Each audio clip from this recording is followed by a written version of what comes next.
Chapter 618. Heavenly Realm, Pond of Illusion. Xiao, who was dressed in a white veil, looked like a fairy as she stared at the scene of Lin Muyu awakening in the Pond of Illusion. Her face was filled with shock and disbelief as she murmured, "Wind, fire, lightning, earth, ice, light, life, space, order, darkness, chaos, wisdom. A total of 12 spiritual bodies of laws. He actually awakened a sovereign lattice." The 7 luminaries' demon emperor was equally shocked, but his face was filled with joy. "Ha ha ha. As expected of my brother, you was born with a sovereign lattice, ha ha ha ha." The group of god emperors and god kings were dumbfounded, their faces pale. What did a sovereign lattice mean? It meant that as long as he made good use of it, he could become a true god in the heavenly realm, or even the ruler of the heavens beyond heaven. The 7 luminaries' demon emperor said, "Looks like we don't have to worry about the shattered cauldron world anymore. However, Yu has just awakened a sovereign lattice and he is not good at making use of it. If we miss this opportunity," Xiao smiled faintly, "don't worry, after I descended to the lower realm, I left a restriction in the blood-red abyss. Anyone who uses divine power in the blood-red abyss will suffer a backlash.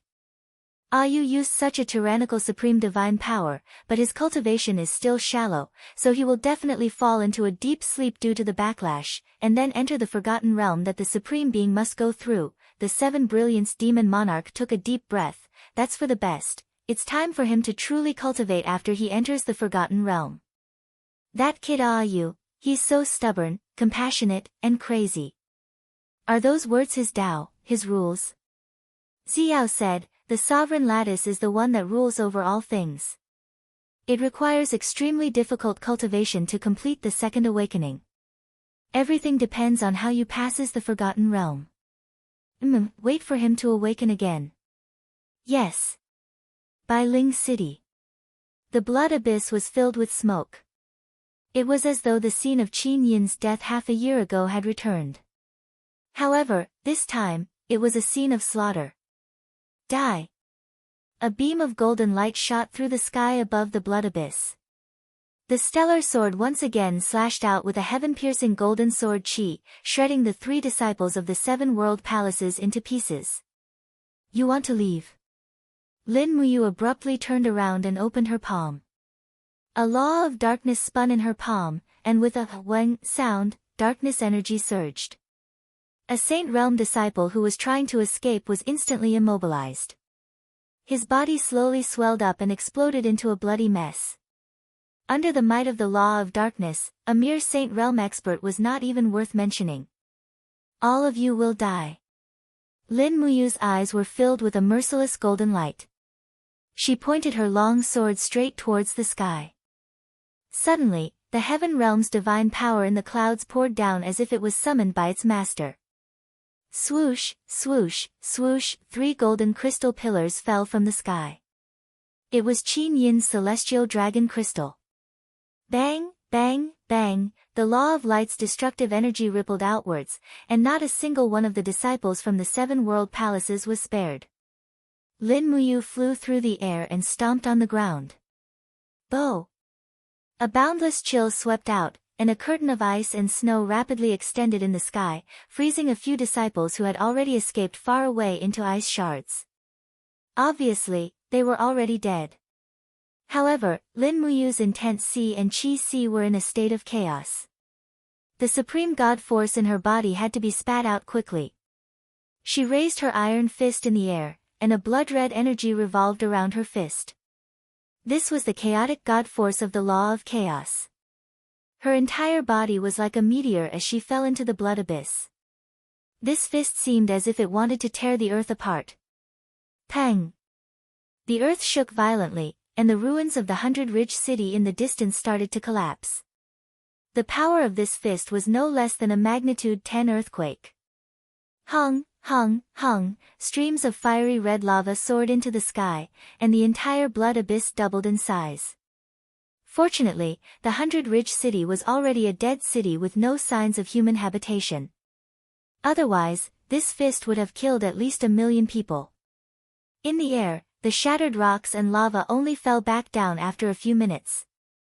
Piles of rubble piled up to form a new stone mountain, and it was a stone mountain that stretched for more than 10 li. However, Lin Muyu's figure was nowhere to be seen, and her supreme god force had also dissipated. It was as if nothing had happened, and all that was left was the stone mountain, as well as the shattered corpses of Luo Lan and the disciples from the 7 world palaces.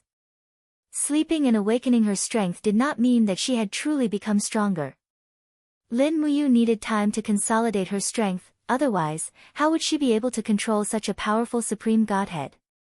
Wang, the table started to shake, and the candlelight on it flickered. Feng Jixing, who was holding a book on military strategy, couldn't help but be stunned. He raised his head and asked, "What's wrong, an earthquake?" Not far away, Zhang Wei said, "It seems like an earthquake." "Where did the earthquake come from?" Chu Yao asked. "I don't know." Wei Chou shook his head, saying, "It seems like the earthquake came from the direction of the 100 Ridge City. The place of the earthquake is very far away from us, but the feeling is very strong." Feng Jixing said, "Looks like there was a big earthquake in the direction of the 100 Ridge City. It's a pity that the people of the Southern Ridge province have experienced so many wars, and now they have to face such a strong earthquake. They have no way to live." Chu Yao smiled faintly. "After we kill Qin Yi, we will reduce the taxes of the Southern Ridge province for the next 3 years. And that's the only way."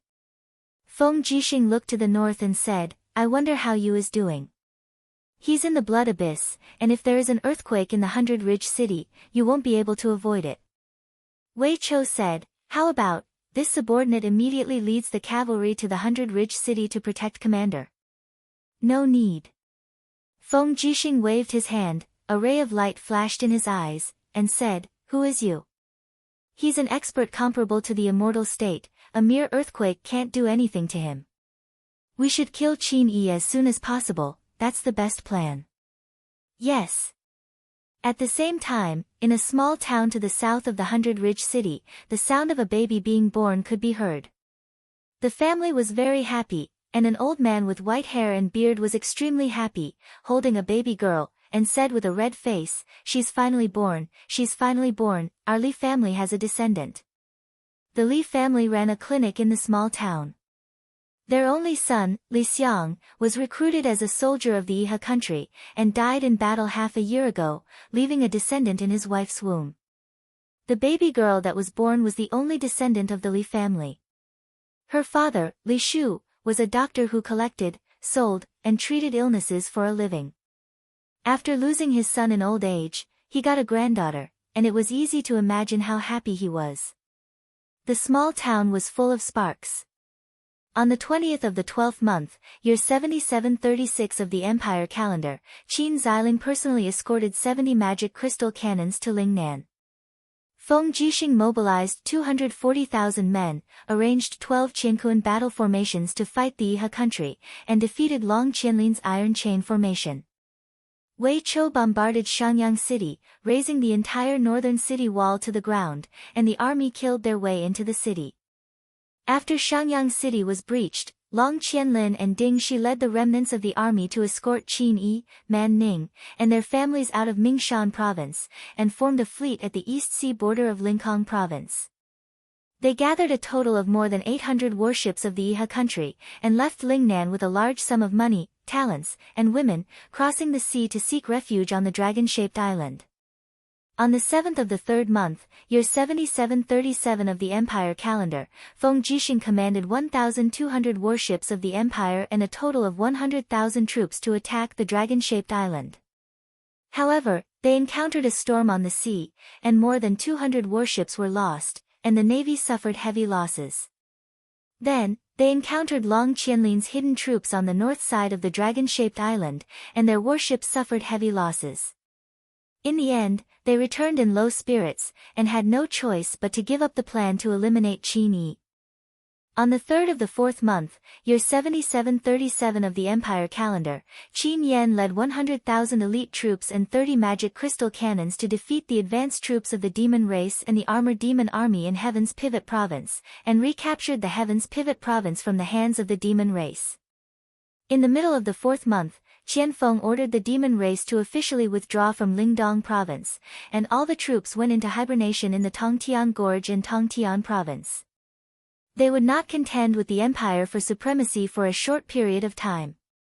At this point, under the leadership of Feng Jixing, Xiang Yu, and the others, the empire was reunified, and most of the 12 provinces returned to the empire's territory. On the 5th of the 5th month, year 7737 of the empire calendar, Feng Jixing, Qin Yan, Chu Yao, Su Yu, Xiang Yu, Zhen Yifan, and the others arrived at the blood-red abyss. At this time, the blood-red abyss had already become a huge basin. The basin was overgrown with weeds, and a towering stone mountain stood at the center of the abyss. There were no signs of human habitation here, and only birds and beasts roamed around. Chu Yao looked at the stone mountain covered in grass, and couldn't help but tremble. She knew that Lin Muyu was buried under this mountain, but no one knew where he was, and when he would wake up. Everyone walked step by step to the top of the stone mountain, but the ground was barren. What else could they find? Situ Shui frowned slightly, and said, "Milord, where is he?" Situ Sun said, "A year ago, a hunter said that he personally witnessed a battle between gods.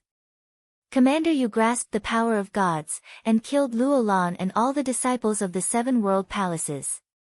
If that's the case, Commander Yu might have already ascended to the heaven realm." "Impossible," Feng Jixing muttered. "Why is it impossible? I know him too well." Feng Jixing's eyes were red, and he said, "Before finding Her Highness, you will definitely not ascend to the heaven realm. Why would this silly boy ascend by himself?" Wei Chou gritted his teeth, and said, "We must find Milord. Men, dig the stone mountain for me, and find Commander." "No." Su Yu hurriedly stopped him, and said, "If you doesn't want to see us, there's no need for us to disturb him. Furthermore, this is the place where Her Highness Yin rests, how can we wantonly dig here?" "Then what should we do?" Qin Yan was stunned. Feng Jixing sighed lightly, and he had a helpless look. Zhen Yifan said, "The world has already been unified, and it cannot be without a ruler. General Feng, let this old subject tell Commander Yu some things, is that all right?" "Then I'll have to trouble Divine Overlord." "Yes." Zheng Yifan slowly walked forward, holding the golden imperial edict in his hand. He knelt on the peak of the stone mountain, and said, "Commander Yu, the world has already been unified. However, Her Highness Yin has already passed away, and we must appoint a new ruler. Therefore, after discussion, we have decided to appoint 3 kings. Everyone has elected Commander Yu as King Qin, Commander Feng Jixing as King Xian, and His Highness Qin Yan as King Zhong. Before Her Highness Yin returns to the Shattered Cauldron Realm continent, the 3 kings will rule the world. We hope that Your Highness King Qin will wake up soon, the empire needs you to rule the world." Feng Jixing came behind Zhen Yifan, and said softly, We are all subjects of the Qin clan, and we are all waiting for Her Highness Yin's return. I hope that you are the same. Don't be willful, and return to Lanyan City, if you are still there." As he spoke, Feng Jixing's heart was filled with bitterness. He had already stepped into the Saint Heaven realm, but at this moment, he couldn't feel any spiritual energy pulse in the mountain. There was no one at the bottom of the mountain, and no one knew where Lin Muyu had gone. Chapter 619. June 15th, Lanyan City, Re-establishment Ceremony. The periphery of the Zetian Palace was officially open to the commoners, so much so that it was almost overcrowded. Over 100,000 commoners gathered at the periphery of the Zetian Palace's square, waiting for the crowning ceremony. Inside the palace, all the officials were silent. The throne was empty, the divine weapon was not wielded by anyone, and the 2 kings, Feng Jixing and Qin Yan, were only holding their weapons and standing at the foot of the throne. Xiang Yu, Zhen Yifan, Su Yu, and the others had grave expressions. Although they had already wiped out the rebels of Iha country and repelled the demon race, Qin Yin was already dead, Lin Muyu and Tang Xiaoxi's whereabouts were unknown. The empire's territory was unified, but the people's hearts were not. This was something that they could not be happy about no matter what. Are you ready, Ah Yen? Feng Jixing asked in a low voice. Yes. Qin Yen was a little nervous. He gripped the hilt of his sword tightly, and at the same time, tightened the chain on his armor a little. Feng Jixing smiled slightly and said, Duke Xiong, let's go out. The people of the world have been waiting for a long time. There shouldn't be a problem for you to summon them, right? Zheng Yifan said respectfully, Your Highness Prince Xian, this is this old subject's honor. Yes, let's go, Ah Yen. Feng Jixing lightly bumped Qin Yan's shoulder and walked out of the palace with him. In this world, the two kings, Feng Jixing and Qin Yan, had the highest authority. Of course, the real ruler was Lin Muyu, who was sleeping in the blood-red abyss. Feng Jixing was Prince Xian, Qin Yan was Prince Xiong, and Lin Muyu's title was the Qin Wang. It was obvious who was the real ruler of the empire. When Feng Jixing and Qin Yan walked out of the main hall in their golden cloaks, the sea of people outside instantly burst into cheers. The empire's commoners had suffered from the war, and now they had finally welcomed the unification of the empire. They had finally chased away the cruel devil race. This was the result they had been waiting for a long time. After the two kings, Xiang Yu, Luo Xian, Wei Chou, and the others followed one by one. When the group of ministers came to the altar outside the palace, Zheng Yifan, wearing a purple robe and holding a golden imperial edict, came to the front. He raised the imperial edict, and imbued his voice with the power of the holy domain. He said loudly, by the emperor's decree. Immediately, the tens of thousands of imperial guards outside the palace knelt down, and the civilians in the distance also knelt down. Zheng Yifan opened the scroll and read with a penetrating voice, Her Highness the Empress Qin Yin has ascended to cultivate, and specially ordered the three kings to rule the world on her behalf. The commander of the brave dragon legion, Lin Muyu, is the foster son of the former emperor and the empress's foster brother, has outstanding military service and is famous throughout the world. She is conferred the title of Qin Wang. The commander of the Imperial Guards, Feng Jixing, has performed meritorious service in eliminating the Lingnan rebels. She is conferred the title of Prince Xian, and will guard the southern border. The commander of the Imperial Guards, Qin Yan, is the son of Prince Ji Ning, Qinan. He has the bloodline of the Great Qin, and has performed meritorious service in recovering the Tianshu province. She is conferred the title of Prince Xiong, and will guard the northern border. Feng Jixing and Qin Yan knelt down together. The female official, Shengguan Jingyue, walked forward, holding the sword seals of the kings, and bestowed them one by one. Feng Jixing held the seal, and his heart was filled with mixed feelings. If he could choose, he would rather continue to be the commander of the Imperial Guards under Xiaoyao. But now that Qin Yin had passed away and Lin Muyu wasn't around, if he didn't stand up, the Qin Empire would inevitably be stolen by others. At the very least, before Qin Yin and Lin Muyu return, he had to take care of this huge empire on their behalf. Qin Yan's face was slightly excited. After all, a man should be able to establish meritorious service in this world. Now that his title of nobility had reached the pinnacle, if his father and elder brother were still alive, they should be proud of their current status, right? Zheng Yifan took another imperial edict, and continued to read loudly, Marquis of Pingnan, Xiang Yu, is conferred the title of Duke of Southern, guarding Mingshan province. Luo Xian, the adopted son of Yunzhong King, is conferred the title of Duke of Northern, guarding Yunzhong province. Wei Chou, the deputy commander of Valiant Dragon Army, is conferred the title of Duke of Wei, guarding Lingdong province. Zheng Yifan, the title of Divine Marquis, is conferred the title of Duke of Zhonghua, guarding Qihai province. Xiang Yu, Luo Xian, and Wei Chou knelt down one after another, and Shengguan Jingyue once again bestowed them with new duke sword seals. Zheng Yifan paused for a moment, then said loudly again, Su Jiantao is conferred the title of Marquis of Cangnan, guarding Cangnan province. Bei Lizang is conferred the title of Marquis of Canghai, commanding the empire's navy. Tang Zhen is conferred the title of Marquis of Jinshi, commanding the Zhenghua army. Yao Yuan is still the title of Marquis of Jinghai, guarding Linkhong province. Su Yu is conferred the title of Marquis of Xining, guarding Tianshu province. All the marquises must do their best to assist the 3 princes in ruling the world. The 5 of them knelt down one after another, accepting the conferment. 3 princes, 4 dukes, and 5 marquises. From then on, the new ruling structure of the Qin Empire was forged, and it was precisely this structure that allowed the Qin Empire to be peaceful for more than 10 years. Following that, they conferred the titles of various ministers, assistant ministers, and so on. The entire empire had a brand new look.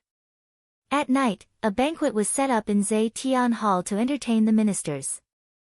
Zhe Tian Hall was still the same as before, just that there was no master. After the conferment ceremony, Feng Jixing would soon return to Sunset City to train the troops and guard the southern border. Qin Yan, on the other hand, would be in charge of the military deployment of the entire Northern Ridge Province's 8 major provinces. As Duke Wei Chou was also the commander of the Longdan army camp.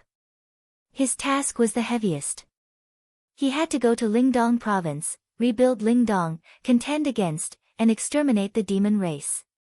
As they toasted each other, everyone drank too much. The weather in June was already very hot, and a group of ministers staggered from drinking. Everyone knew that the empire no longer had an emperor and only had 3 princes. Duke Wei Chou held onto a wine cup that was half spilled and came out of the hall. He sat down under a stone pillar and looked at the bright moon in the sky, feeling tipsy. When he thought of Qin Yin's death and Tang Xiaoxi's disappearance, Lin Muyu's heart was like dead ashes, and tears rolled down uncontrollably. He didn't feel any honor or favor from being promoted to Duke Wei, only bitterness.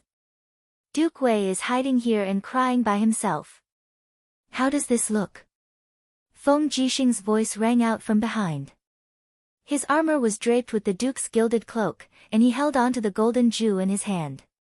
He sat down next to Wei Chou and looked toward the south, listening to the musicians playing music in the palace behind him. Feng Jixing couldn't help but feel desolate in his heart.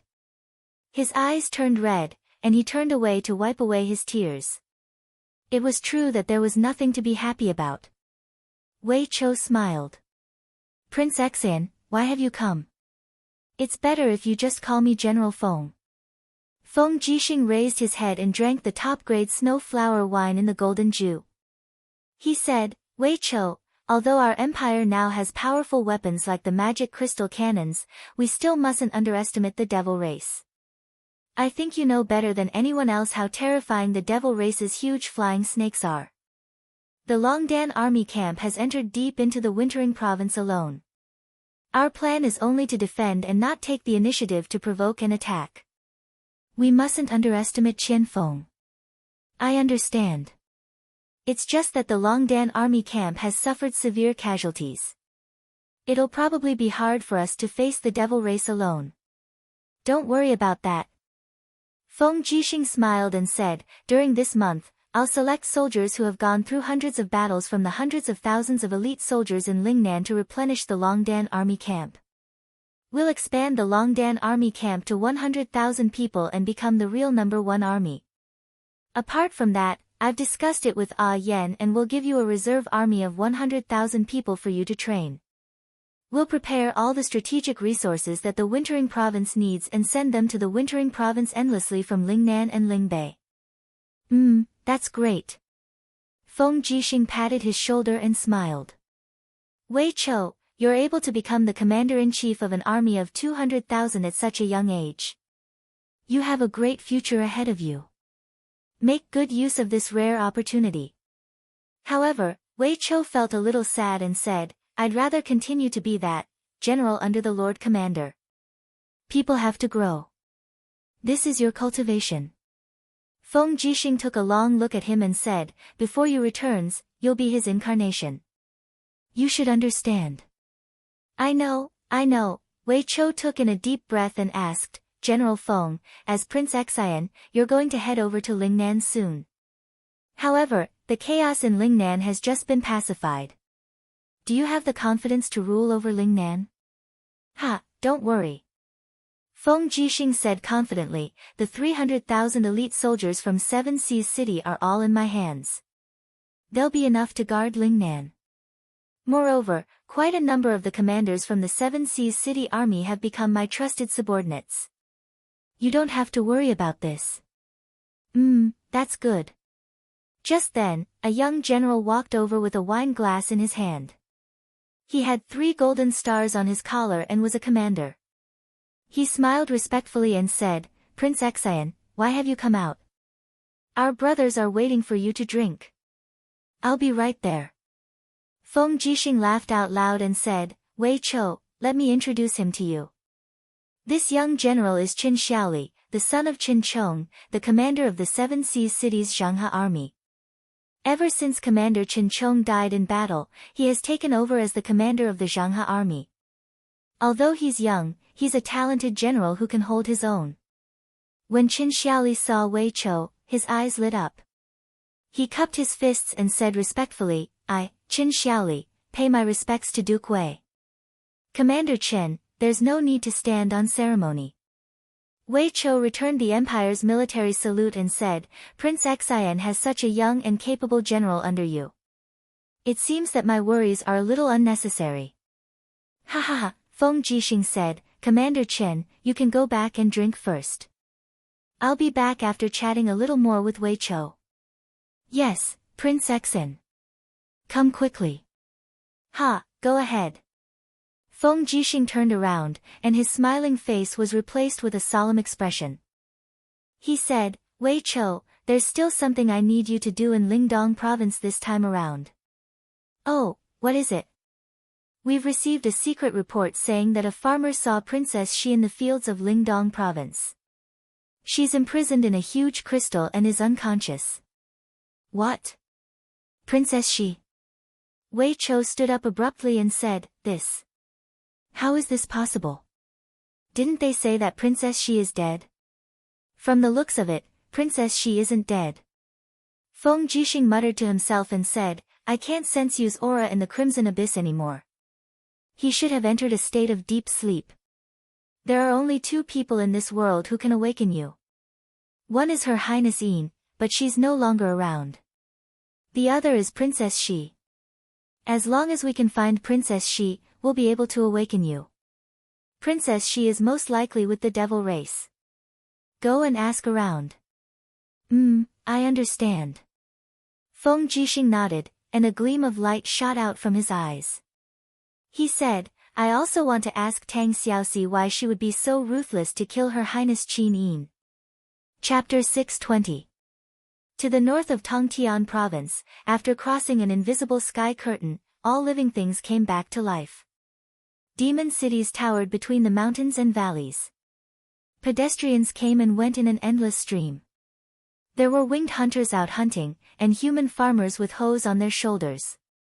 In the past few years, the demon race had constantly migrated from Tongtian province and Lingdong province, and humans moved to Tongtian Gorge. Now, this endless gorge had become a place where the demon race and humans lived together. Half a year ago, the Demon King issued the Holy Demon Code, drawing up a treaty between the demon race and humans. No demon race could attack humans without permission, and no human race could attack the demon race without permission. Since then, the Tongtian Gorge, which was like spring all year round, had become a fertile field, flourishing day by day.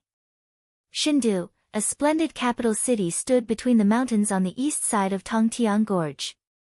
A large number of high-level demon soldiers were stationed here, and there were even dozens of temporary sentry camps set up 10 miles away from Chengdu.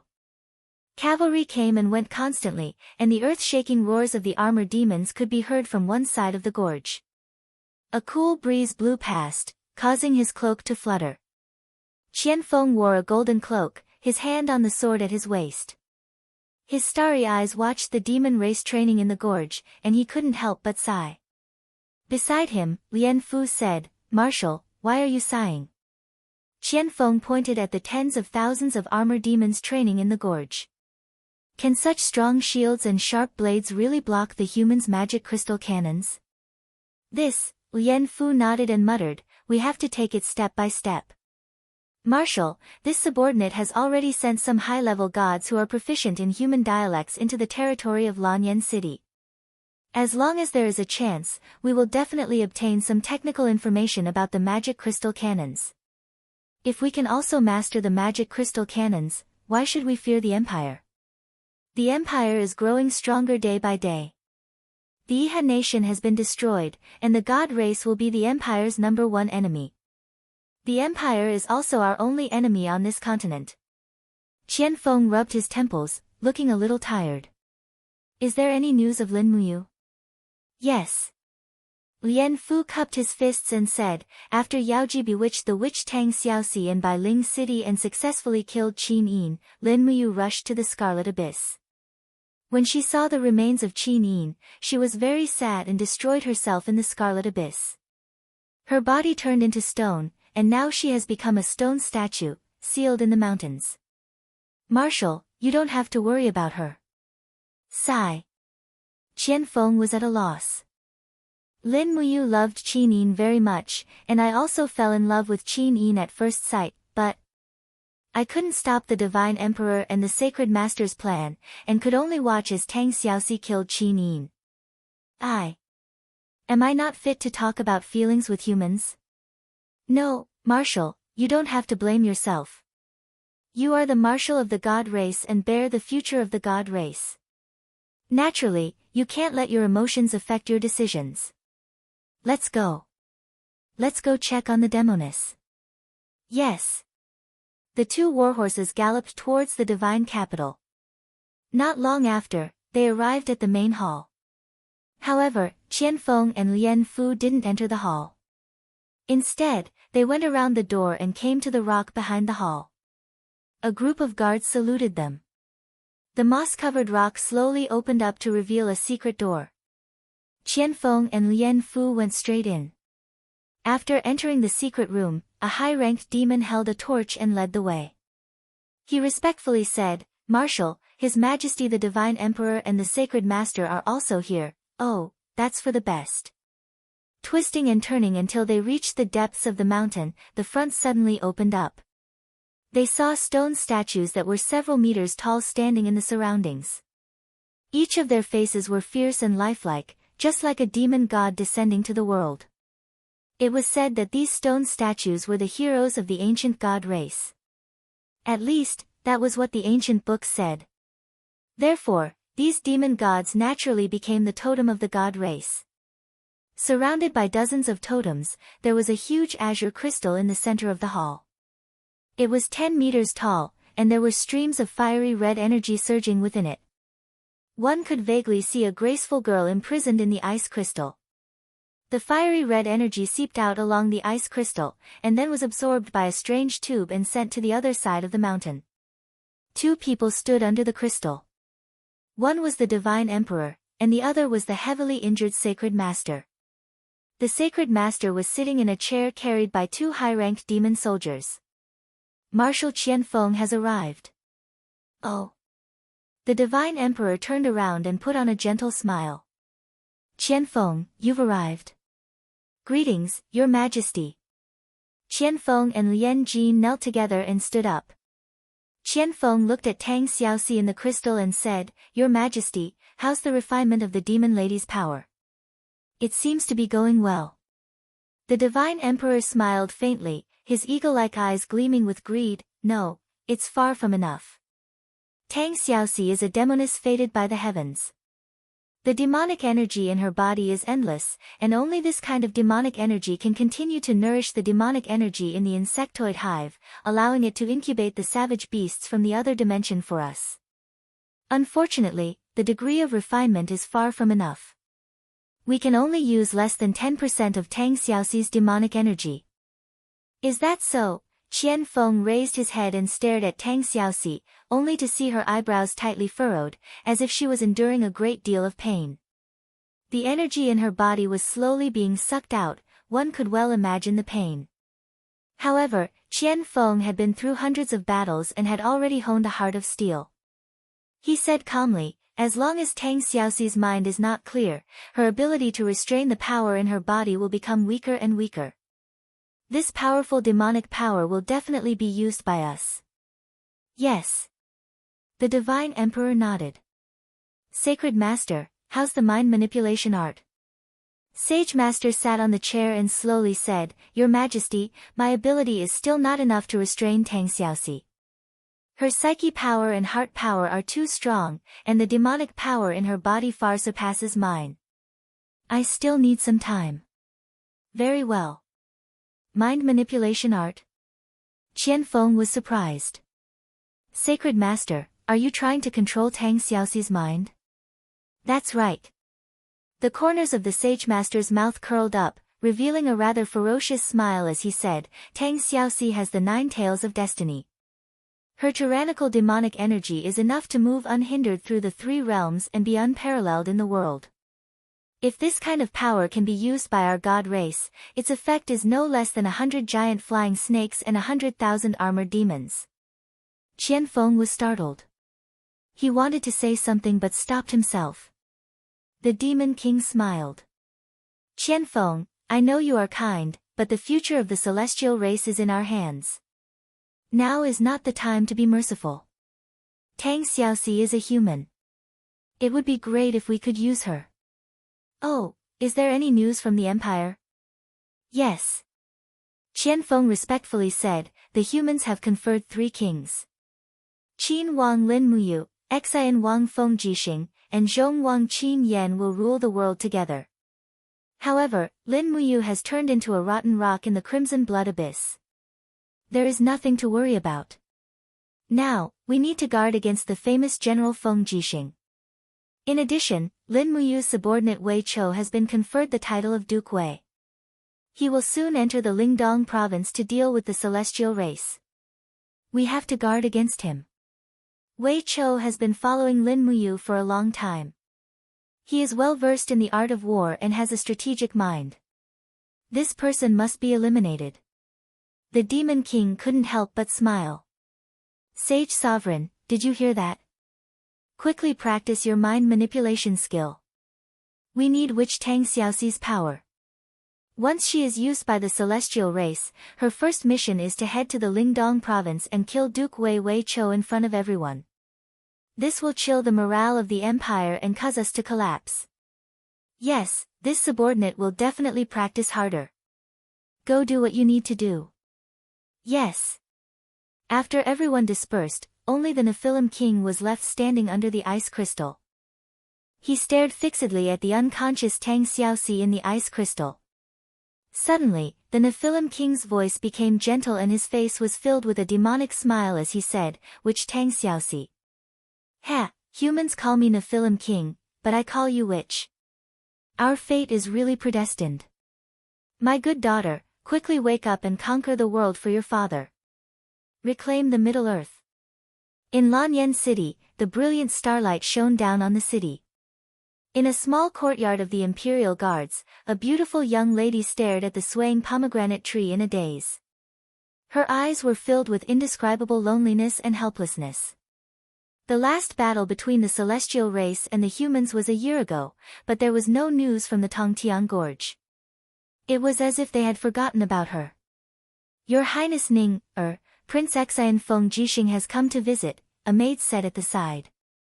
All right, General Feng, please come to the hall for a chat.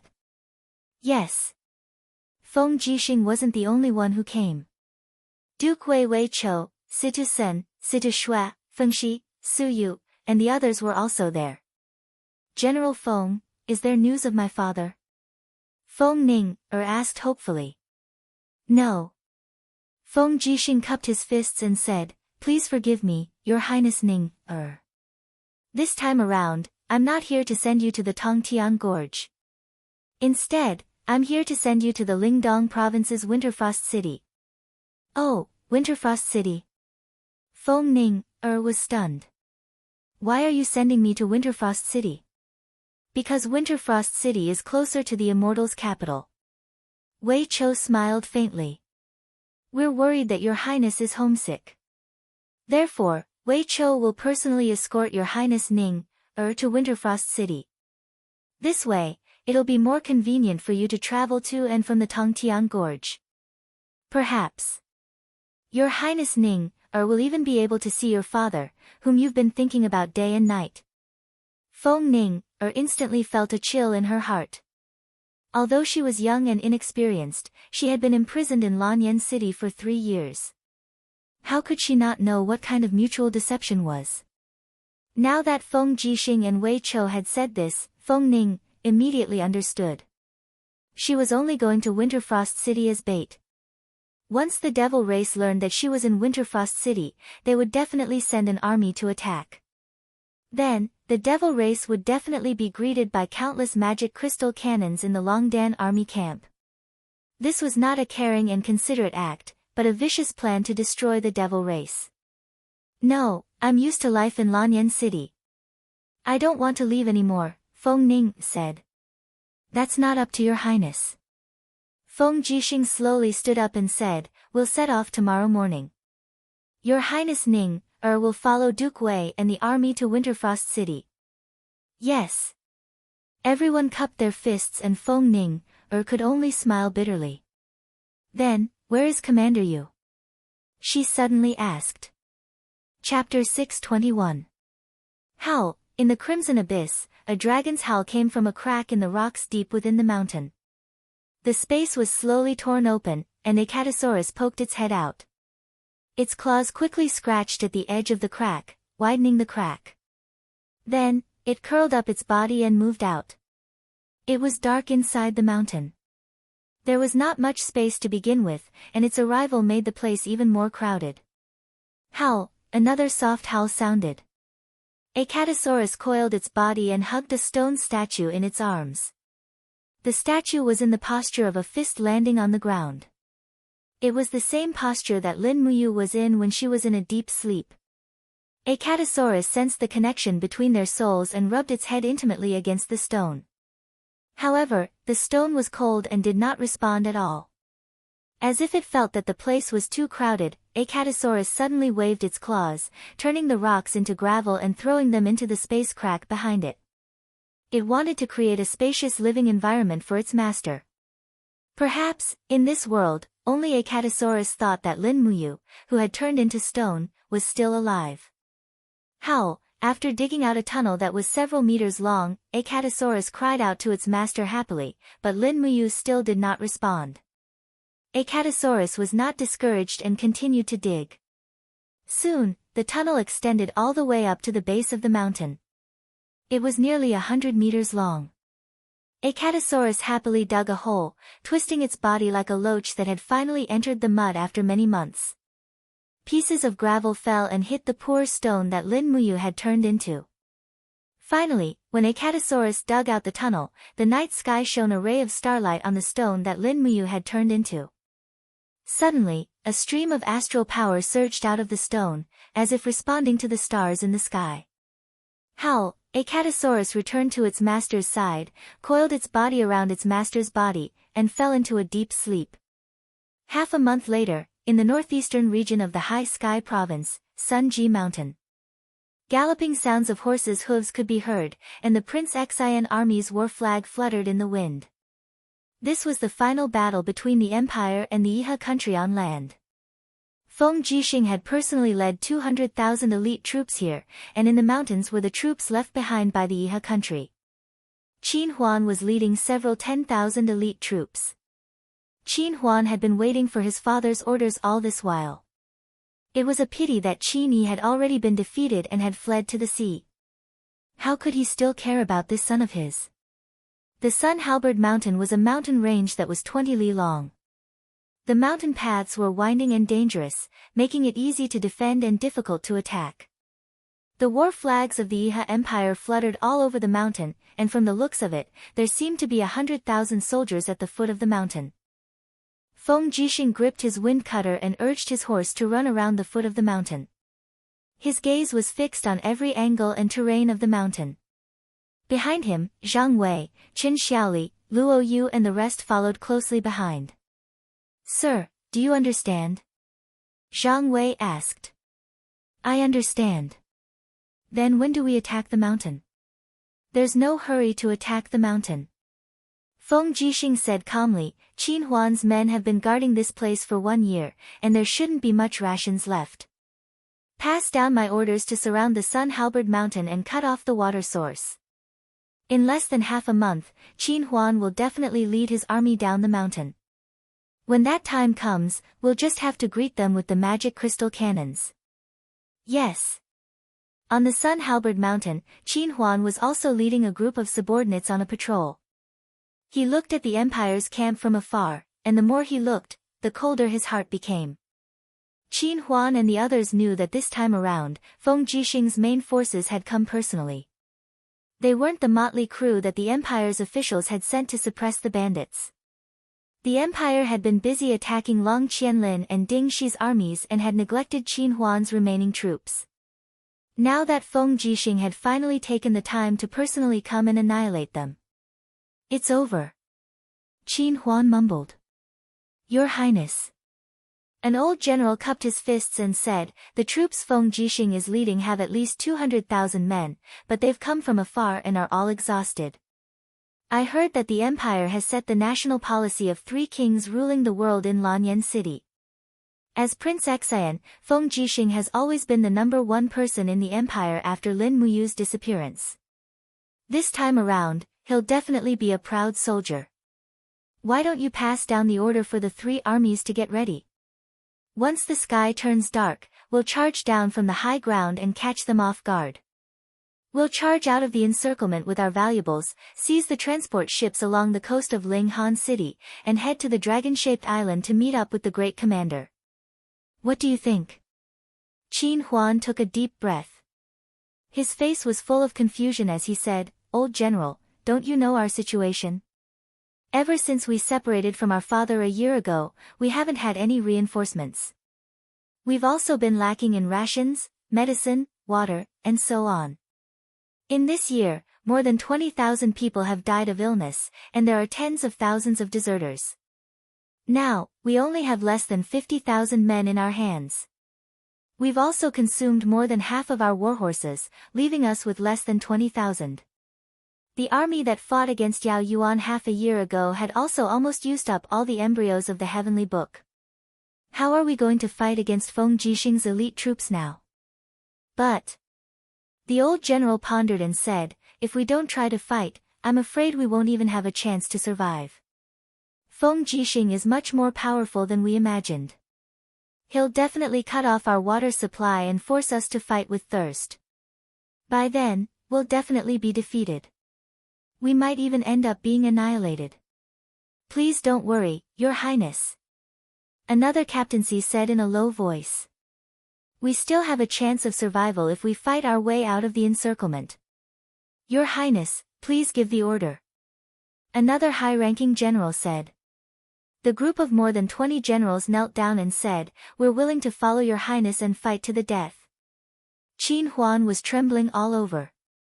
His face was full of confusion and fear as he said, Feng Jixing is so powerful. We don't have a chance. Iha Nation is finished. Don't say anything more. Drag it out as long as you can. It's always good to live for a few more days, sigh. An old general gritted his teeth and walked forward. Suddenly, he took advantage of Qin Huan's unguarded moment and struck him from behind. Bam! Qin Huan instantly fainted. Old General Luo, what are you doing? The group of generals was dumbfounded. The old general held Qin Huan under his armpit and said, Your Highness has been scared out of his wits. We must protect Your Highness and fight our way out of here. We must protect the bloodline of Commander Qin Yi. Everyone, follow my order. When the moon rises, immediately launch an attack. If we take the initiative to attack, we might be able to catch Feng Jixing off guard. Yes. After nightfall, torches were suddenly lit up on the mountain. Countless soldiers in Iha Nation's military uniforms charged down from the mountain. Their warhorses galloped at full speed. Immediately, Feng Jixing's front line was caught off guard. At least 1,000 people were killed. TSK. In the camp at the foot of the mountain, Zhang Wei looked at the torches in the distance and said, what a good Qin Huan. He actually dared to break out. No. Feng Jixing squinted his eyes and said with a smile, Qin Huan was already scared out of his wits. He was forced to break out of the encirclement. didn't you see that Qin Huan was carried down the mountain by an old general? Luo Yu asked, Commander, should we attack with the magic crystal cannons? No, don't be hasty. Feng Jixing raised his hand and said, use the arrow boxes and ballistae to shoot for a while. Let Qin Huan and the others at the front pass. Then, use the magic crystal cannons to intercept the troops at the back. Order people to spread the word that those who surrender will not be killed. Hand over their weapons and escort them back to Sunset City to be reorganized. Most of these people are just soldiers who fight for the army's pay. There is no need to kill them all. Yes. Then, are we going to let Qin Huan go? Yes. The corner of Feng Jixing's mouth curled up as he smiled. A mere battle formation scared him to the point of losing his mind. Let's return this kind of trash to Qin Yi. Once Qin Yi is dead and Qin Huan takes over, that will be the time for us to attack Dragon Island. As he spoke, a cold glint flashed past Feng Jixing's eyes. The Imperial Army had crossed the sea to attack Dragon Island but suffered a crushing defeat. This was a humiliation that was hard to wash away for Feng Jixing. He had to raise Dragon Island to appease the hatred in his heart. However, there were famous generals like Long Qianlin and Ding Shi on Dragon Island. It was truly a thorny problem. They wouldn't be able to take it down in a short period of time. The sound of the arrow boxes and ballistae springs rang out incessantly. The sharp arrows seemed to have eyes of their own, only killing the middle and low-ranking officers while letting Qin Huan and the others off. When Qin Huan's main forces arrived, the magic crystal cannons were finally activated. Many purple mushroom clouds soared up into the sky from the mountain range. The destructive prowess was extremely astonishing, and in the blink of an eye, the small mountain path had turned into a living hell. After a round of bombardment, how could the Iha country's soldiers still dare to go down the mountain? All of them were dumbfounded. Just then, a person rode up the mountain, holding onto a wind cutter. It was Feng Jixing. His golden battle robes fluttered, and Feng Jixing raised his battle blade and bellowed, I'm the Empire's Prince Xian, Feng Jixing. You guys were originally the Empire's soldiers, but you were bewitched by Qin Yi and became rebels. I'll give you a chance now. Put down your weapons and accept the Empire's army to take you in again. We'll spare your lives, but those who resist will definitely have their 9 generations annihilated. All the soldiers chose to surrender. It would be too foolish to resist now. After all, survival was the most important thing. As for moral integrity, they could just say it to others and not take it seriously. Before dawn, over 40,000 soldiers from the Iha country came down the mountain to surrender. Feng Jixing then reorganized them one by one and scattered them into the Empire's army. With that, the Iha country's influence had officially withdrawn from the stage of the continent's struggle for hegemony. At the same time, to the north of Winterfrost City, a new metal protective wall was being built. Wei Chou, Situ Sen, and the others were personally supervising the construction. The entire metal protective wall was 500 li long, spanning across the entire Lingdong province's northern territory. It was connected to the sea in the east and the Cloud Refinement mountain range in the west. Every 5 li, a magic crystal cannon would be set up to defend against the demonic race's invasion. This was the Empire's new war plan. With the metal protective wall in Lingdong province as the defensive line and the demonic race's Princess Feng Ning as the bait, they would attract the demonic race to attack and deplete their strength. In Lanyan City, Qin Yan was in charge and Su Er was in charge. It was as if the entire empire was entering a new era of prosperity. Chapter 622. Time flew by, and in the blink of an eye, 4 years had passed. The mountains in the Blood Abyss were continuous, weathered by wind and rain, and had long been covered with a thick layer of vegetation. Moreover, the spiritual energy in the mountains was vigorous, and many rare herbs grew. Cloud deer, badgers, and other animals traversed the mountains, making this forest a treasure land for hunters and medicine masters. However, there was a legend that said there was an immortal in the mountains. The sun and moon shone together, and he was immortal. He was proficient in spiritual spells and had many transformations. However, no one had ever seen such an immortal. It was the rainy season again. Rainwater dripped down into the forest and flowed along the green leaves into the grass, moistening the soil. On the cliff between the mountains, a figure could be faintly seen climbing up the cliff. It was a white-haired old man, carrying a small bamboo basket on his back, which contained a bunch of herbs. The old man's face was slightly red. He used the shovel to carefully poke at the roots of the herbs, afraid that he would hurt the roots and affect the medicinal properties of the herbs. About 10 meters below the cliff, a girl about 4 or 5 years old in green clothes looked up at the old man. Her big, watery eyes sparkled. She cupped her hands around her mouth and said softly, "Grandpa, be careful." The old man laughed. "Meng Yi, don't run around. Grandpa will come down after I pick this dragon grass." "Be careful," the girl pouted, as if she was not satisfied with her grandpa taking such a risk to pick herbs. In the blink of an eye, the dragon grass was pulled out by the old man. He held the protruding part of the rock with one hand and carefully threw the dragon grass into the bamboo basket with the other. Then, he walked down the cliff step by step. However, the cliff was very slippery. About 3 meters above the ground, the old man suddenly missed a step and fell. Bang! Fortunately, there was grass below, but the old man was still hurt by the rocks in the grass. He gritted his teeth and cried out in pain. The girl hurried forward and supported the old man. "Grandpa, where are you hurt? Where are you hurt?" Seeing the girl's worried look, the old man endured the pain and laughed. He caressed the girl's braid and said, "Grandpa is fine. I'm just teasing you. Meng Yi, let's go. This dragon grass can be sold for a good price in the medicine shops in Bailing City. Maybe 20 Jin coins.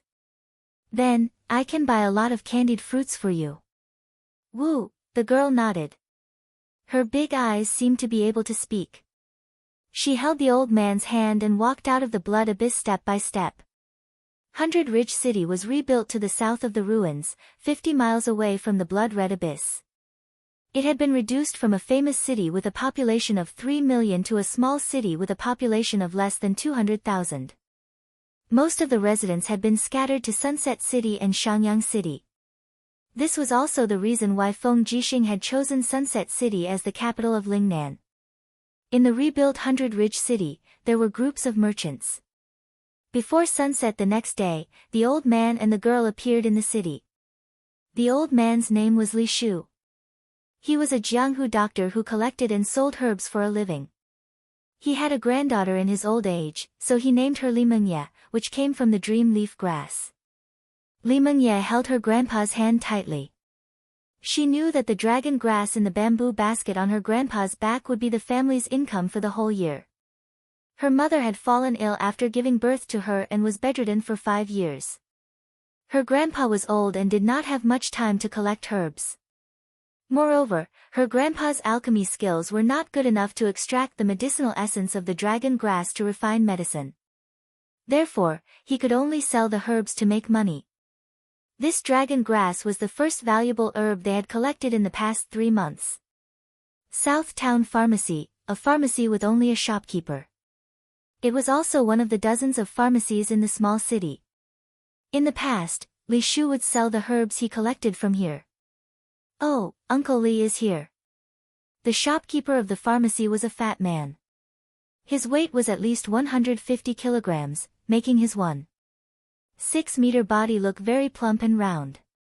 His eyes swept across Li Shu's bamboo basket and instantly lit up. He smiled and said, "Are you here to sell medicine and rice again?" "Yes." Li Shu put down the bamboo basket and carefully took out the dragon grass. He said, "The roots of this dragon grass are plump. It should have been growing for a few years. Shopkeeper Lu, give me a good price." "Oh, you picked this in the bloody abyss, right? I heard that there are swift wolves in the bloody abyss.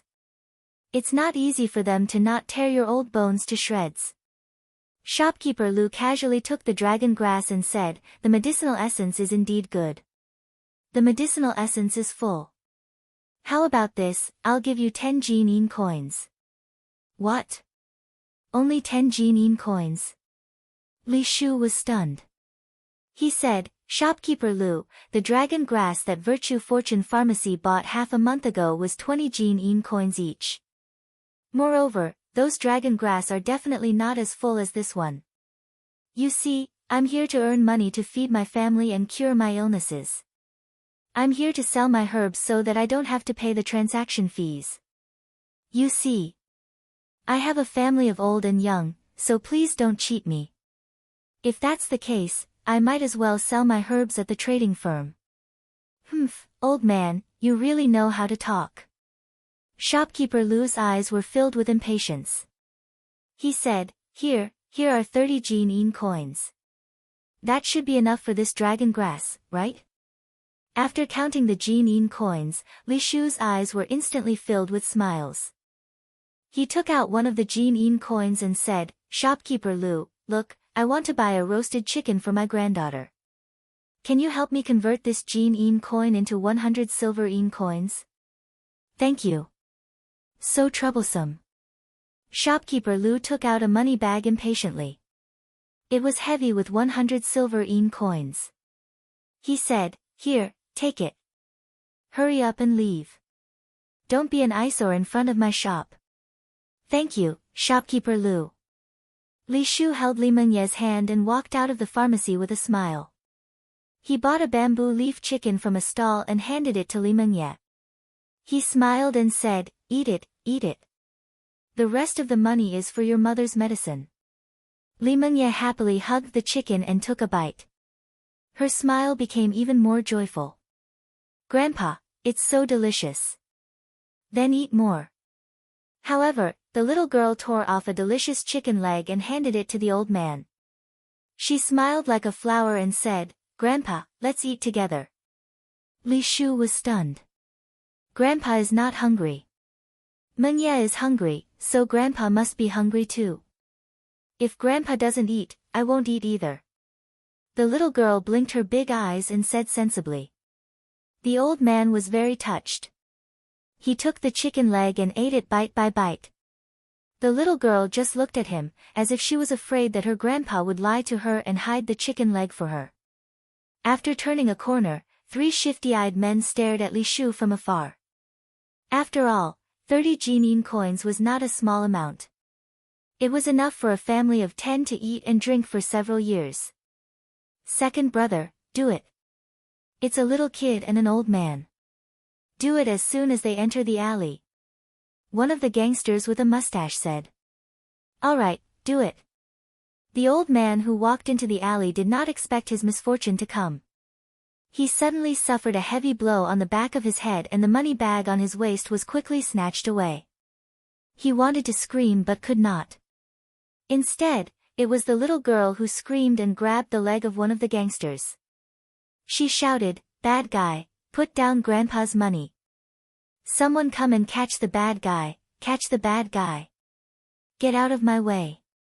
The gangster kicked Li Mengye's hand away and stepped on her neck. The little girl's face instantly turned red. "Let go of my granddaughter." Li Shu hurried forward and rammed into the gangster's waist from behind. "Die, old man." Another gangster swung a bamboo stick and hit the old man's leg heavily.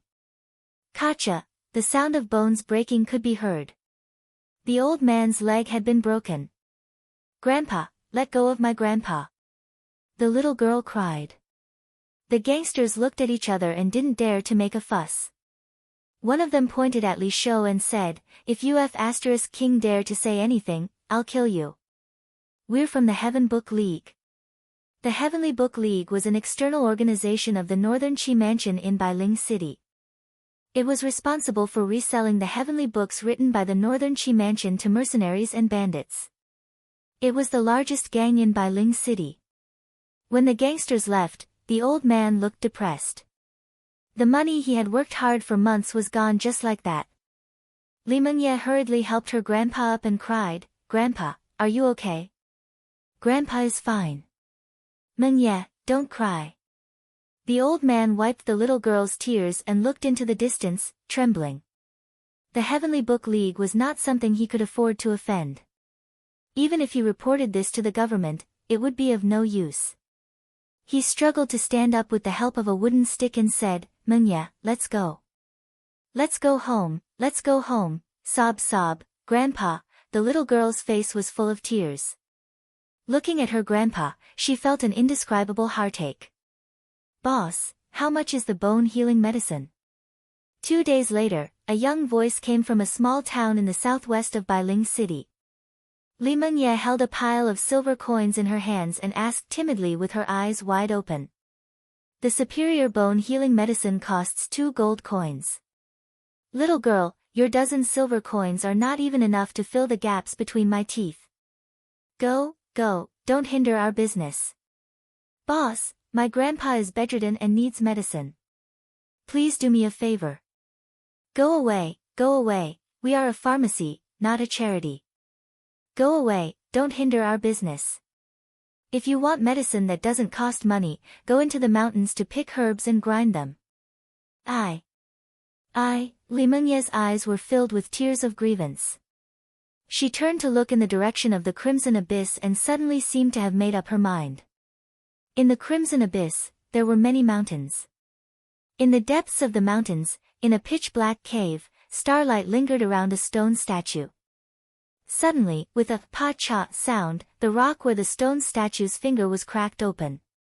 Starlight flowed, and a powerful finger slowly stretched out.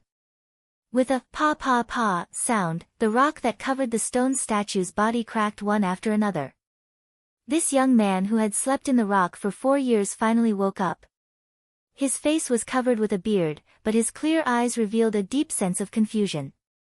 Who am I? Where am I? Chapter 623.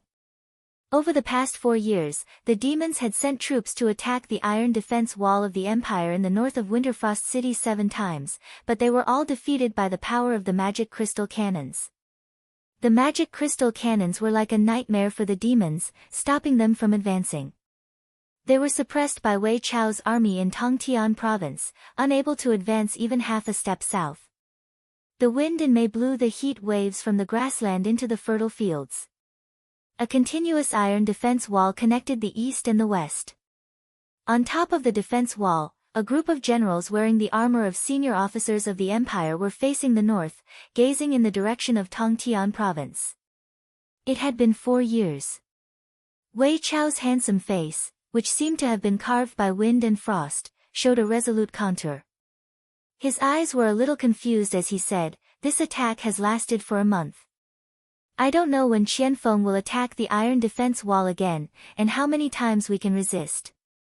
Sigh. On the side, Situsen still maintained his youthful appearance. He had stepped into the sanctuary realm 3 years ago, and his appearance was forever unchanged. He put his hand on the hilt of his sword and said majestically, "We must resist as many times as Qianfeng attacks. The Empire is in the stage of recuperation. Every province is being farmed, and there is no extra military force for us to replenish. We can only rely on ourselves." "Yes." Wei Chou nodded and suddenly asked, "How is the situation in the Bloody Abyss?" "There is still no news from His Highness Yu. The Bloody Abyss has now become a continuous range of mountains and jungles for dozens of miles. Many hunters and herbalists have entered the Bloody Abyss, and we can't guard it at all. Therefore, I only send a legion of 1,000 to guard the Bloody Abyss every month. That's the only way. I really hope that His Highness can wake up soon." A flash of light flashed across Wei Chao's eyes. He said, "I always feel that Qianfeng's attacks in the past year are just a feint. He must be planning something. Qianfeng is sinister and cunning. We must be more vigilant." "Yes." "Any news from Lanyan City?" "There's no news. We have been supplied with rations and equipment on time every month. Don't worry, Duke Wei. His Highness Qin Yan is personally supervising the rations, so there won't be any mistakes." Situ Shui said respectfully. "That's good." Wei Chou looked back at Winterfrost City, which stood not far away, and said, "Winterfrost City is the heart of Winter Ridge Province. Continue to strengthen the walls and fortifications of Winterfrost City. If the steel walls can't stop the demons, we can only defend Winterfrost City. Yes. As the warm wind blew past, the capes of the generals of the Dragon's Courage Legion fluttered in the wind. Soldiers with bright swords and armor stood on the wall. Today, the Longdan army camp had expanded to 200,000 people, and it was worthy of being the strongest army in the empire. When Lin Muyu founded the Longdan army camp, she probably never thought that the Longdan army camp would be so powerful. Lanyan City, Sacred Temple. The star-picking finger emphasizes on both offense and defense. One finger to attack, and the other to defend. The starlight protects the body, and the enemy is invisible. A crisp voice described the profound meaning of the star-picking finger in the hall of the Sacred Temple's trial hall. It was none other than Chu Yao, who was wearing the robes of the Spirit Medicine Department's Great Deacon. Chu Yao was currently 33 years old, but she had mastered the 7th level of the star-picking finger 3 years ago. After she stepped into the sacred domain, her beauty was forever preserved, and she still looked like a 23 or 24-year-old teenager. A group of Gold Star and Silver Star instructors and sparring partners nodded their heads, listening to Chu Yao's words. At the side, the aged Guiyang held the scroll in his trembling hands and said with a smile, "Someone, prepare some tea for Great Deacon Chu Yao." "Yao, it's been hard on you. If it wasn't for you, I really don't know who else in the sacred temple is capable." Chu Yao smiled. "Grandpa Guiyang is too polite." The Spirit Medicine Department and the Sacred Temple are originally one of the 3 departments of the Empire. Since the staff of the Sacred Temple want to learn my star-picking finger, then I am duty-bound to do it. I'm just afraid that I can't teach them well, and I will fail to fulfill Grandpa Guiyang's trust. How can that be? Guiyang sighed. Guiyang sighed and said, "Ever since Great Deacon Xianyuan Hong ascended 4 years ago, there hasn't been a sacred domain expert in the Sacred Temple. It's all thanks to you, Yao, that you often come here to teach martial arts. Otherwise, I'm afraid that the Sacred Temple will continue to decline day by day." Sigh. It's a pity that that brat Yu still refuses to wake up. Otherwise, with his cultivation, it would be more than enough for him to be the Great Deacon of the Sacred Temple. There wouldn't be a need for an old bag of bones like me to sit on the seat of the Great Deacon for the 2nd time. Sigh. At the mention of Lin Muyu, a hint of sadness immediately appeared on Chu Yao's beautiful face. She said, "You will definitely wake up, I believe in him. Perhaps, when you wakes up, he will also bring Her Highness Yin back alive. The 2 of them are not irresponsible people, they won't throw all the burdens on us." Yes, that's right, 4 years ago, in the blood-red abyss, Qin Yin was killed by Tang Xiaoxi. As the Great Deacon of the Sacred Temple, Xianyuan Hong failed to protect Qin Yin. Because of this, he was depressed for nearly half a year. Finally, Xianyuan Hong took the blame and resigned from his position as the Great Deacon of the Sacred Temple. On a night when lightning flashed, he ascended to the heaven realm and stepped into the divine domain to cultivate. As for the other elder of the empire, Chu Chu had been missing for many years. No one knew where he had gone. There were rumors that Chu Chu had cultivated in the mountains and had already ascended. There were also rumors that a hunter had seen traces of Chu Chu in the mountains. Riding on a spiritual crane, Xiao Yao was like an immortal. As for which rumor was more reliable, no one knew. In any case, Feng Jixing and Qin Yan felt that these rumors were not very reliable. However, Chu Chu was not a person who was obsessed with fame and status, so no one could blame him. Guiyang held the scroll in his hand and looked at Chu Yao awkwardly. He said, "Yao," halfway through his words, he suddenly stopped. Chu Yao stood on the training platform of the training hall. Condensing her fingers, a ray of starlight flickered on it. She could not help but smile. "Grandpa Guiyang, if there's anything you want to say, just say it directly. There's no need to be embarrassed with me." Guiyang said, "You see, Grandpa is also old. My old bones will not be able to move soon. How about I go to His Highness Qin Yan to resign from his position as the Great Deacon of the Sacred Temple. You will be the Great Deacon of both the Sacred Temple and the Spiritual Medicine Department. How about that?" Ah. This. Chu Yao had a helpless expression. Absolutely not. Let's not talk about the fact that I can't split myself, there has never been such a rule since ancient times. Grandpa Guyang, how about this, if you really want me to help you in the sacred temple, I will also be a sacred temple deacon. How about that? Good. Good. Guyang's face was full of joy. That's great. With you in the sacred temple, no one will dare to bully us anymore. Yao, you are the younger sister of Chu Huai, one of the 4 heroes of Lan Yen. Furthermore, you have already cultivated the star-plucking finger to the highest realm. That is enough to convince the masses. Chu Yao could not help but laugh. So Grandpa Guyang is just worried about this. Yes. I really hope that brat you can return early. That way, I can return the great deacon position to him. I won't have to do everything myself. Yes, no one wishes for that brat to wake up early. In the blood-red abyss, there was a dense jungle. At this time, it was raining heavily. Raindrops slid down from the branches and leaves of the jungle, continuously soaking into the soil that was once known as the Forbidden Land. Sha, on the peak of the mountain, a pile of withered grass and fallen leaves were pushed aside. In an extremely secretive cave among the rocks, a young man in ragged clothes pushed open the entrance of the cave and slowly climbed out. The light outside was very dazzling. He had not seen the light for a long time. He stumbled out of the cave. Suddenly, there seemed to be something stuck in the rock at the entrance of the cave. He exerted force, and with a zheng sound, a rusty longsword fell from his back. The ring of the stellar sword's scabbard was already rusty. This young man was undoubtedly Lin Muyu. However, at this moment, Lin Muyu had no idea who he was. His mind was blank. He did not even know what the sword was called. So troublesome. He picked up the stellar sword and carefully looked at the patterns on the scabbard and hilt. He raised his hand to hold the hilt and suddenly pulled. However, the blade seemed to be rusty and did not move at all. So it is just a piece of scrap metal. He frowned and still carried the long sword on his back. At this moment, a rumbling sound came from his stomach. He was hungry. He had been hungry for 4 years. It was just that he did not know it.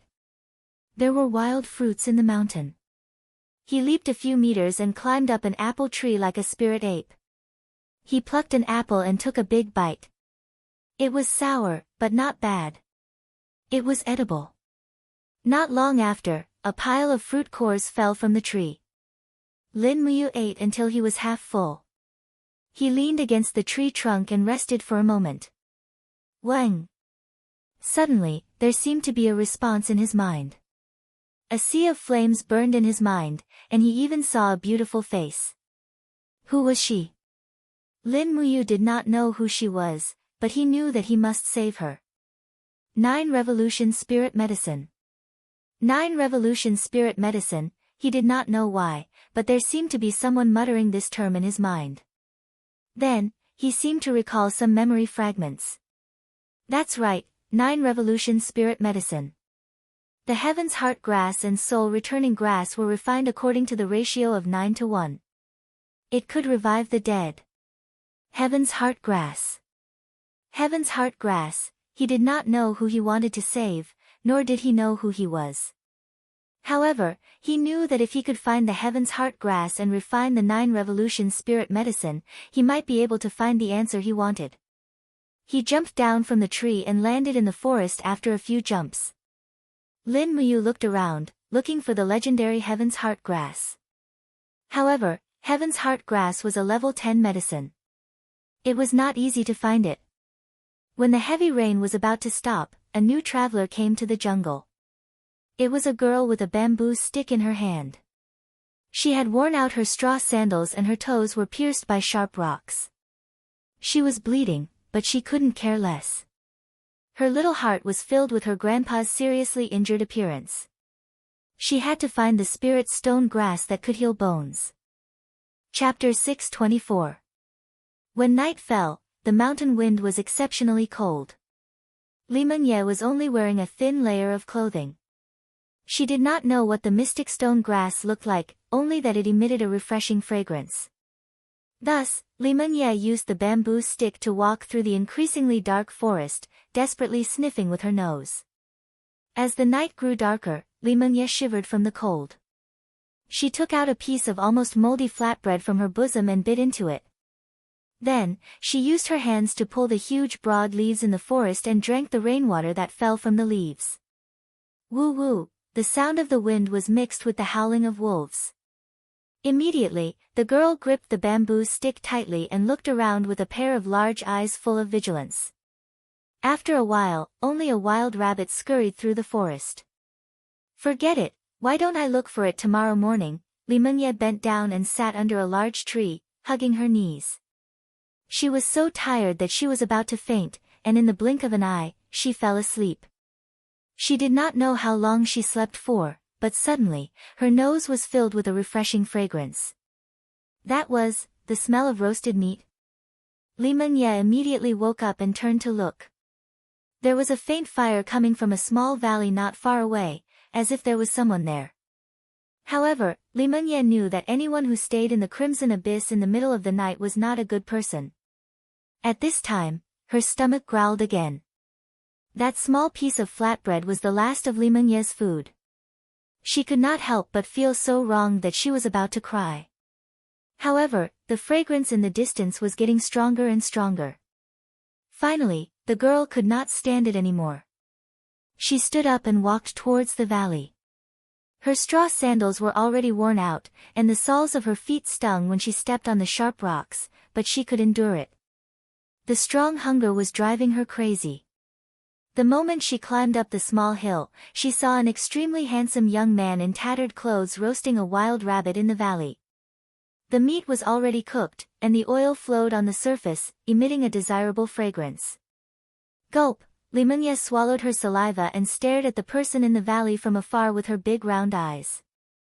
However, she did not notice that behind her, two pairs of red eyes were faintly discernible in the forest, slowly approaching her. Impressively, they were two adult swift wolves, also the frequent guests of this forest at night. Roar! Li Mengye finally woke up when the wolves roared. She recognized wolves and was scared out of her wits. After a scream, she held the bamboo pole with her tender hands and pointed it at the two wolves in the distance. At the same time, her body involuntarily retreated.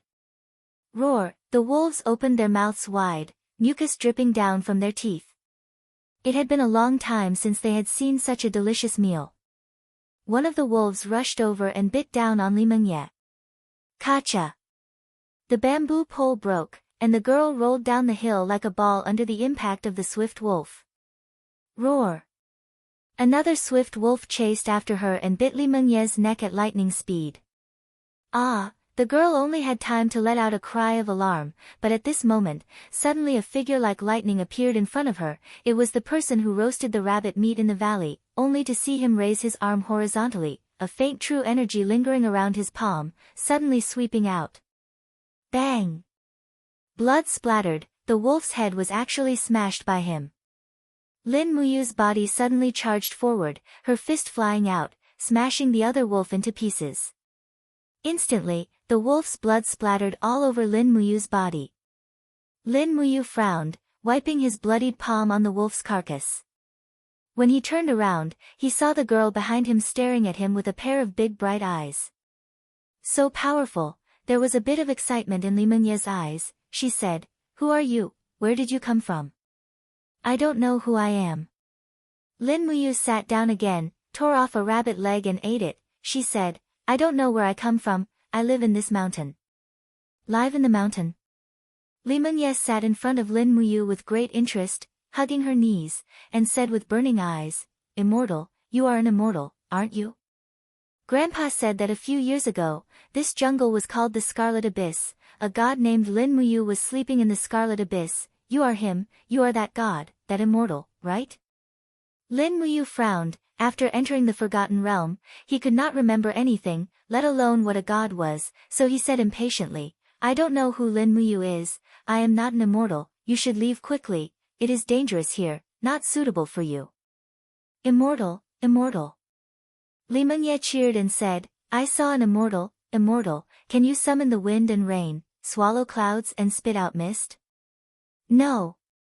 Lin Muyu said coldly. Then immortal, do you know how to turn stone into gold, cast beans into soldiers? No. Lin Muyu was already very irritated. Immortal, immortal. Li Mengye stared at him with her big watery eyes. Do you know about the spiritual stone grass? I don't know. After Lin Muyu finished speaking, he suddenly realized that in his short memory, there seemed to be traces of the spiritual stone grass, so he asked, why do you ask about the spiritual stone grass? Grandpa's leg was broken by a bad person, I want the spiritual stone grass as medicine to treat Grandpa. Tisk, how old are you, and you still want to treat people? Lin Muyu smiled disdainfully. Li Mengye did not speak anymore, her big watery eyes stared at the rabbit meat in Lin Muyu's hand, and she only swallowed her saliva. Lin Muyu looked up and felt a little annoyed. She tore off another rabbit's hind leg and placed it in front of the girl, saying, eat this. After you're done, spend the night in the cave over there. Leave at daybreak tomorrow. This is not a place you should be in. Thank you, immortal. Li Mengye took the rabbit leg and thanked him happily, then began to reject it, and in the blink of an eye, she finished it. Lin Muyu secretly complained, how could this child eat so much, so he tore off another big piece of rabbit meat and handed it to her, saying, here, this is for you too. Li Mengye's face was full of joy, thank you, you really are an immortal. Grandpa said that the gods in the empire are good people who pity the state of the universe, they save the suffering, and enlighten the lost. Really? TSK, Lin Muyu sneered, although she did not know why she sneered.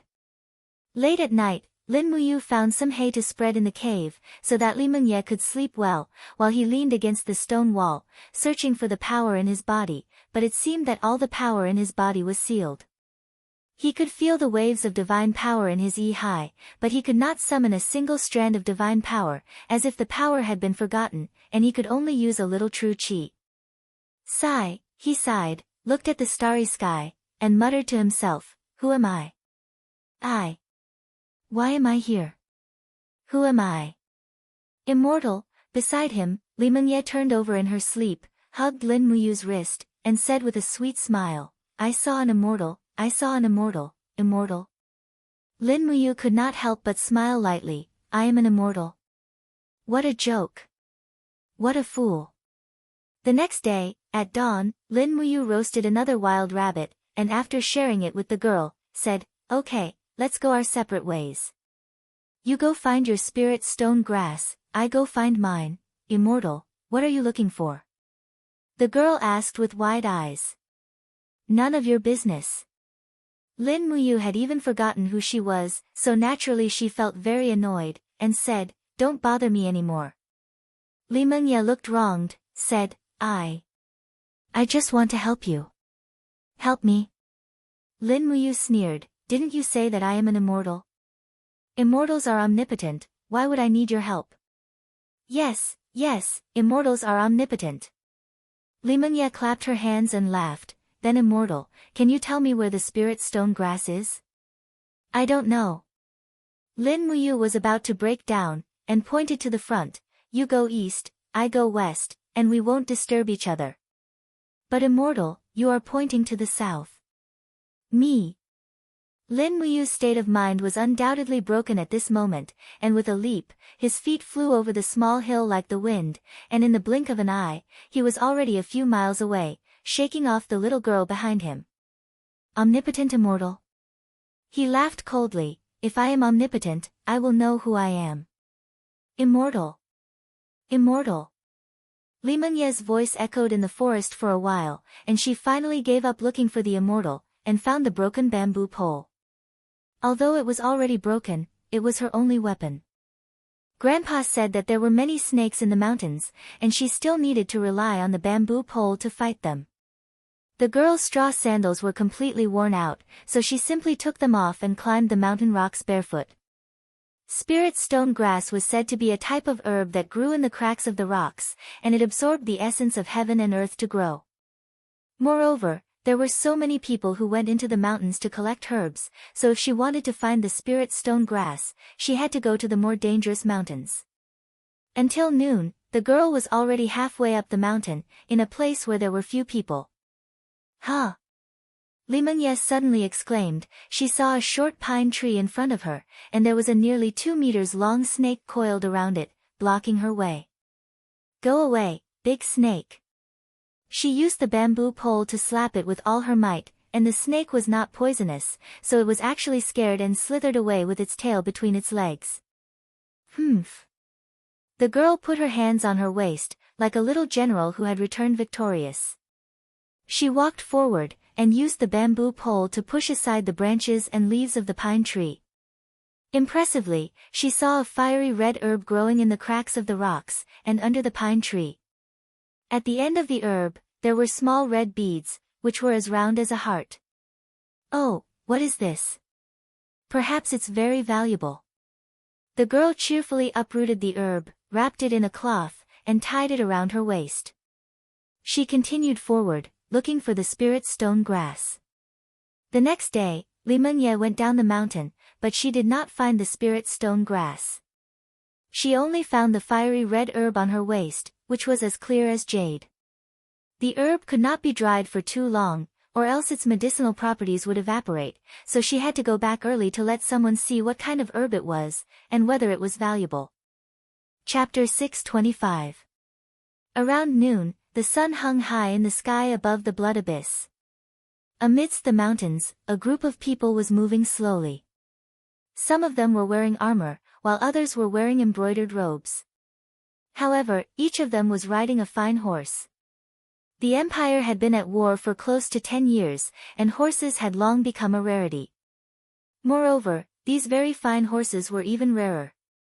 This group of people was clearly either rich or noble. There were more than 20 of them, and they were meandering through the mountains. In the crowd, a warrior with a sword hanging from his waist was stroking his beard. His eyes were gleaming, and it was clear that his cultivation was not low. This person was called Northern Qi Hong, and he was one of the retainers of the Northern Qi Prefecture in Bailing City. He was at the first level of the Heaven Realm, and the heavenly book at his waist was enough to prove his identity. Next to Northern Qi Hong was an old man around 70 years old. Although he was old, his face was full of vigor. He must have taken good care of himself. Huang Yuan, the #1 alchemist in Lingnan province, had the title of King of Medicine. It was said that not long ago, he had refined a 9th-level medicine. This time, the Northern Qi Prefecture had sent a group of people to protect him in the blood abyss in order to find rare herbs. Sir King of Medicine. Hong of Northern Qi smiled respectfully. If we can find the longevity grass and refine the longevity medicine for Master Ing of Northern Qi, that will be a great accomplishment. Perhaps the old man will be so happy that he will immediately bestow upon you the position of governor of a province. Huang Yuan couldn't help but laugh. Whether or not we can find it will depend on luck. But Northern Qi's Master Ing is blessed by the heavens. I believe he will definitely find the longevity grass to extend his life. Northern Qi Hong nodded. Yes, if that is the case, the master will not need to use the heavenly book of life to extend his life. That goes against the heavens. Yes. The Northern Qi government had forced Tang Lan to her death at the old site of Bailing City, but this matter had always been hidden from the world. Most of the commoners who had witnessed the calamity had already died under Tang Xiaoxi's bloody claws. After the empire was rebuilt, the Northern Qi government immediately chose to pledge loyalty to Feng Jixing. Feng Jixing also needed someone to hold down the fort in Lingnan province, so he gave the head of the Northern Qi government, Northern Qi Ying, the title of chief administrator of Lingnan province, and ordered him to rebuild Bailing City. If it were not for the Northern Qi government, Bailing City would probably not have reached its current scale. It would have long been a dead city. However, Feng Jixing allowed the Northern Qi Prefecture to govern Bailing City, which made the Northern Qi Prefecture even more reckless and frivolous. The Northern Qi Prefecture established the Heavenly Book League, privately bought and sold Heavenly Book weapon embryos, and deceived their superiors and subordinates. Only the heavens knew how many heartless things they had done. It was not that Feng Jixing was unaware of this, but he was busy dealing with chaos everywhere and could not find the time to deal with the northern Qi prefecture. The mountain path was rugged. As they walked, they suddenly saw a girl limping down the mountain path. Her feet were a bloody mess, but her little face was full of stubbornness. She continued to walk down the mountain step by step. She held half a bamboo pole in her hand, and there were tears on her face. She must have fallen and cried in pain. There is a girl in the mountain. Northern Qihong looked from afar and couldn't help but frown. Huang Yuan's gaze turned cold. He narrowed his eyes at the cloth bag hanging from the girl's waist and said, "Sir Northern Qi, I think I have seen the herb hanging from the girl's waist in the pharmacopoeia." "Oh, what rare herb is it?" "It is heavenly heart grass, a level 10 herb." "What?" Northern Qihong was stunned. How is this possible? How could a mere girl have heavenly heart grass? Who knows? There are remnants of Qin Yin's divine power in the Crimson Abyss. Perhaps it was this divine power that gave birth to many rare herbs. Otherwise, why do you think so many people would flock to the Crimson Abyss? What do we do? Do we take the heavenly heart grass or not? Northern Qihong asked coldly. Huang Yuan's face was full of greed. Heavenly heart grass is the most precious treasure in the world. If we don't take it, someone else will. This girl is just a country girl and doesn't deserve it. Sir Northern Qi, heavenly heart grass grows in the Bloody Abyss, and the Bloody Abyss is within the borders of Bailing City. All of Bailing City belongs to the Northern Qi prefecture. Naturally, this heavenly heart grass belongs to the Northern Qi prefecture. We are just taking back what belongs to us. Ha, very well. Northern Qihong immediately urged his horse forward. He pointed from afar and said, "Hey, girl, stop right there." Li Mengye had already begun to take the grass from the thorny area, but she still couldn't escape the eyes of these people. She stood where she was in a daze. She could see that Northern Qihong was an official. The 2 stars on his collar were not fake. She said respectfully, "Sir, you called me for something?" "Of course." "What is your name?" "Li Mengye." "Where did you steal the grass on your waist?" "I didn't steal it." Li Mengye argued. "I picked it up in the mountains." "I didn't steal it." "How dare you say you didn't steal it?" Northern Qihong's eyes were ferocious. "This mountain belongs to Bailing City. I am the guardian of Bailing City. This mountain is mine. You picked the grass on my mountain and you dare say you didn't steal it? Give it to me." "No." Although Li Mengye was young, she knew that the grass must be valuable. She held the heavenly heart grass and said, "This is the money for grandpa and mother's treatment. You can't take it." "How dare you?" Northern Qihong suddenly raised his horse whip and lashed at the air. "Pa!"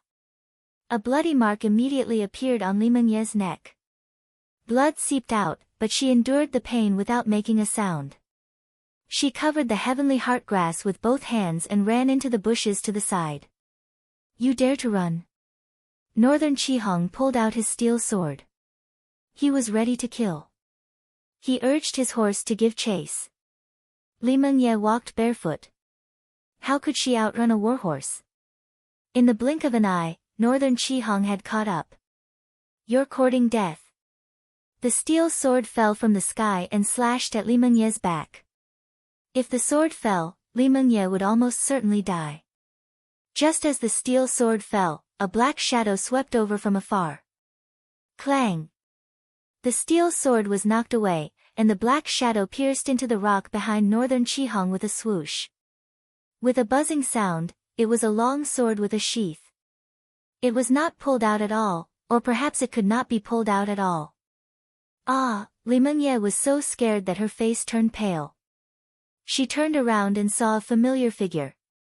It was Lin Muyu, wrapped in animal skin. He had already taken off his rusty armor and replaced it with a newly killed animal skin. "Immortal! Immortal, save me!" The girl cried for help.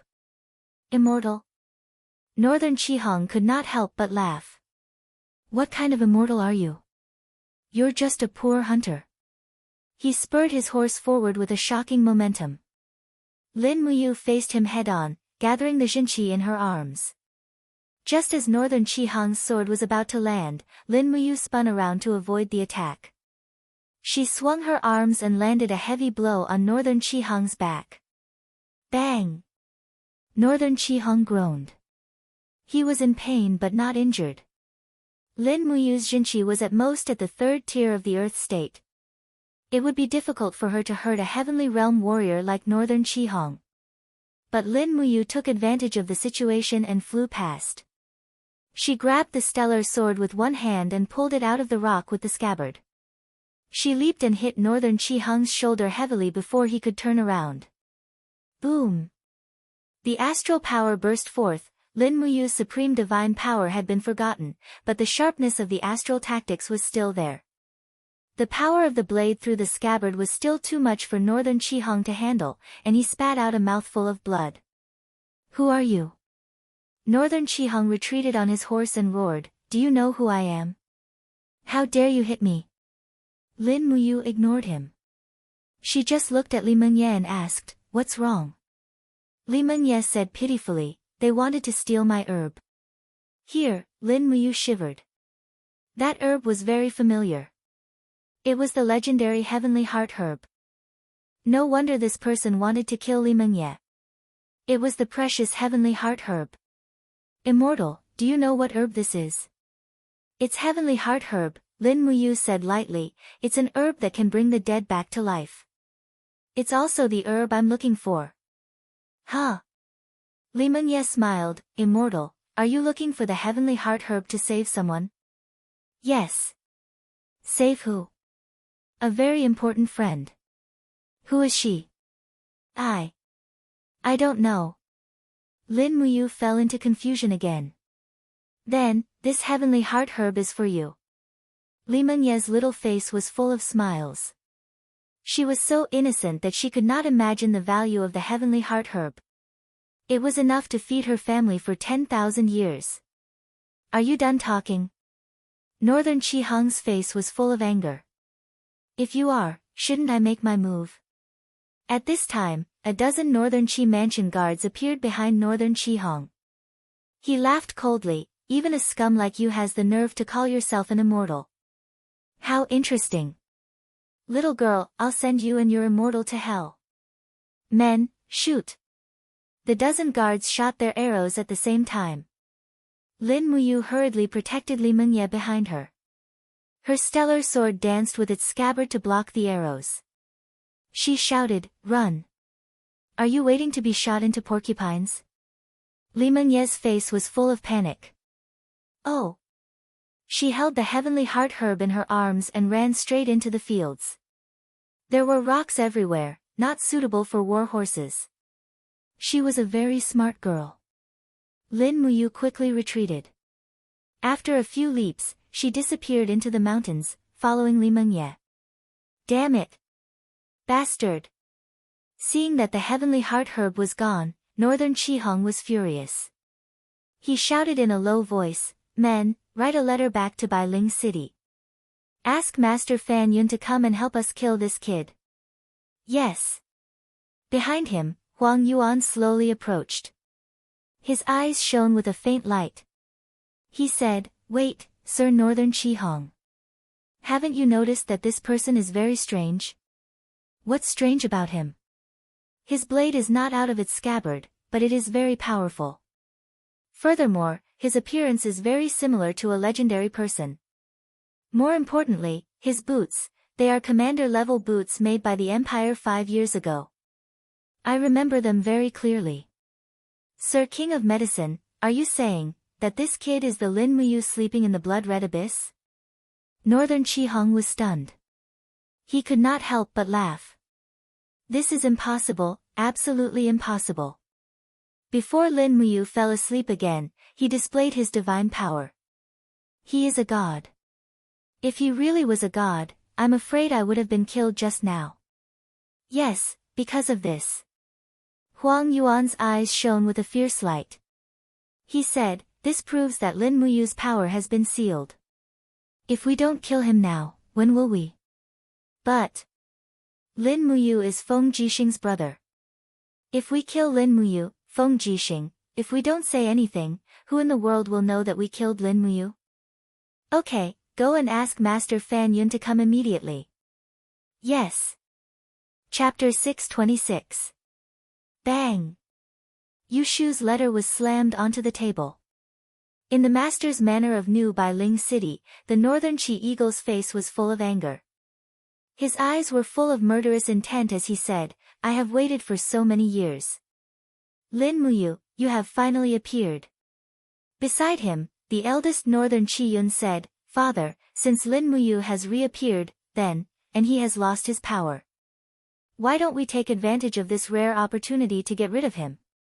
The northern Qi Eagle said lightly, if it was not for Lin Muyu's interference, your brother northern Qi Huan would not have died so tragically in the White Leaves Forest.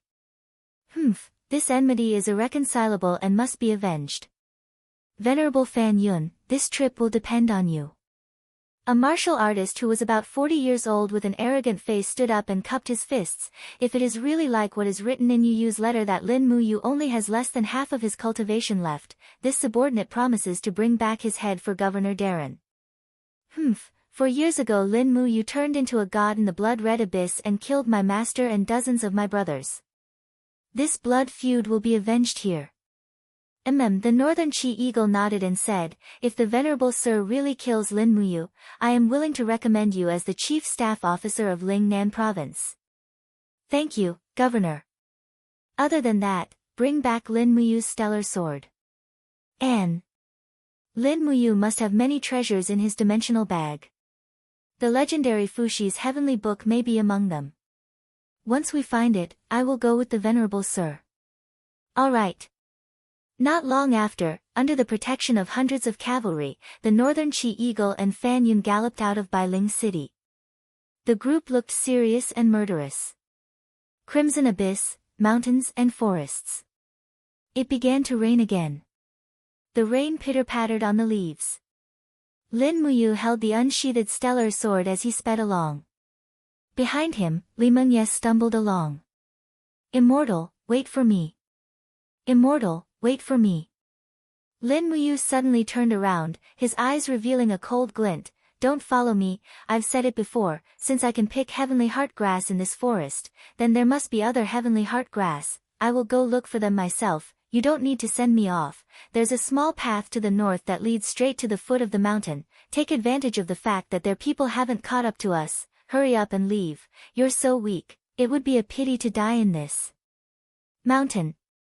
The girl hugged the heaven's heart grass, tilted her head and looked at him, saying, Then if I leave and they come to seek revenge, they won't be able to find me, and the immortals will be in trouble.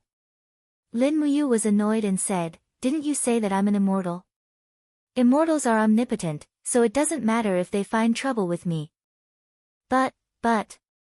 The girl furrowed her brows and said, but the immortal doesn't seem to be able to defeat those people just now. Otherwise, the immortal would have already defeated the bad guy. Lin Muyu wanted to say something but stopped, his heart full of regret. He could feel the vast divine power in his body, but this power didn't seem to belong to him, he couldn't use it, as if it was something he had forgotten. Clenching his fists, he gritted his teeth and stared at the little girl. Anyway, hurry up and leave, isn't your grandfather still waiting for you to treat him? Go, it's too dangerous here, not to mention those powerful people, even the wolves in the mountains can eat you. Look at you, skinny as a match, how much strength can your fists have? Hurry up and leave, don't drag me down anymore.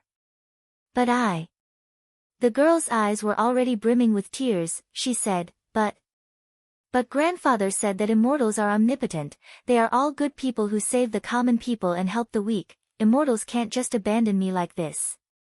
Whoosh! Lin Muyu suddenly jumped in front of the girl, looking at her fiercely, his face full of annoyance. Power enshrouded his fists, stirring up the fallen leaves, but he still couldn't summon too much power, he said angrily, you see, this is all I can do, I can't beat them, I can't protect you, hurry up and leave, don't drag me down. But, you are an immortal living in the mountains. The girl looked at him with great grievance, Sigh, Lin Muyu gritted his teeth. Don't follow me anymore, I'll go find the heavenly heart grass myself to refine medicine to save people. Don't die in the mountains, this knife is for you to protect yourself, take the knife and leave. He raised his hand and pulled out a small demonic noise knife from his waist. At this time, Lin Muyu naturally didn't know that the demonic noise knife was a treasure. He directly threw the sharp knife into the rocks, piercing a few centimeters in. Ah! Li Mengye's pair of beautiful eyes were full of joy. It's a treasure bestowed by the immortal.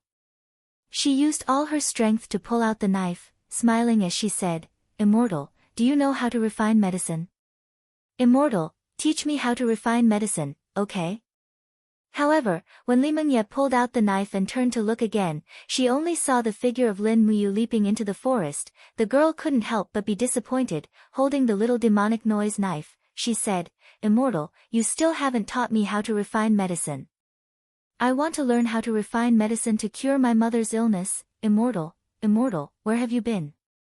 At dusk, the rain stopped, and the sound of horse hooves could be heard in the forest. Northern Chi-hong raised his sword and rode forward. Master Fan Yun, you've come. Where is he? Northern Chi-eagle said coldly. It's right in this forest. Northern Chi-hong smiled slightly. My black feather is following him, in that direction, we can go there and capture him. There's no need to capture him, just kill him, Northern Chi-eagle lightly said. Lin Muyu is a sleeping dragon, if you can kill him in his sleep, then don't go looking for trouble. Someone, prepare the heavenly book embryo. If Fan Yun the Venerable is no match for Lin Muyu, use the heavenly book to keep him in check. First use the wind element lower level heavenly book, then use the earth element middle level heavenly book, and kill him in one move. Yes, sir.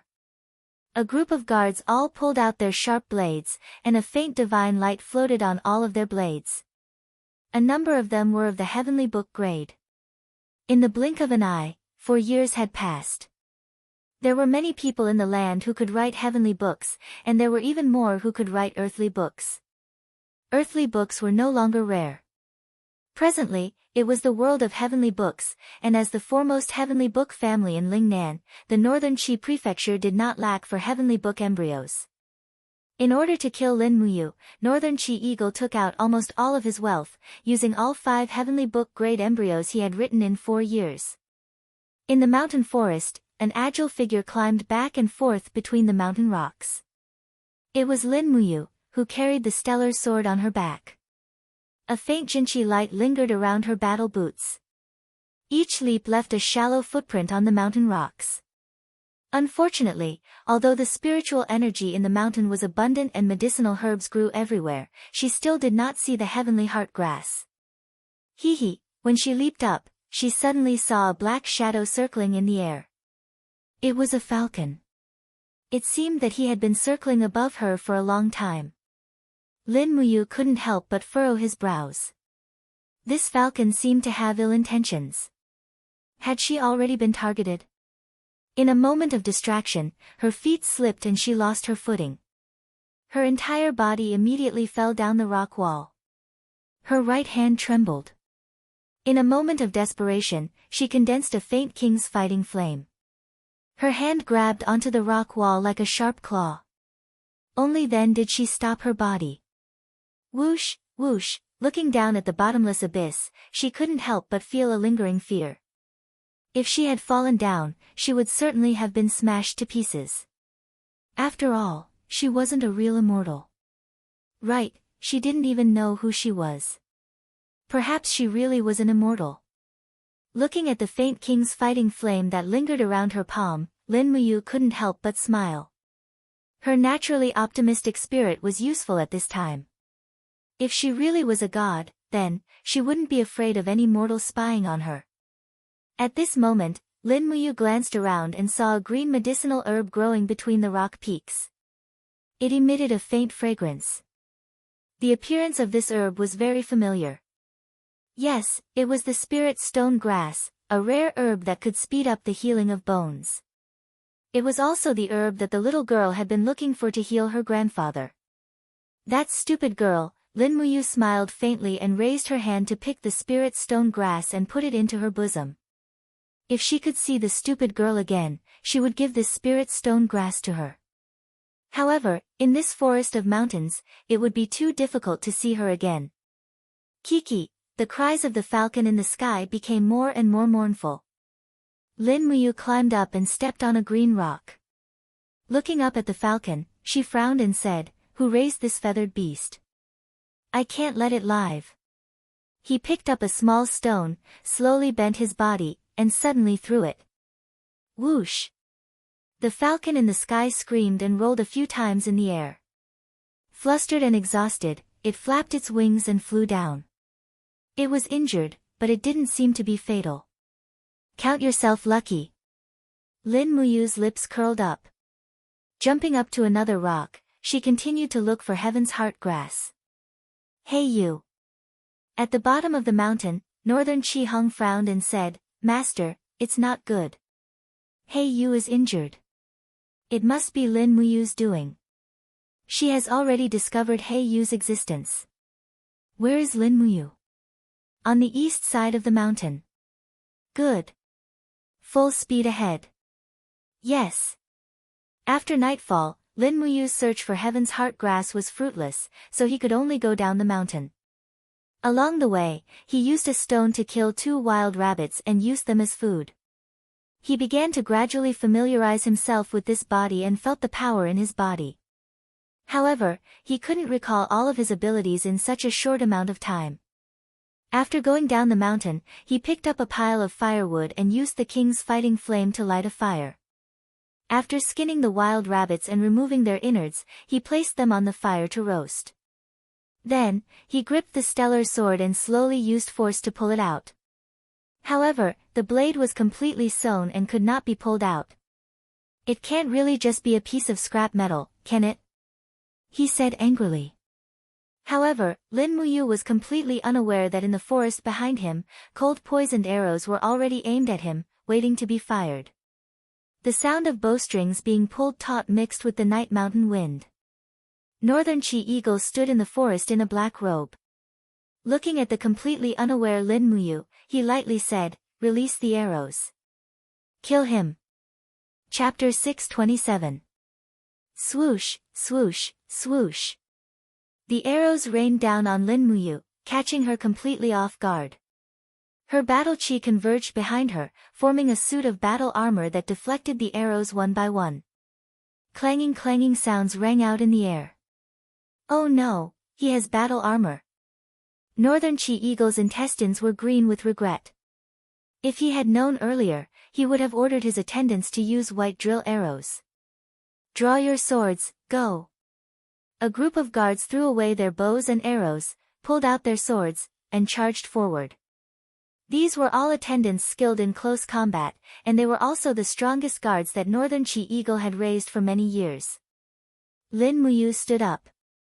Holding the stellar sword that could not be unsheathed, she looked coldly at the crowd and said, "Just who are you people? Why do you keep finding trouble with me?" A guard laughed sinisterly. "We are people who want your worthless life. Die." Sword light flew. There were a few Heaven Realm warriors in this group. Lin Muyu almost instinctively swung her sword to block. After the scabbard knocked away a guard's long sword, her body spun, and the hilt of the sword, which contained great power, slammed heavily into the guard's chest.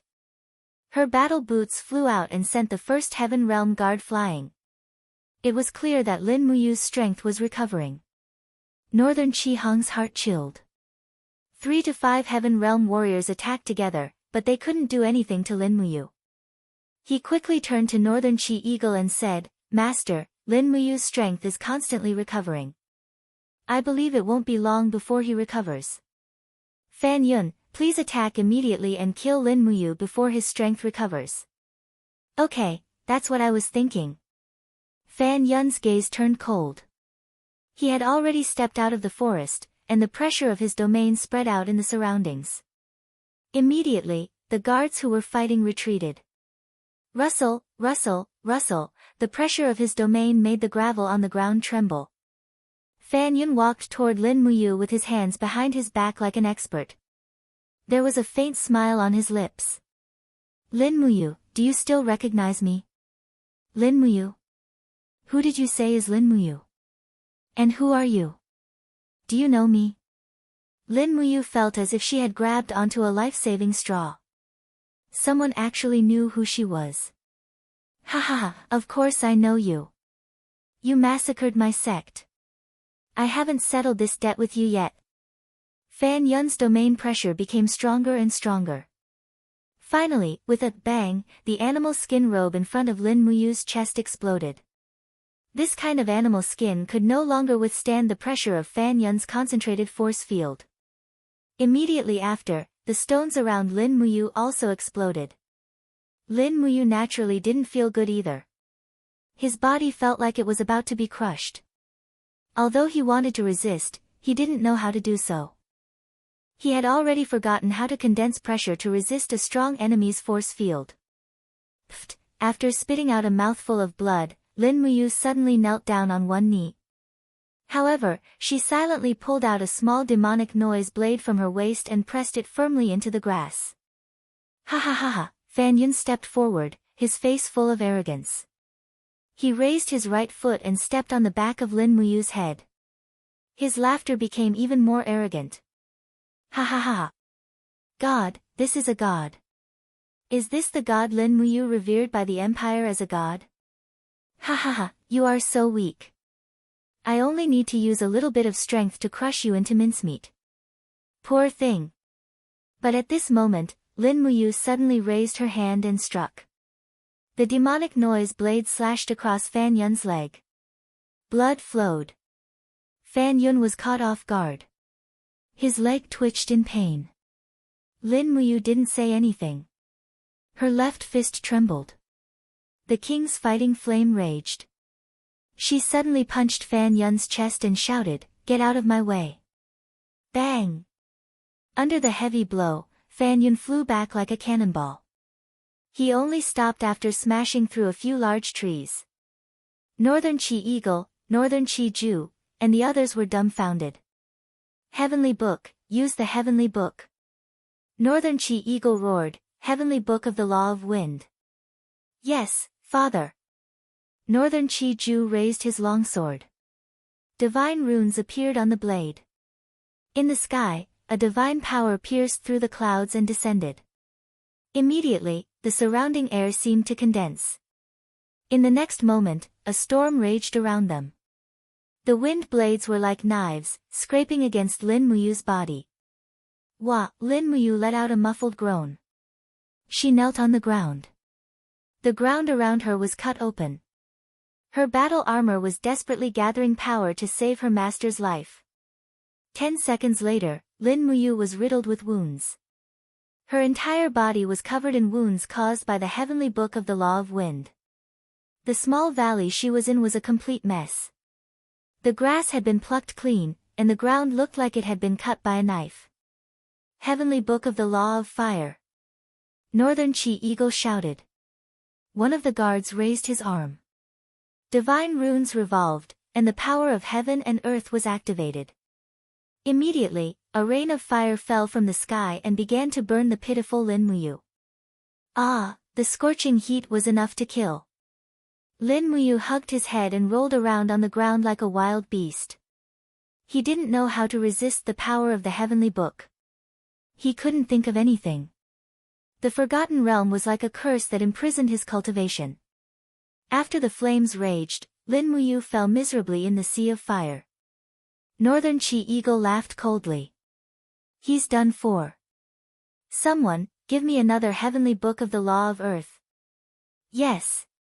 A pillar of indigo light rose up into the heavens, and the earth tremored violently as a series of rock spikes erupted from the ground like the gaping maw of a gargantuan beast.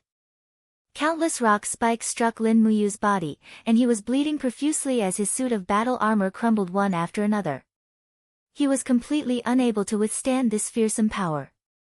Alright, he's about to die. Northern Chi Eagle said indifferently, follow me. Yes. When the power of the Heavenly Book disappeared, the rock spikes turned to stone powder. Lin Muyu collapsed in the stone powder. Northern Chi Eagle walked forward and pulled out the Qiankuan pouch from his waist. He reached into the pouch and finally pulled out a golden heavenly book. It was the legendary Fuxi Heavenly Book. It's the Heavenly Book. It's the Fuxi Heavenly Book left behind by the God Emperor Fuxi.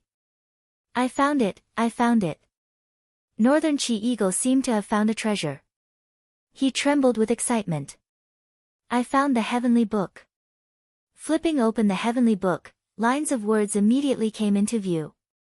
At this time, Northern Chi Ji walked forward, pulled out his long sword, and pressed it against Lin Muyu's chest. Father, then. I will finish him off to avenge my second brother. Wait. Northern Chi Ji flipped to the last few volumes of the Heavenly Book but couldn't see a single word. He couldn't help but say, this is a wordless Heavenly Book. I still have things to ask Lin Muyu. Tie him up and break his sea of energy. Yes. Northern Chi Ji smiled slightly. The blade of his sword swept across and pierced through Lin Muyu's sea of energy. Immediately, Jinqi flowed out. Following that, he used the tough nihility ox tendon to bind him tightly. The nihility ox tendon was resistant to water and fire. It was a good material for bowstrings, but it was also excellent for binding people. The more one struggled, the tighter it became. It was impossible to break free. At night, everyone set up camp in the cave. They threw Lin Muyu into the innermost part of the cave. After splashing water on him, he still did not wake. His injuries were too serious. Not long after, everyone became drowsy. Outside the cave, the fire flickered. Lin Muyu slowly woke up. He felt pain all over his body. He struggled for a while and then gave up.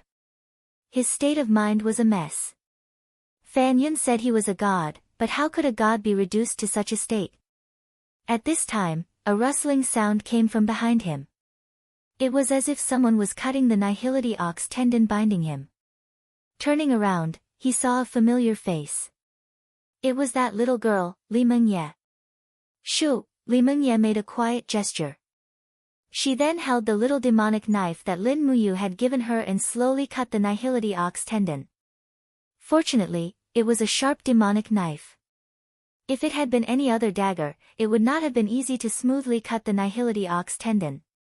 Patter, the nihility ox tendon broke one by one, but the closest guard was only a few meters away. Lin Muyu could not summon up any strength in his body. The remaining Jinqi in his sea of energy had all been drained. Li Mengye stretched out her hand and pointed behind her. In a small voice, she said, there is a cave in this cave. We'll crawl out from here. Be quiet, immortal. At this time, when Lin Muyu heard, immortal, he immediately felt it was particularly ironic. If he really was someone, why would he need a girl who had no strength to truss a chicken to save him?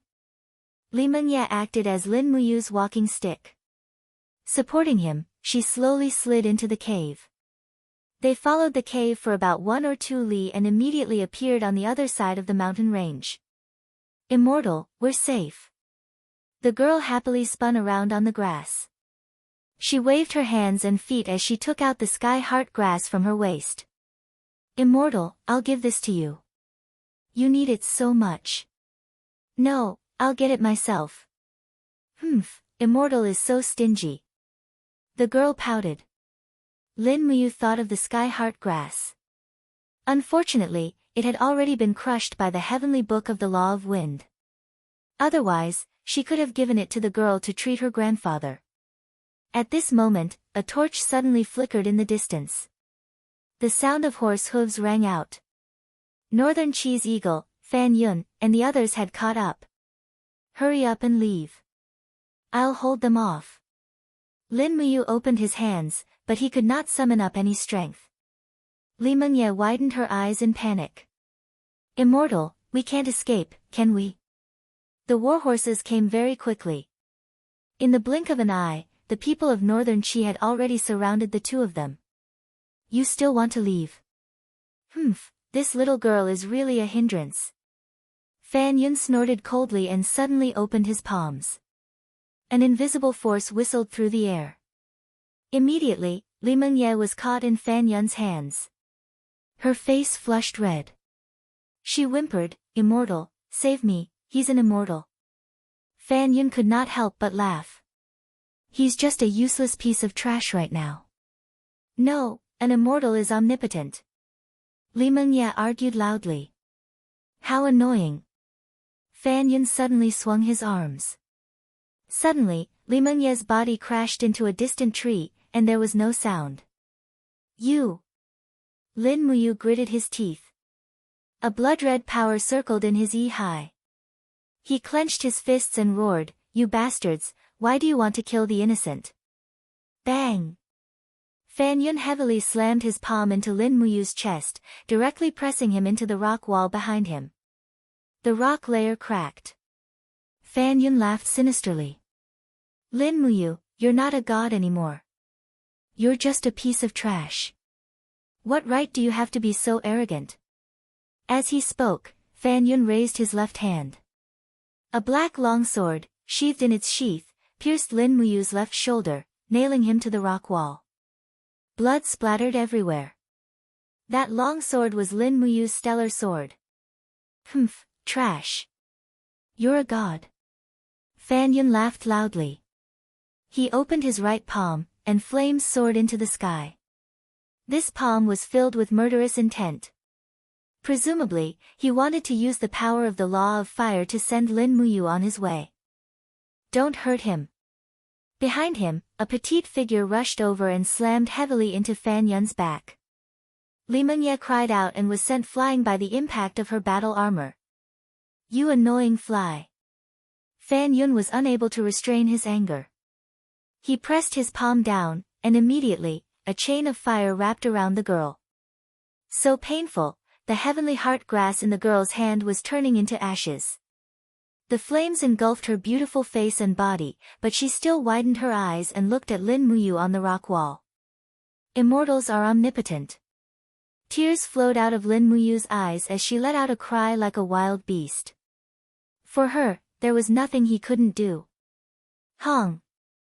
A golden light shot out, and the supreme divine power returned to Lin Muyu's body like a storm.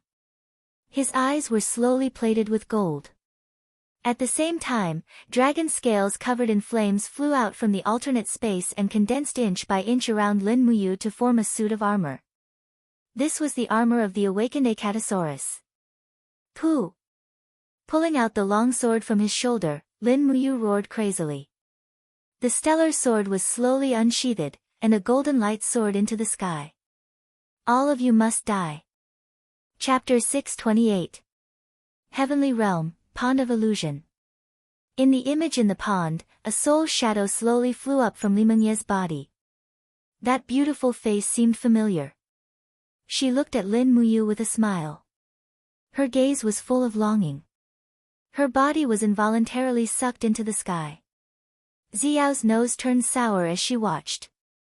Tears trickled down her cheeks as she said, "If Ah Yu knew that she was Qin Yin's reincarnation, how regretful would he be." The seven luminaries' demon emperor's expression was solemn.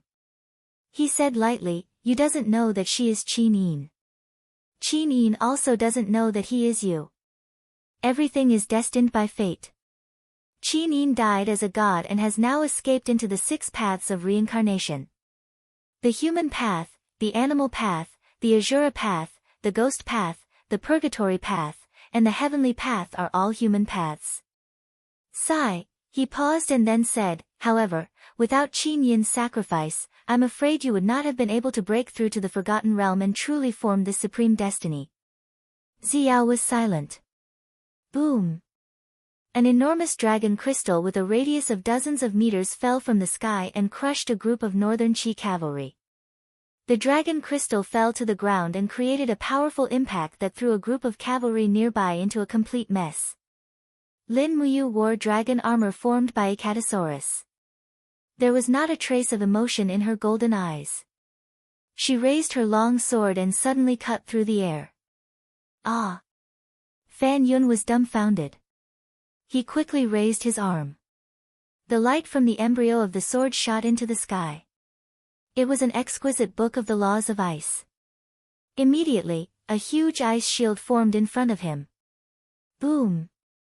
The sword chi cut through the air, splitting the ice shield and Fan Yun's body in two. Fan Yun didn't even have time to make a sound before he was killed. He probably didn't think he would end up like this. Father, let's go. Northern Chi protected the Northern Chi eagle and fled in panic, but how could they escape? In the sky, golden clouds covered the sky. Lin Muyu stepped on the void, and with every step she took, golden god force rippled outwards. In her EC, a golden godhead slowly condensed, and endless god force flowed into Lin Muyu's body. The supreme godhead's god force far surpassed the other 4 grades of godheads, and the destructive power it could produce was naturally earth-shattering. Suddenly, Lin Muyu raised her left hand, and it was as if all the stars in the sky were grasped in her hand. A purplish-red blazing sun appeared in her palm. It was the 6th form of the astral arts, purple sun shakes the earth. Lin Muyu had been in slumber for 4 years, and the Supreme Sovereign Personality had also been dormant for 4 years. This was enough time for Lin Muyu to comprehend the higher level of the astral arts. The rays of the violet sun illuminated the night as bright as day. Lin Muyu stared at the ground with his golden eyes. At this moment, he was like a god looking at the ants on the ground. All life and death was in his hands. Buzz! With a wave of her arm, the energy of the violet sun fell onto the ground. Ah! The light came closer and closer. When the Northern Chi Eagle, Northern Chi Ji, and Northern Chi Hong turned around, their faces were pale. This was God's punishment for the human world. There was no way to avoid it. Boom! A semicircular explosion spread out on the ground. The energy of the purple sun shakes the earth spread out with a destructive force. The Northern Chi Eagle, Northern Chi Ji, and the others were instantly turned into ashes. Even the ground, forests, and mountains were blasted into a basin. What more these people's bodies of flesh and blood? An abyss with a radius of several hundred meters appeared in the crimson abyss.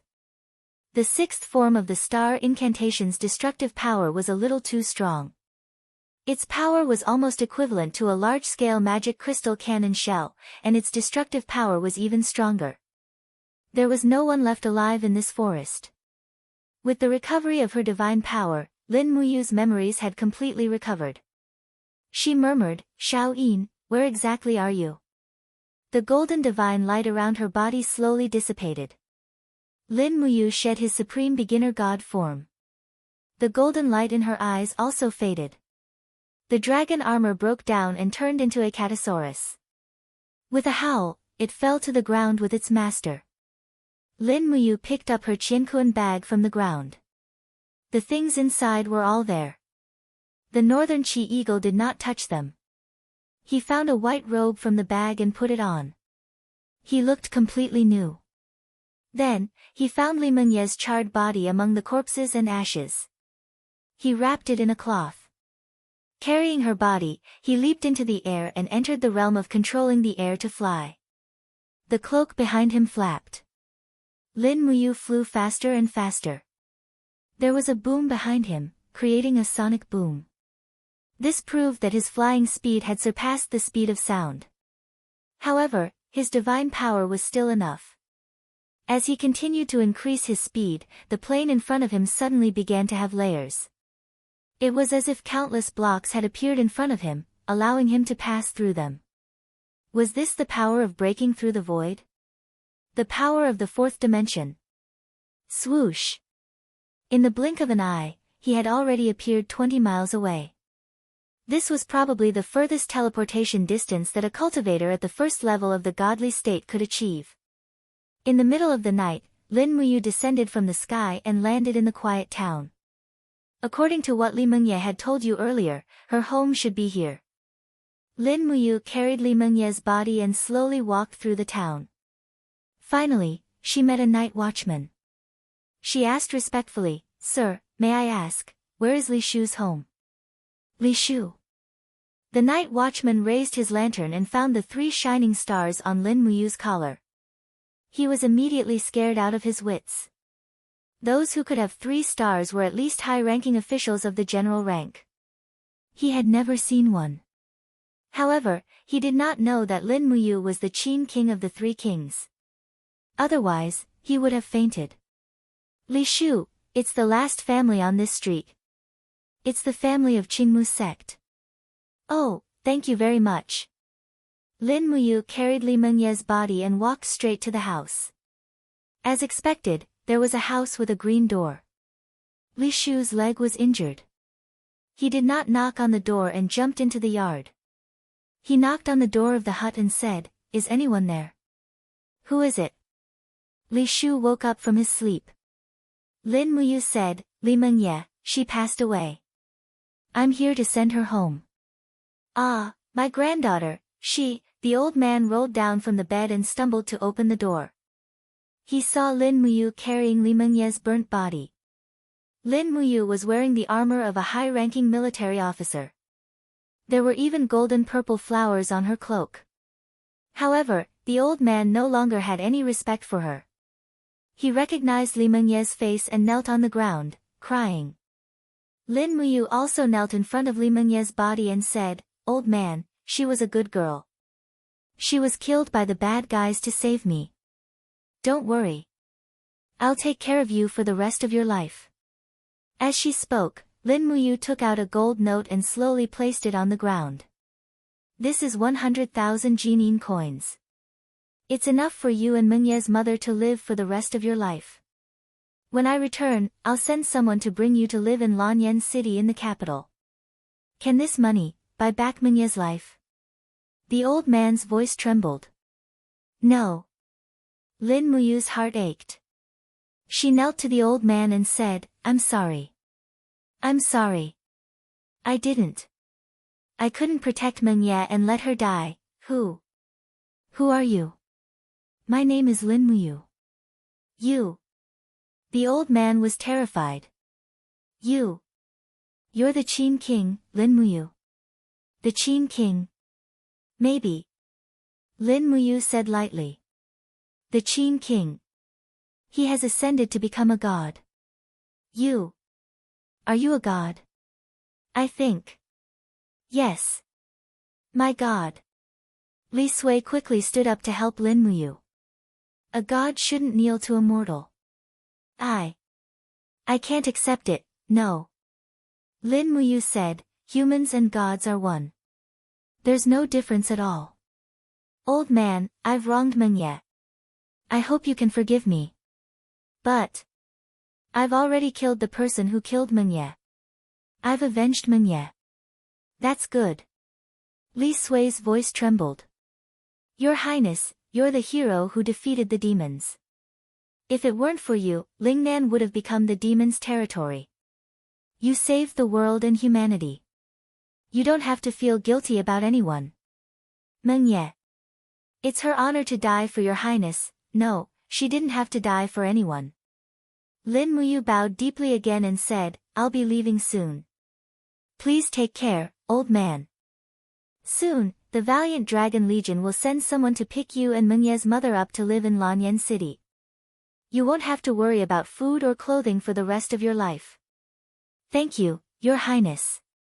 The old man kowtowed again. When he looked up, he found that Lin Muyu had already stepped into the void and disappeared in the wind. The old man was dumbfounded. He murmured, "Is that a god?" After forming the supreme godhead, Lin Muyu had already sensed that Qin Yin's aura was no longer in the Crimson Abyss. Even her godhead fragment had disappeared with the passage of time. There was no longer any need to stay in the Crimson Abyss. However, he heard that Tang Xiaoxi was not dead, so the most important thing was to find Tang Xiaoxi and find out what happened back then. Moreover, Tang Xiaoxi's fate was unknown, and that worried Lin Muyu. He still believed that Tang Xiaoxi would not betray Qin Yin, just like how Qin Yin believed the same. There had to be a reason for everything.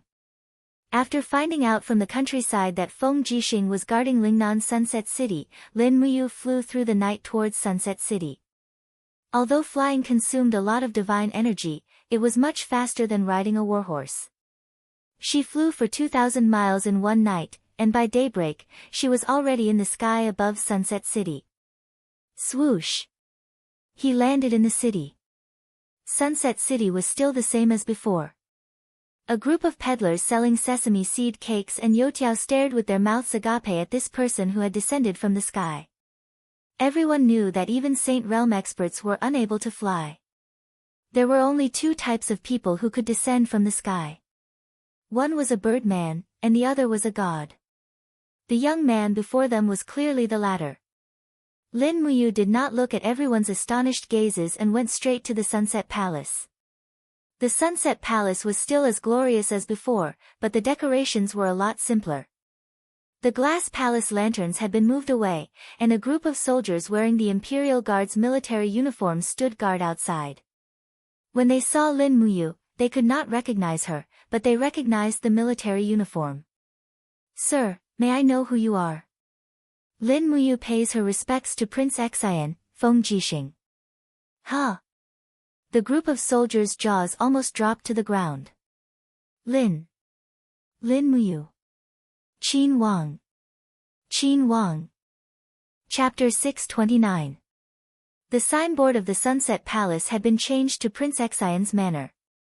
In a pavilion deep in the manor, the guards had all been sent away. A person was sitting on the ground in the pavilion, and streams of divine heaven realm profound strength circled around his body. A faint golden glow appeared on the surface of his body. This was the outward appearance of a descending arhat at the 7th level of the Vajra physique. This person was none other than Feng Jixing. Ha! Feng Jixing opened his eyes abruptly. His spiritual senses had already sensed an extremely familiar aura approaching. However, it was different from the original aura. This aura was indistinct and contained a vast power source of righteousness. It seemed to be Lin Muyu's, but it was not the original Lin Muyu. Feng Jixing was stunned for a moment. He flipped over and stood up, not even taking the wind slasher saber that he had placed on the tiles. With a single leap, he leaped out several tens of meters, heading straight for the outside of Prince Xian Manor. Outside the manor, a group of guards were kneeling, all of them wearing respectful expressions. Before them was Lin Muyu. For years had passed in the blink of an eye, and Lin Muyu's disposition and power had undergone a tremendous change. Even Feng Jixing could not tell how strong she was. Right now, Lin Muyu was like an abyss that had existed for 10,000 years. She did not reveal her abilities, but she was calm and composed. With a flash, Feng Jixing hugged his good brother. He was extremely agitated. "I thought that you had already died in the Crimson Abyss." Lin Muyu smiled and said, "How could that be?" Feng Jixing let go of Lin Muyu. He could see the faint golden flowing light on the surface of Lin Muyu's body and asked, "You've already stepped into the divine level?" Lin Muyu nodded. "That's great." Feng Jixing clenched his fists and said with a smile, "The first of us 4 heroes of Lan Yen to step into the divine realm has finally appeared. Needless to say, you won't ascend, right?"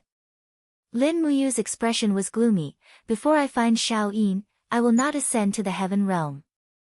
Big brother Feng, it's all thanks to you, otherwise, the empire would have been torn apart."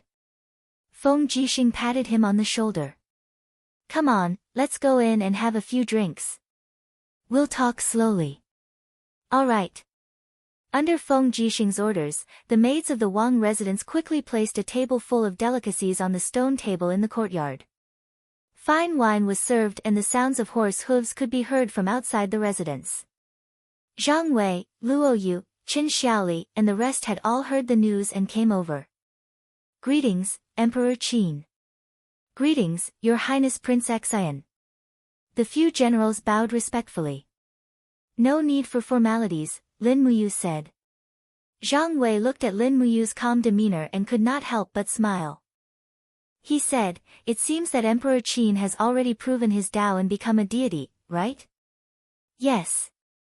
Lin Muyu thought of Li Mengye who had died for her and said, "It's just that my Tao is full of sacrifice and guilt."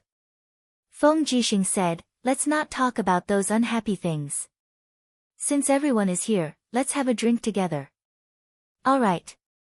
Everyone gathered around the table. After a round of drinks, they started to talk business. Lin Muyu asked, I've been sleeping in the Crimson Abyss all these years to collect Her Highness Yin's divine power shards. I know very little about the Empire. How is it now? Luo Yu cupped his fists and said, Her Highness Yin's whereabouts are unknown, so, after we defeated the demon race, we decided on a national policy of 3 kings ruling the world. Commander Yu, you will be Emperor Qin, General Feng will be Prince Xian, and Commander Qin Yan will be Prince Xiong. In addition, we also conferred 4 dukes, namely Duke of the North Luo Xian, Duke of the South Xiang Yu, Duke of Wei Wei Chou, and Duke of Zhongzheng Yifan. In addition, there are 5 marquises, namely Su Jiantao, Bai Litsang, Tang Zhen, Yao Yuan, and Su Yu. The 3 kings rule the world, but Emperor Qin has been sleeping for 4 years. During these 4 years, Prince Xian and Prince Xiong have been ruling the north and south. Everyone is waiting for Her Highness Yin to return and rule the world. Hearing Luo Yu's last sentence, Lin Muyu could not help but be moved and said, Yes, I am also waiting for the day Xiao Yin returns to my side. Feng Jixing looked at him deeply and said, If Her Highness Yin knew that you have such deep feelings for her, she would definitely be very gratified, right? It's just that, it is said that Her Highness Yin has already passed away. She has the over-god's godhood and has fallen. I am afraid that it will not be easy for her to reincarnate and find her past memories. I will not give up.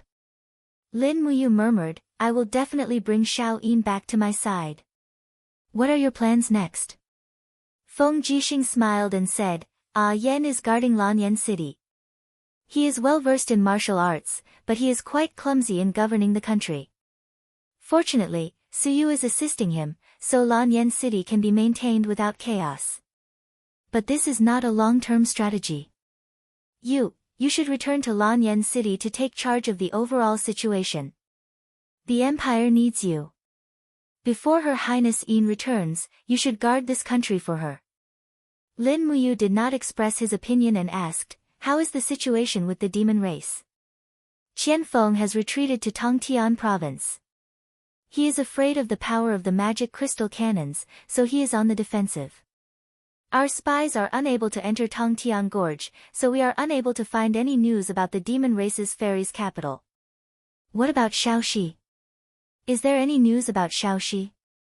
I have been sleeping in the blood-red abyss for so many years, but I have not sensed the slightest trace of Shaoxi's aura. She must still be alive.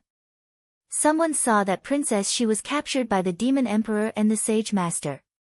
Perhaps, Princess Shi is in the demon race's fairies' capital now, Zhang Wei said. What? Lin Muyu stood up in shock. Shaoxi is in the fairies' capital. It's just a possibility. Feng Jixing emphasized. He was afraid that Lin Muyu would be rash and charge into the demon race alone. This was not a good thing. Even though he had already stepped into the god state, if the demon emperor, the sage master, and Qianfeng joined forces, the chances of Lin Muyu winning were not high. I know, which army is in Lingdong province. Duke Wei Wei Chou is in charge of the Longdan army camp and is guarding Lingdong province. Yes. At this moment, Lin Muyu had already made up her mind that Lingdong province would be her home. After all, Qin Yan and Qin Yin had been guarding Lanyan City for 4 years. It would not be good if she replaced them. Moreover, Lingdong was closest to the demon race. Instead of waiting aimlessly for Qin Yin to appear, she might as well make use of this time to exterminate the demon race. Although the demon race was strong, Lin Muyu had stepped into the godly state as a supreme being.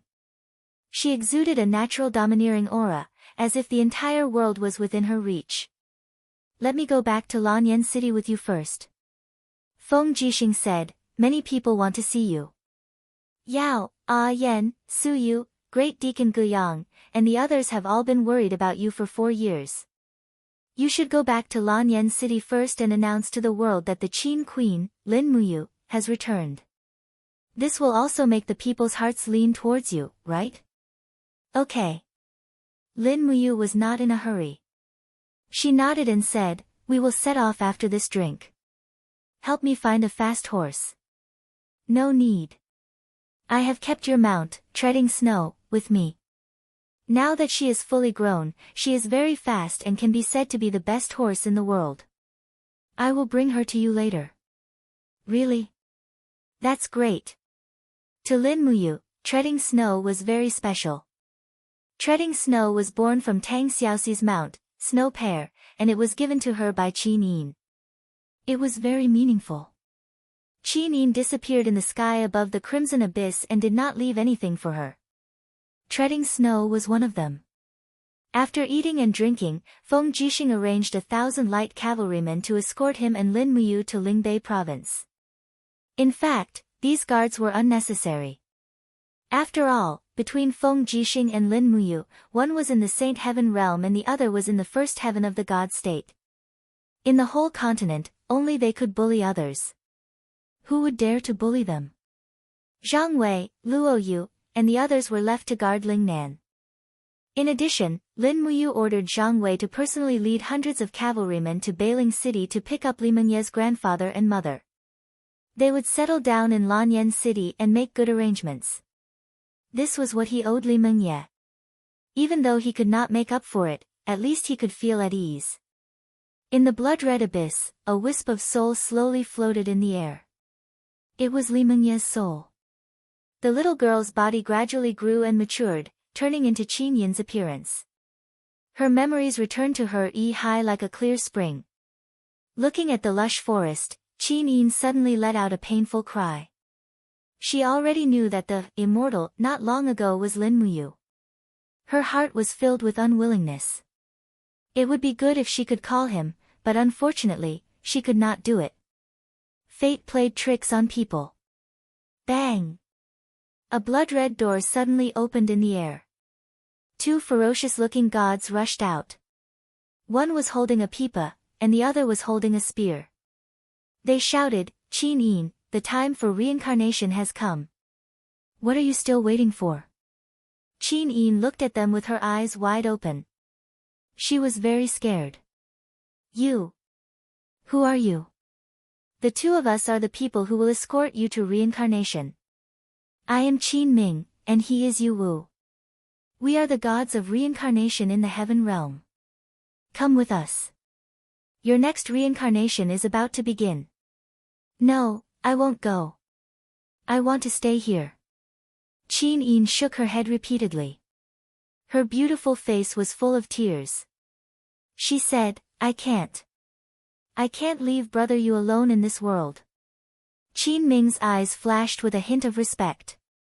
He said, "Lin Muyu has the sovereign latent personality.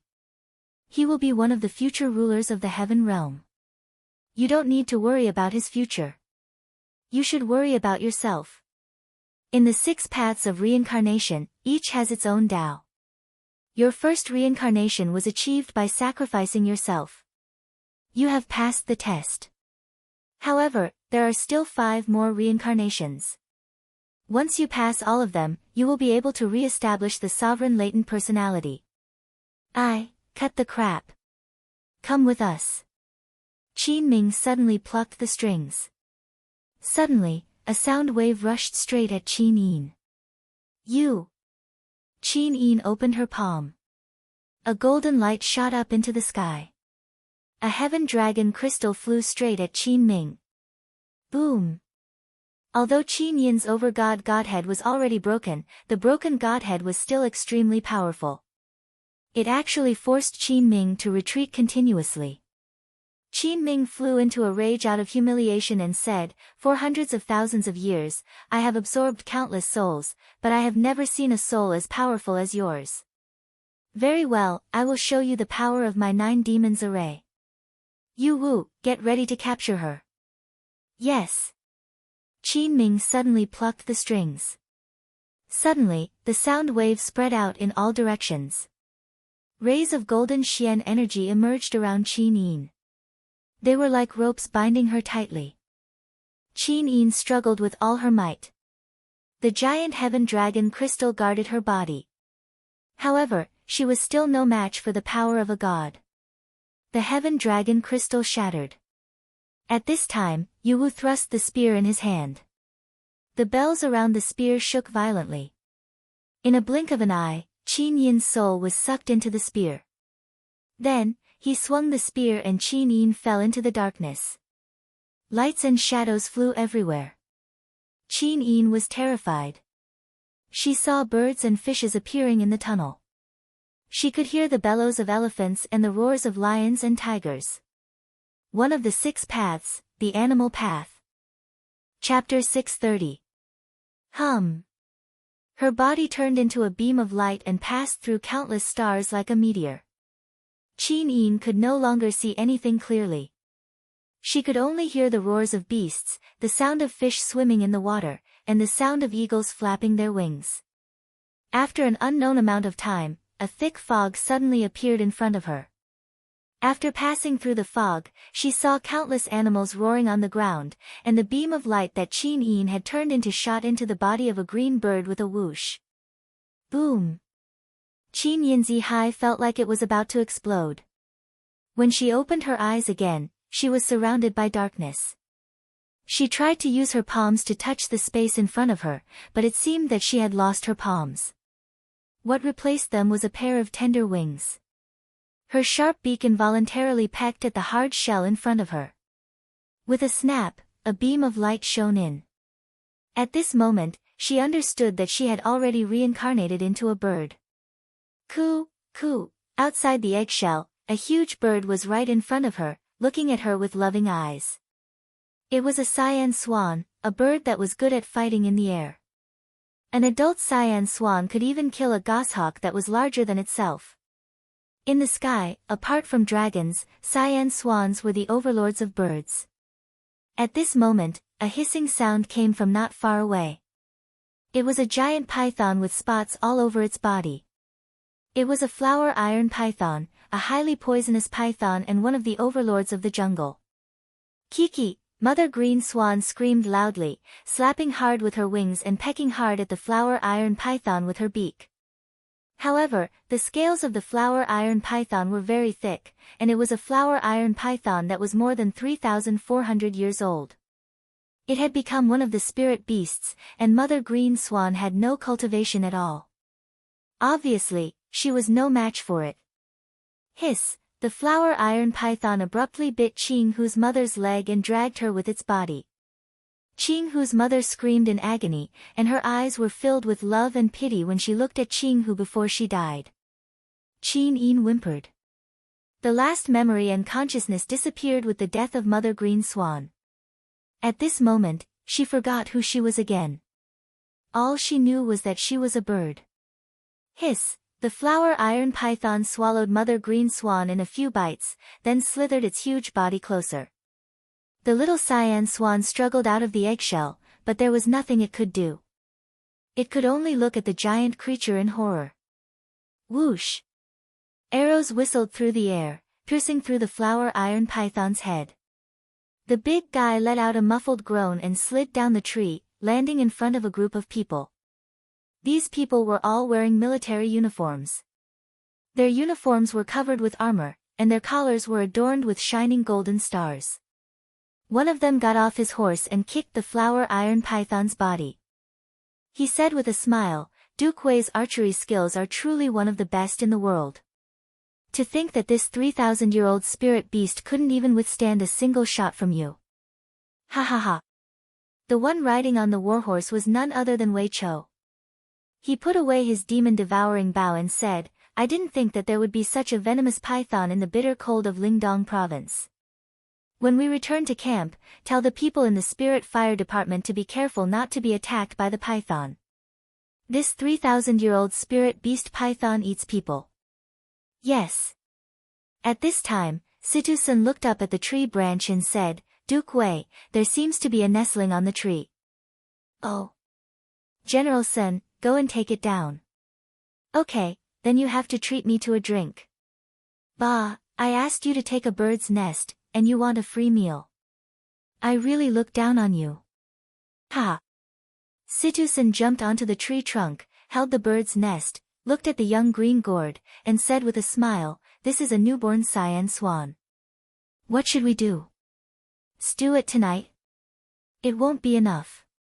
Situ Shue couldn't help but laugh and said, Brother, that's enough. Quickly take down the cyan swan. This cyan swan is a rare bird. It flies fast and is aggressive. As long as it is trained well, not only can it serve as a messenger bird to deliver letters, but it can also be a bird of prey to intercept and kill messenger birds. Why, sister, do you want to raise it? Situ Sun jumped down and handed the bird's nest to Situ Shue. TSK, look how cute it is. Situ Shue teased the little bird and said with a smile, Duke Wei, give this cyan swan to me. I want to raise it. Wei Chou waved his hand and said, General Shue, if you want to raise it, then raise it. Anyway, you have the final say. I can't stop you if you want to raise it. Anyway, since Commander Yu fell into a deep sleep in the bloody abyss, you and your sister have become lawless. Just don't raise a mammoth in the camp. Ha, look at what you said.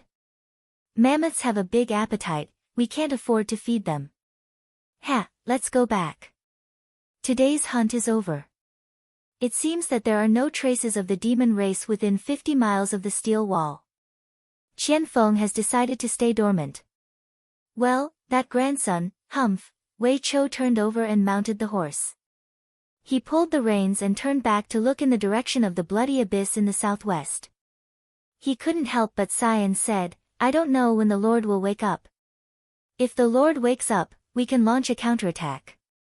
Yeah, my star's secret art has been stagnant. No one can guide me. Although Wei Chou was already regarded as one of the famous generals in the world, he still didn't dare to underestimate the enemy and advance rashly. The 200,000 Longdan army camp equipped with excellent magic crystal cannons didn't dare to enter Tongtian province. The only reason was that he was afraid of the scheming Qianfeng and the demon emperor. In front of a real commander like Qianfeng, Wei Chou still lacked confidence. Otherwise, he would have attacked long ago. The weather in June was slightly sultry, but Lanyan City was increasingly prosperous. Carriages of rare minerals and cloth were being transported into the city. The Zine Flower Merchant Association's flag was hung on the carriages, making them very eye-catching. Jin Xiaotang personally led a group of guards to the city gates to welcome them. This batch of resources was too important to the Zine Flower Merchant Association. Lin Muyu had been in a deep sleep for 4 years, so there was no one to provide the Zine Flower Merchant Association with top-notch weapons, medicines, and weapon embryos. As a result, Jin Xiaotang had to take on everything by herself. Xiaotang didn't cultivate martial arts. After 4 years, she had turned from a little girl who had just grown up into a charming lady from a wealthy family. She wore a fiery red pomegranate dress and looked slender and elegant. She was like a beautiful scenery outside Lanyan City's southern gate. Just then, a group of cavalry galloped over from the main road in the south. The flag-bearer was holding a flag of Lingnan's Sunset City. They were the people from Lingnan. Jin Xiaotang frowned and said, Are there people from Lingnan again? I remember that His Highness Prince Xian had just left not long ago.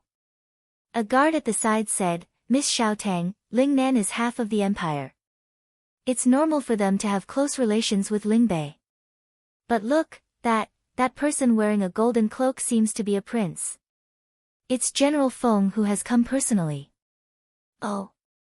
Jin Xiaotang's eyes narrowed as she smiled and said, Then what are we waiting for? Let's go over and welcome him. If we serve His Highness Prince Xian well, the prices of Lingnan's rations and food will be reduced by at least 20%. Alright. We'll head over right away. The Zine Flower Merchant Association was a business that belonged to Lin Muyu, and Feng Jixing was naturally familiar with Jin Xiaotang. When Jin Xiaotang went up to welcome them, Feng Jixing couldn't help but smile. Oh, it's Miss Xiaotang. This commoner pays her respects to His Highness Prince Xian. There's no need to stand on ceremony. This time around, I've brought you a big surprise. Oh. What big surprise? Jin Xiaotang smiled and said, Could it be that it's 100 million caddies of Lingnan's premium rations?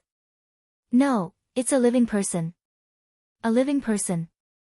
Jin Xiaotang was puzzled. Just then, a person galloped over from the back of the group and asked, "Big brother Feng, why has the group stopped?" When he appeared before Jin Xiaotang in the white imperial forest armor, Jin Xiaotang was stunned. Tears gushed out from her eyes as she dashed forward and threw herself into Lin Muyu's embrace. The little girl was really strong, pouncing Lin Muyu off the battle horse. However, it was fortunate that he was a god. Streams of golden light appeared under his feet, allowing him to carry Jin Xiaotang and hover in midair. His cloak fluttered slowly, appearing extremely handsome. "Oh, which clan's young lady is this?" Lin Muyu smiled and asked. Jin Xiaotang waved her fists and hit his chest while crying, "Big brother you've been gone for so long. Many people have said that you've died in Lingnan. I've gone to the Crimson Abyss to see you once, but I couldn't find you. Why are you only back now?" Lin Muyu also knew that Jin Xiaotang must have had a hard time holding on for the past 4 years. She lovingly stroked Jin Xiaotang's long hair and said, "Hey, aren't I back now? I have something to do, so I can't come back early. Don't blame me, Xiaotang." Don't blame me, don't blame me." Jin Xiaotang wiped away her tears and realized that she was being held by Lin Muyu by the waist. They were hovering in midair and she was instantly shocked. We're flying." "Yes, is it that strange?" Lin Muyu smiled and slowly landed on the ground. Feng Jixing said, "Miss Xiaotang, you now, is a person with god state cultivation, he's a genuine god." "Huh?" Jin Xiaotang couldn't help but blush. "Then I'm being hugged by a god, Lin Muyu." Feng Jixing, the spirit medicine division was very quiet in the afternoon. A group of medicine refiners were busy in the medicine refinery hall, and some other staff members were sorting and storing the medicine that had been refined. Chu Yao was wearing the spirit medicine division's grand deacon's robe, and she was counting the number of boxes filled with medicine. These medicines were to be sent to the various armies of the empire, so she couldn't be careless. Whoosh! Suddenly, a burning sensation came from behind her. Chu Yao instinctively turned around and flipped her index finger. Suddenly, a beam of starlight fell from the sky and landed on the place she was pointing at.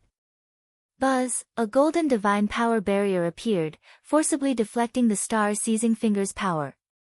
It wasn't damaged in the slightest. After the golden light dissipated, a familiar figure appeared in front of Chu Yao. "Big sister Chu Yao." "You." Chu Yao's body trembled, and she couldn't speak. Lin Muyu walked up to her and hugged her tightly. Chapter 631. The next day, during the morning court assembly, the officials of Lanyan City gathered at Zetian Hall.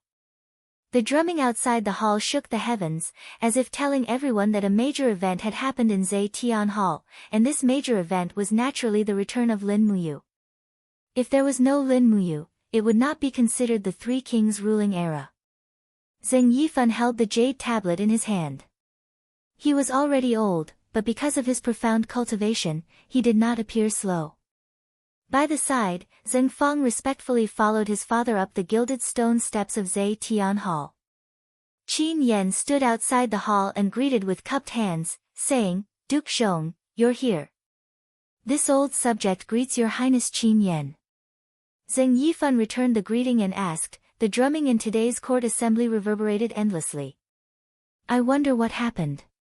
Can your highness tell me a thing or two?" "Of course." Qin Yan smiled faintly. "My big brother is back." "What?" Zheng Yifan's entire body trembled, and he said in surprise, "Commander Yu, he's back." Qin Yan nodded heavily and did not conceal his pride in the slightest as he said, "Big brother has returned with deity realm cultivation." "He, Duke Xiong, please come inside. Everyone is already waiting." "Yes."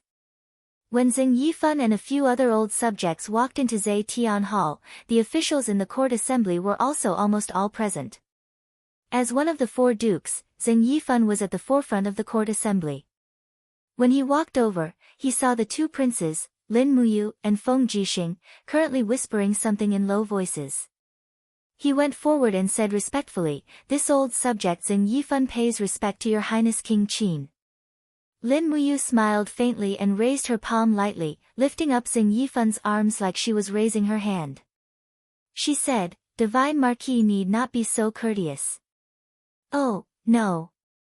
Duke Zhong need not be so courteous." Xing Yifan said, "For your highness you to be able to return safe and sound, this is the fortune of the empire. This old subject is very gratified." Lin Muyu nodded, "Isn't it the fortune of the world that Duke Zhonggua is loyal to the country?" Facts had proven that even though Xing Yifan was often said to be a disloyal subject, Xing Yifan didn't do anything during the Battle of Canglin Valley. Unlike Tang Lan and Su Muyun, Xing Yifan only wanted to protect his reputation as a meritorious subject of Soaring Cloud's pavilion. If Qin Jin hadn't pressured him too much, Xing Yifan wouldn't have had any rebellious thoughts. What he wanted was not the world, but the good reputation of a loyal subject. Not long after, the female official, Shengguan Jingyue, appeared with a sword in her hand. It was the Desolation sword that Qin Yi had lost when he was fleeing from the sword pavilion. It was the sword of the late Emperor Qin Jin, and also the national treasure that symbolized the emperor's authority. Now that Qin Yin's heaven-suppressing sword had disappeared, the Desolation sword had once again become the symbol of the Nine Cauldrons, the symbol of the world's divine weapons. Lin Muyu, the emperor of Qin, has returned. From now on, the three kings will rule the world together. Su'er placed her hand on the hilt of her sword and walked up to the throne. She said, "Servants, bestow Lin Muyu the emperor of Qin's imperial seal, the tiger tally, and the sword."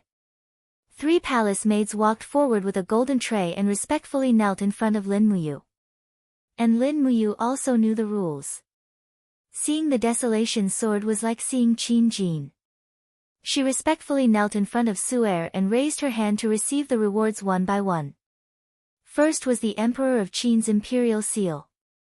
The imperial seal was stored in an extremely exquisite treasure box. When Su'er opened the lid of the box, she saw that there was a seal carved out of beautiful jade, and the sides were inlaid with gold.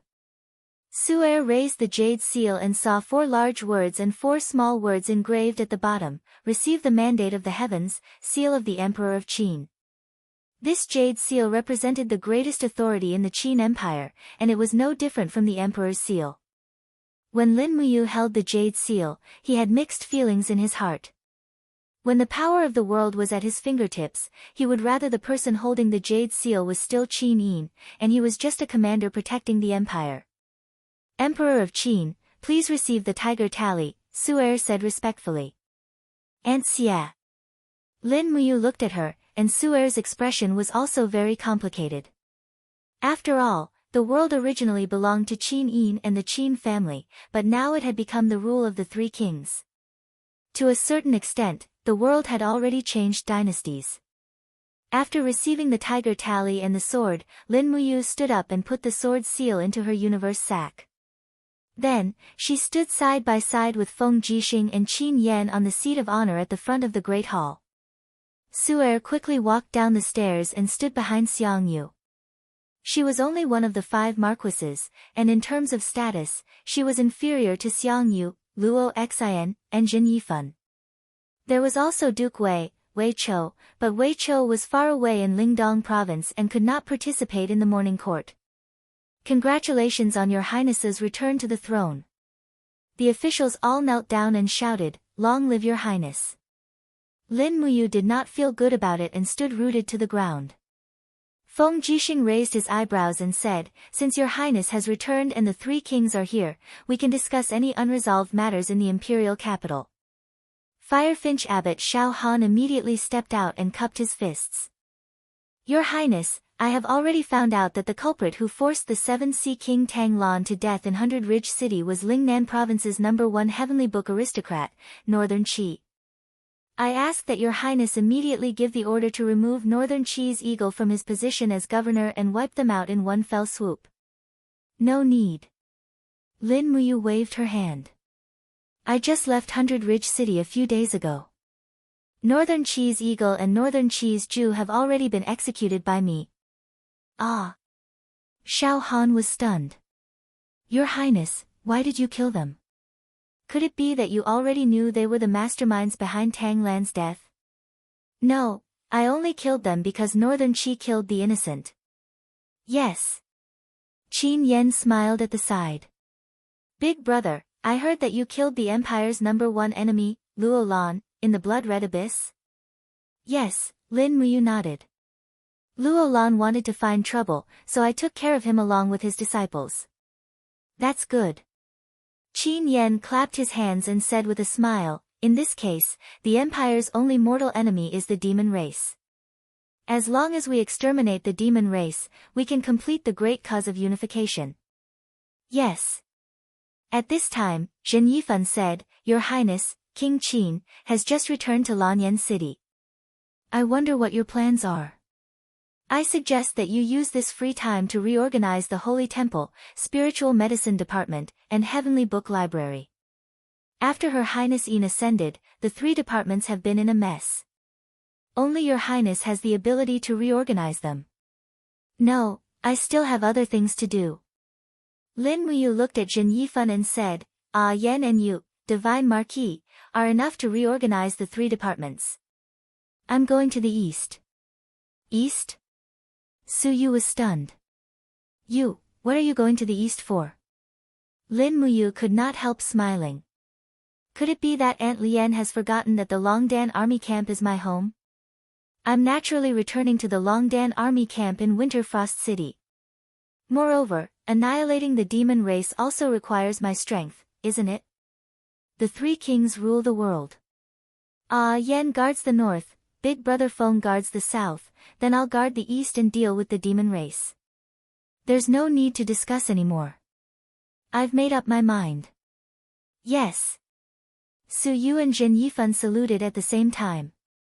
Actually, everyone was very clear in their hearts that 2 tigers could not live on the same mountain.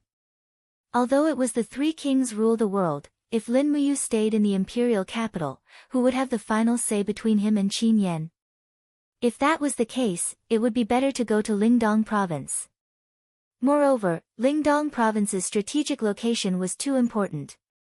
If the demon race wanted to send their troops, they would have to pass through Winterfrost City. There was no better candidate than Lin Muyu, who had stepped into the divine realm, to guard Lingdong province. However, Feng Jixing did not say it directly. He did not want Lin Muyu to go to Lingdong province. After all, guarding Lingdong province would mean that she would have to fight to the death with the demon race. Moreover, Lingdong province's land was barren. It was the poorest province among the 12 provinces of the empire. The entire province's economic income was not even 1/10 of Lanyan city's.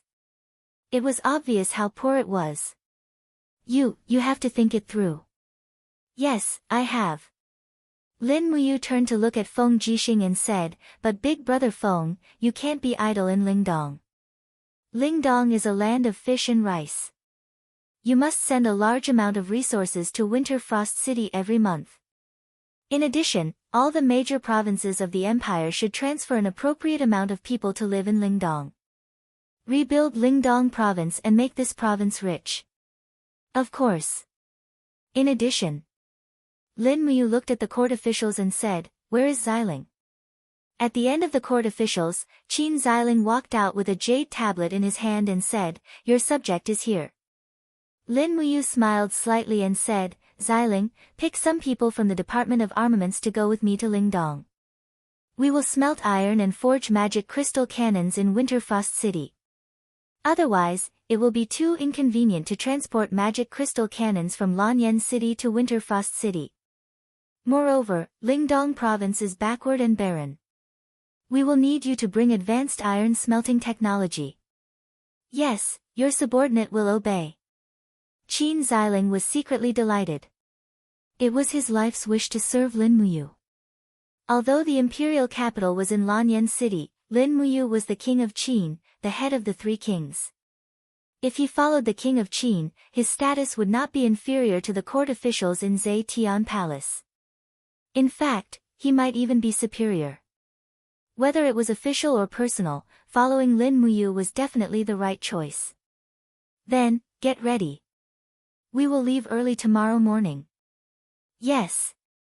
Feng Jixing said, I will transfer 5,000 elite soldiers from the Holy Temple and the Imperial Army to escort you and Xiling. Yes, thank you, Brother Feng. Tonight, I will stay at the Imperial residence in the north of the city. Okay, we will go as well to see you off. Okay. In the blink of an eye, it was night. Lin Muyu stayed in Lanyan City for a day and was about to leave. He could not let himself be idle. He had to wander around and try his best to find the whereabouts of Qin Yin and Tang Xiaoxi. In the east, at least, Tang Xiaoxi was there. At night, in the imperial residence in the north of the city, Lin Muyu, Feng Jixing, Qin Yan, Su Yu, Chu Yao, Jin Xiaotang, and the others gathered together and drank to their heart's content for Lin Muyu's farewell.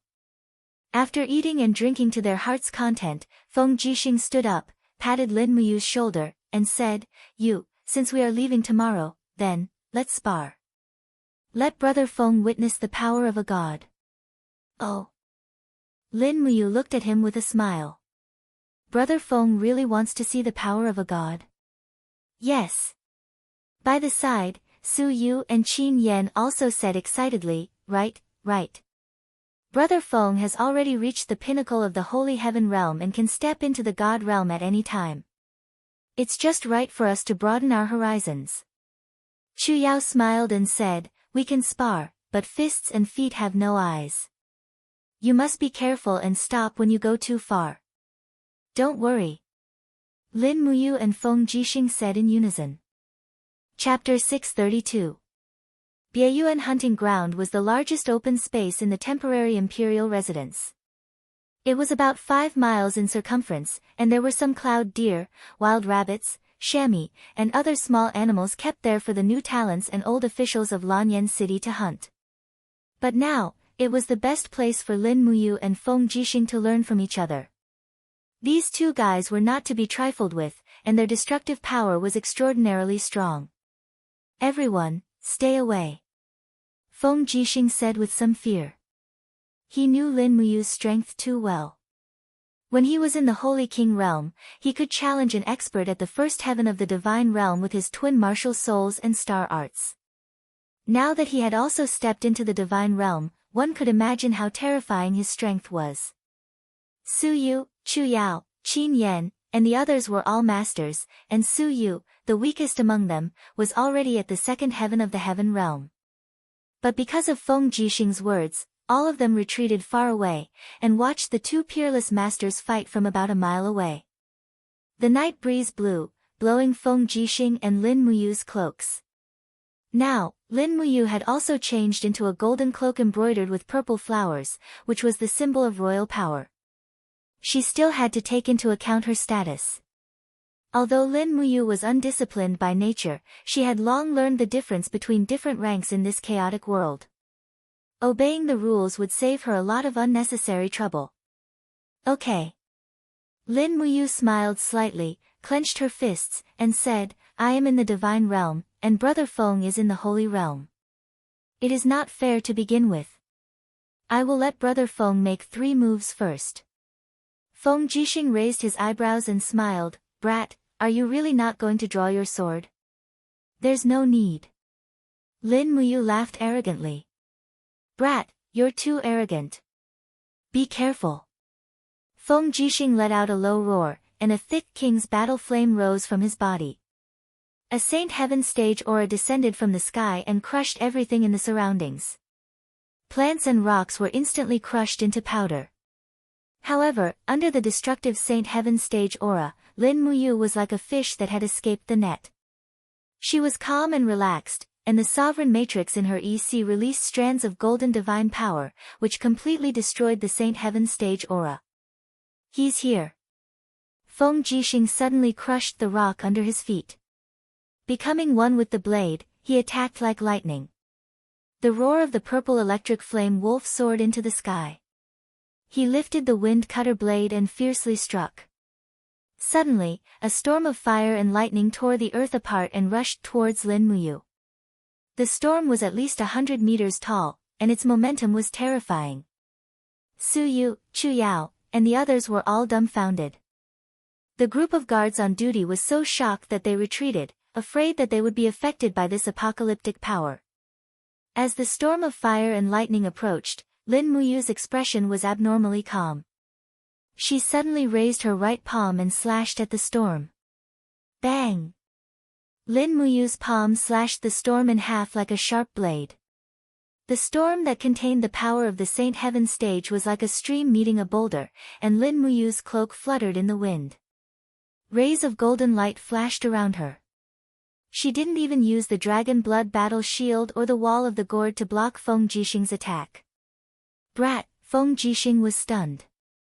The seventh form of the windwalking saber arts was his famous technique, but he couldn't even touch a hair on Lin Muyu's body. This was a huge blow to him. He quickly took a deep breath to calm himself down. Wind blades whistled around the wind-cutting saber in his hand, and he leaped into the air. This time, he attacked from the sky. The eighth form of the windwalking saber arts, heaven-hating Dao. In an instant, Lin Muyu felt like she was in a burning abyss. The power of Feng Jixing's heaven-hating Dao after reaching the Saint Heaven stage was completely different from before.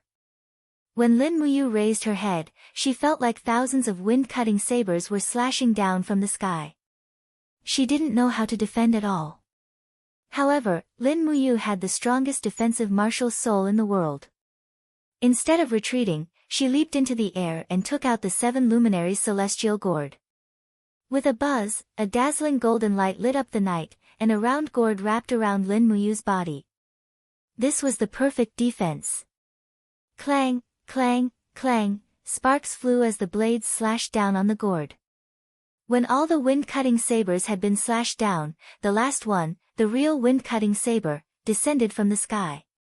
Bang! The power of the Saint Heaven stage collided with Lin Muyu's sovereign god power. The gourd's wall finally couldn't withstand such a concentrated attack and collapsed. However, the rebound from the sovereign god power also forced Feng Jixing back. His blood flow was a little chaotic, and he retreated dozens of meters with his saber. He couldn't help but feel his battle intent rise. What a perfect defense, Brat! When they first met in the dragon-seeking forest, Lin Muyu couldn't even fight back against Feng Jixing. Now that the tables had turned, Feng Jixing actually felt very helpless. After breaking through Lin Muyu's defense, he had used up all the power in his saber, but Lin Muyu still had some energy left. If Lin Muyu had attacked just then, she would have had a high chance of killing him. In fact, the outcome of the battle had already been decided. But Feng Jixing knew that a true expert had to be trained through battles. To be able to have a peerless expert like Lin Muyu as an opponent was a once-in-a-lifetime opportunity. Face and whatnot were secondary. Becoming stronger was the most important. Again. Feng Jixing let out a low roar, the purple electric flame wolf martial soul roared unceasingly, once again raising his strength to the pinnacle.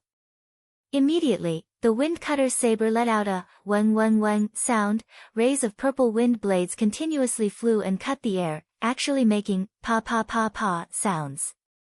These wind blades seemed to have broken through the limits of space, and could launch an attack from beyond space. Lin Muyu was stunned. This attack wasn't simple. He started to use the sovereign god power, and he immediately entered his god form. His eyes turned golden, and his body seemed to be plated with a faint golden light. Using his golden eyes, he saw that the laws of the four-dimensional space were being broken through by Feng Jixing's wind blades. This made Lin Muyu think of a term, dimensional wind. That's right, these were wind blades that had broken through the dimension. Feng Jixing's attack had probably far surpassed the power of a Saint Heaven realm cultivator. No wonder this guy wanted to spar with her. He had actually cultivated such a powerful saber technique. This is the 9th technique of the wind cutter saber technique. I named it the demon god slash. You have to be careful. Feng Jixing said cautiously. He was also afraid that his saber would hurt Lin Muyu. After all, it was fine for brothers to spar, but it wouldn't be good if they got hurt. Don't worry, come. Lin Muyu smiled. Okay. Feng Jixing bellowed, and he rushed over like lightning. However, when he was less than 10 meters away from Lin Muyu, Feng Jixing's figure suddenly disappeared. Lin Muyu was stunned. She took a closer look with her golden eyes and realized that Feng Jixing didn't vanish. Instead, he broke through the limits of his speed.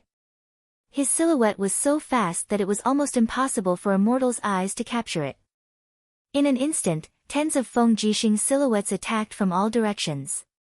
The dimensional wind blades flew towards Lin Muyu's body. No, even the dragon blood shield might not be able to block this attack. If he couldn't block it, it would mean that he would be injured. Lin Muyu decisively used his supreme divine power and jumped into the spatial crack. The power of breaking through the void made it seem as if he had disappeared on the spot. Bang! The ground where Lin Muyu was originally standing became a deep pit. The crisscrossing saber light cut out countless small spatial cracks. The fact that Feng Jixing could cultivate such a technique was enough to prove how outstanding his martial arts talent was. Where is he? Feng Jixing raised his saber and took a few steps forward. His face was ashen. It's my turn. Lin Muyu's voice came from behind him. A beam of golden starlight shot up into the sky. It was the initial starlight. The starlight that Lin Muyu shot out with her bare hands was as terrifying as the initial starlight. Feng Jixing quickly turned around and raised his saber horizontally. With a deep growl, the 7th level of the diamond body defense instantly condensed around his body. Bang! A world-shaking strike. Under Lin Muyu's punch, Feng Jixing and his horse were pushed back nearly 100 meters. The soil and grasses on the ground splashed and danced in the air. This simple punch seemed to be able to destroy the world. Again. Feng Jixing's blood and qi surged inside his body, and his mind was a bit messed up. Instead of defending, he raised his saber and attacked. His left hand was holding a dimensional wind blade, and his right hand was preparing for the second, divine demon cut. With a deep growl, he attacked like a lightning bolt. His movement speed was too fast. It was as if the profound meaning of the wind element had reached perfection. Lin Muyu's heart sank. She raised her palm and used the third move of the star scripture, 5 mountains descending from the sky. Bang! Dust flew everywhere. The golden divine power, flame, and lightning mixed together and shot up into the sky. The entire ground was shaking. Even the walls of the palace in the distance had begun to crack. Good heavens, Chu Yao's pretty face was a bit pale. Don't tell me that you and Brother Feng are going to tear down this palace? No, this is only the beginning, so you looked into the distance. A purple sun was reflected in her beautiful eyes. Lin Muyu slowly flew up from the ground. Divine power and ancient characters were faintly discernible around her. She raised her right hand, and a purple flame appeared in her palm. It grew bigger and bigger, and its power became more and more terrifying. It was the 6th move of the star scripture, Purple Sun Shakes the Earth. It was easy to imagine how terrifying the purple sun shakes the earth was when it was infused with supreme divine power. When the purple sun had condensed to a radius of 1 meter, Feng Jixing suddenly sheathed his saber and shouted, "Ayu, stop fighting." "Ah, why not? I don't want to die yet." Feng Jixing laughed. Lin Muyu also laughed. She waved her hand, and the power of the star scripture turned into spirit energy in the wind. The purple sun also disappeared. He floated down and landed on the ground. He said, "If Brother Feng steps into the god realm, he will definitely be a very powerful god." "Really?" Feng Jixing laughed, "I'll be counting on your auspicious words." At this time, Chu Yao, Su Yu, Qin Yan, and the others also walked over. Feng Jixing said, "The ancient records say that when mortals ascend to immortality, the godhood they form is divided into 5 levels. The 5th is the mortal godhood, the 4th is the heavenly Tao godhood, the 3rd is the immortal godhood, the 2nd is the master godhood, and the 1st is the supreme godhood. Her Highness Yin's godhood was the 1 in 10,000 master godhood. Which level is Yu's godhood?" Lin Muyu shook her head, "I don't know, you can easily kill Luolan, so it shouldn't be a mortal godhood. I'm not too sure either. When I was in the blood-red abyss, my godhood suddenly awakened. Although killing Luolan was easy, I fell into a deep sleep for 4 years. When I woke up, I even lost my memory and forgot everything. It wasn't until the second godhood awakening that I remembered everything. Forgot everything? Feng Jixing was startled, and said in shock, could it be? Could it be that you formed the supreme godhood? Heavens, this is the supreme godhood that is 1 in 100 million. How would I know? Let's continue drinking. I don't know when we'll meet again. And, let's go. Chapter 633. The Divine Realm. Lin Muyu held the silver noble that was provided by the military with both hands, nodded and said, after stepping into the Divine Realm, a divine spark will be formed in the Yi Hai. This divine spark is the crystallization of a lifetime's cultivation. The Yi Hai will give birth to an endless stream of divine power and soul power. Coupled with the power provided by the martial soul, one's strength will undergo a rebirth. Secondly, after stepping into the Divine Realm, one's understanding of the plane's power will naturally break through and enter a new realm, that is shattering the void, the law of four-dimensional power. Feng Jixing, Qin Yan, and Siyu listened with burning gazes. Feng Jixing said, and then? And then, it's like this. Lin Muyu sat up straight. Suddenly, the cloak around her fluttered without wind. A layer of gold quickly covered her eyes. The golden eyes looked at everyone and said, the eyes of a god are completely different from mortals. They can see through the invisible power of space, so I can see through Big Brother Feng's dimensional wind blades. In addition, my night vision and discernment abilities will also be greatly improved, making it easier to find opponents and hunt them down. Suyu could not help sucking in a breath and said, use eyes. I'm really not used to it. You, in your eyes, is the current Aunt Rose still the same as before? Lin Muyu smiled, yeah, Aunt Rose is still as charming and amorous as before. Suyu's face turned red, brat, you actually dare to make fun of your elders. Qin Yan at the side said, my cultivation realm has only just stepped into the holy region, and among the few of us, General Feng's cultivation realm is the highest, the peak of holy heaven realm. Big brother, when do you think Big Brother Feng will step into the divine realm? Well, Lin Muyu looked up at the sky outside the tent. His eyes seemed to be able to see through everything. He could faintly sense the existence of the heaven realm and the pulse of the god's divine power in the heaven realm. It was so tyrannical and endless. He took a deep breath and said, just like what Big Brother Feng said, gods are also divided into 3, 6, and 9 ranks. Among them, the status is determined by the divine spark.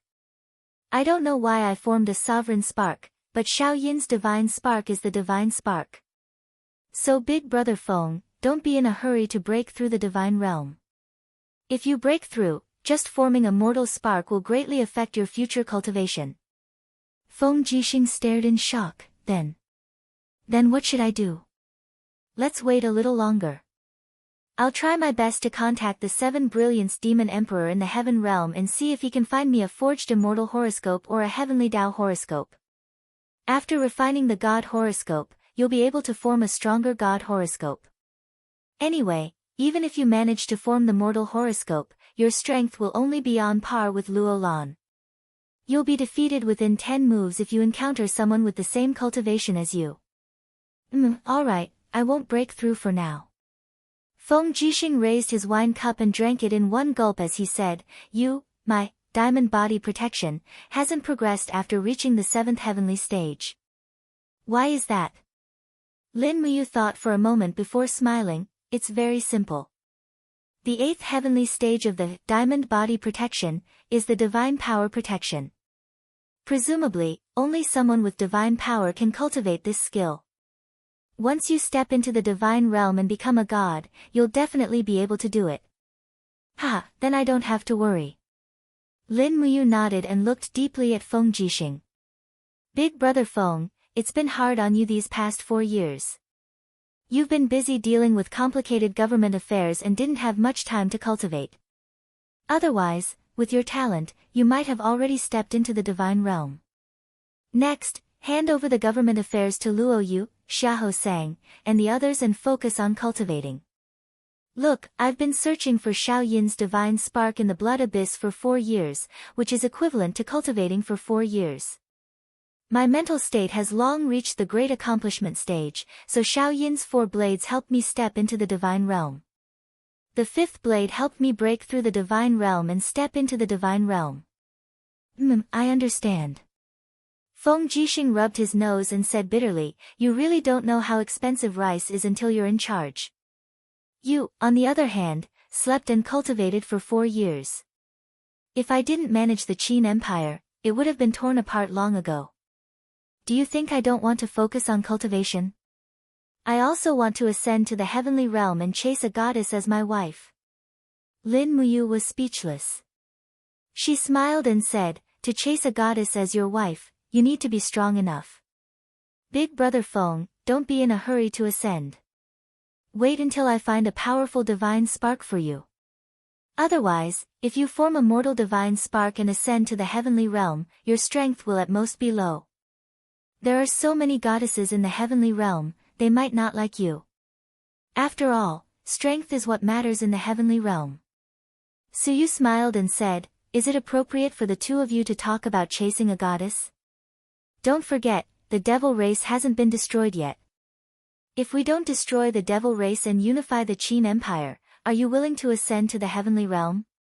Anyway, I won't ascend before I find Xiao Yin. Lin Muyu said with certainty. His expression became solemn. Feng Jixing patted his shoulder and said, good brother, Xiao Yin is blessed by God just like you. Otherwise, she wouldn't have skipped the Saint Heaven realm and directly stepped into the God realm. She has the divine spark and will definitely live forever. Don't worry. I'm leaving Lanyan City tomorrow. What about you, big brother Feng? Return to Lingnan Sunset City and continue to guard Lingnan and pacify the people. Don't forget, you killed the governor of Lingnan province that I appointed. I have to help you clean up this mess, don't you? Lin Muyu suddenly looked disgusted and said, don't talk about it. The Northern Qi Eagle is not a good person. He used the Tianshu family to bully the poor people. Such a person should have been killed a long time ago. You actually appointed him as the governor of a province. Do you think I want to? After the Battle of Shenyang City, there is no one who can speak in the whole of Lingnan. Talents are needed everywhere. I am already at my limit dealing with the Swift White Province, Lingtian Province, and Mingshan Province. If it weren't for the Northern Qi Prefecture guarding Lingnan Province, I'm afraid that refugees would have already run everywhere. The consequences would be even more unimaginable. Alright, I can't win against you in an argument. Let's continue drinking. We won't go home until we're drunk. Alright, let's drink. The next day, in the mist of the early morning, the 5,000 metal cavalry under Lin Muyu's command, as well as the nearly 500 technical staff and craftsmen that Qin Xiling had transferred from the Bureau of Weapons of the Ministry of Works, set off one after another. They did not bring much rations, only dry rations. They traveled quickly on horseback. All food and supplies could be taken care of at the towns along the way. Feng Jixing, Su Yu, Qin Yan, and the others watched Lin Muyu leave. Each of their faces carried a gratified smile. Lin Muyu's return as a god had undoubtedly given the Qin Empire, which had been swaying in the wind and rain for 4 years, a pill of reassurance. The rule of the 3 princes had always been controversial. Just because the name was not legitimate and his words were not justified, the various feudal vassals frequently rose in rebellion, causing the various provincial armies to be exhausted in suppressing them. These 4 years seemed peaceful, but it was still 4 years of war and chaos that the people had to endure. Now that Lin Muyu had returned and the Empress's sworn brother was in power, those who had always had rebellious thoughts would definitely be deterred. Furthermore, Lin Muyu possessed god-level powers. Regardless of whether it was her popularity or her strength, they had already reached the peak for a period of time. 5 days later, the troops passed by Wugu City, the capital of Cangnan Province. Su Jiantao came out of the city to welcome them, and when he saw that Lin Muyu was not dead, he cried tears of joy. 9 days later, they arrived at the steel protective wall. 14 days later, they entered the border of Lingdong province. When Lin Muyu, who was riding on Takshu, appeared on the hillside at the border of Lingdong province, she saw a group of cavalrymen galloping over from afar. Dust filled the sky, and they were holding the battle flag of the Longdan army camp. The people from the Longdan army camp had arrived. Sensing with her supreme power, Lin Muyu smiled cheerfully. Wei Chou, Situ Sen, and Situ Shui were all here. Presumably, Fengxi and Bai Yin had been left behind in Winter Frost City to oversee the camp. She dismounted, leaped into the sky, and flew straight to a group of subordinates. When Lin Muyu landed, Wei Chou and Situ Sen each came to her left and right for a bear hug. Your Excellency, Your Excellency. Wei Chou's eyes were filled with tears, but he still addressed Lin Muyu as before, and said in a trembling voice, Wei Chou thought that you would never come back. Situ Sen did not cry, but he did not speak either, for fear that he would cry if he did. Lin Muyu was very touched. Although she and these people were superiors and subordinates, they were better than close friends. There was no other person in the imperial army who could treat each other with such sincerity. On the side, Situ Shui's beautiful eyes were filled with tears as she silently looked at Lin Muyu. General Shui, don't cry.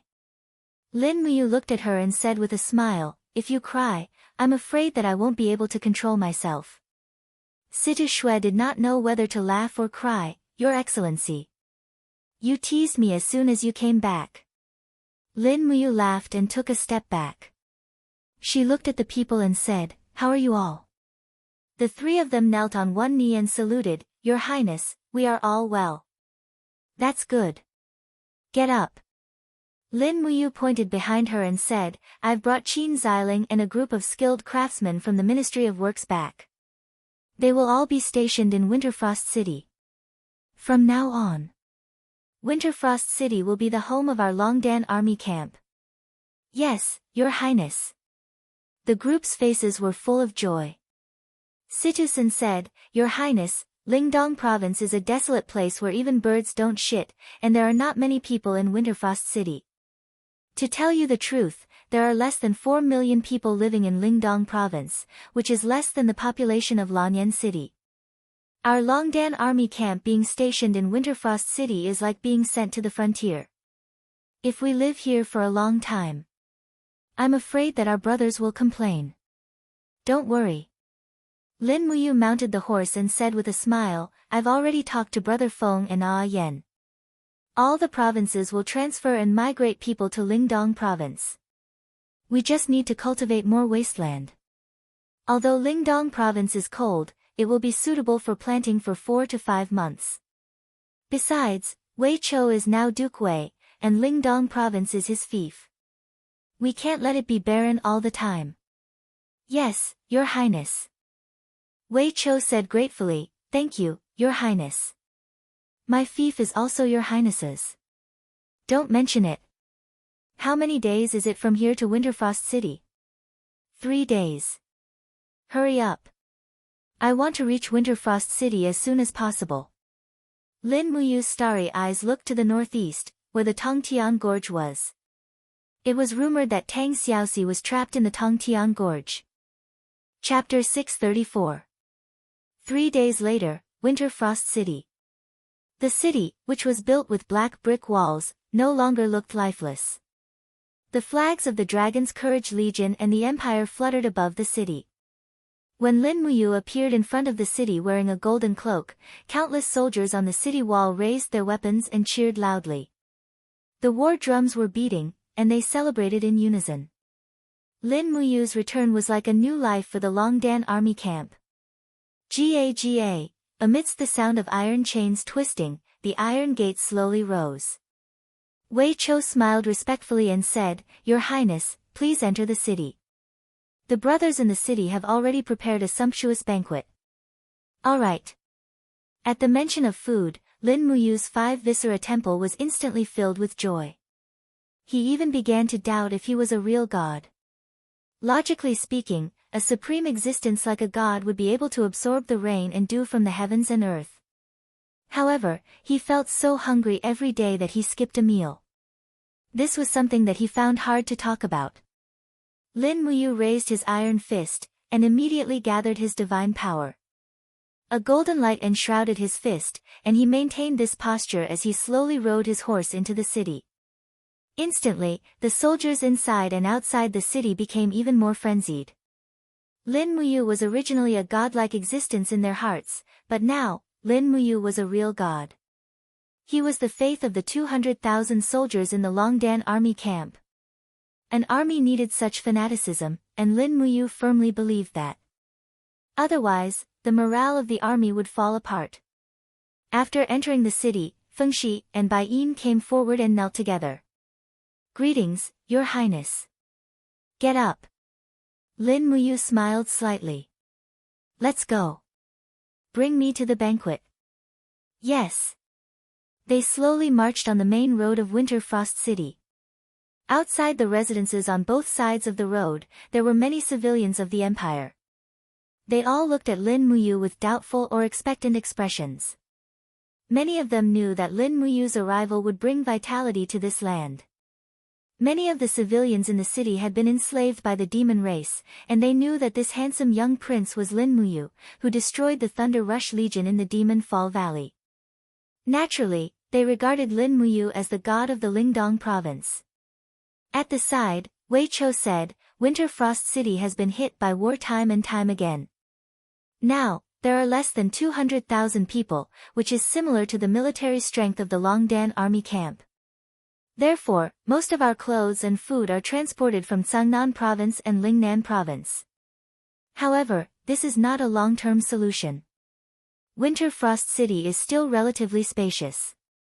It should not be a problem for it to accommodate 1 million people. Don't worry, the population will rise." Lin Muyu smiled. "You have to have confidence in me." Wei Chou laughed. "Of course." At this time, they had arrived in front of the city lord's mansion. The city lord's mansion had also been ravaged by war, and the walls were covered with marks of swords and axes. As the first town to resist the invasion of the demonic race, Winterfrost City was like an abandoned child to the empire. Now, Lin Muyu was here to avenge the humiliation of humanity. Situ Shui looked up at the mayor's residence and said, "This residence has been in decline for a long time. The decorations and layout inside are not good enough to be King Qin's residence. It is even shabby to be Duke Wei's residence. Milord, should we renovate this future King Qin's residence? There is no rush." Lin Muyu waved her hand and said, "Let's talk about it when we have money." "Yes, I understand." As expected, a banquet had already been set up in the mansion. Although the mansion was rather simple and crude, the level of the banquet was not low. There were all kinds of meat from birds and beasts. With Wei Qiu, a natural-born hunter in the Bile Dragon camp, it would be very convenient for him to eat wild animals.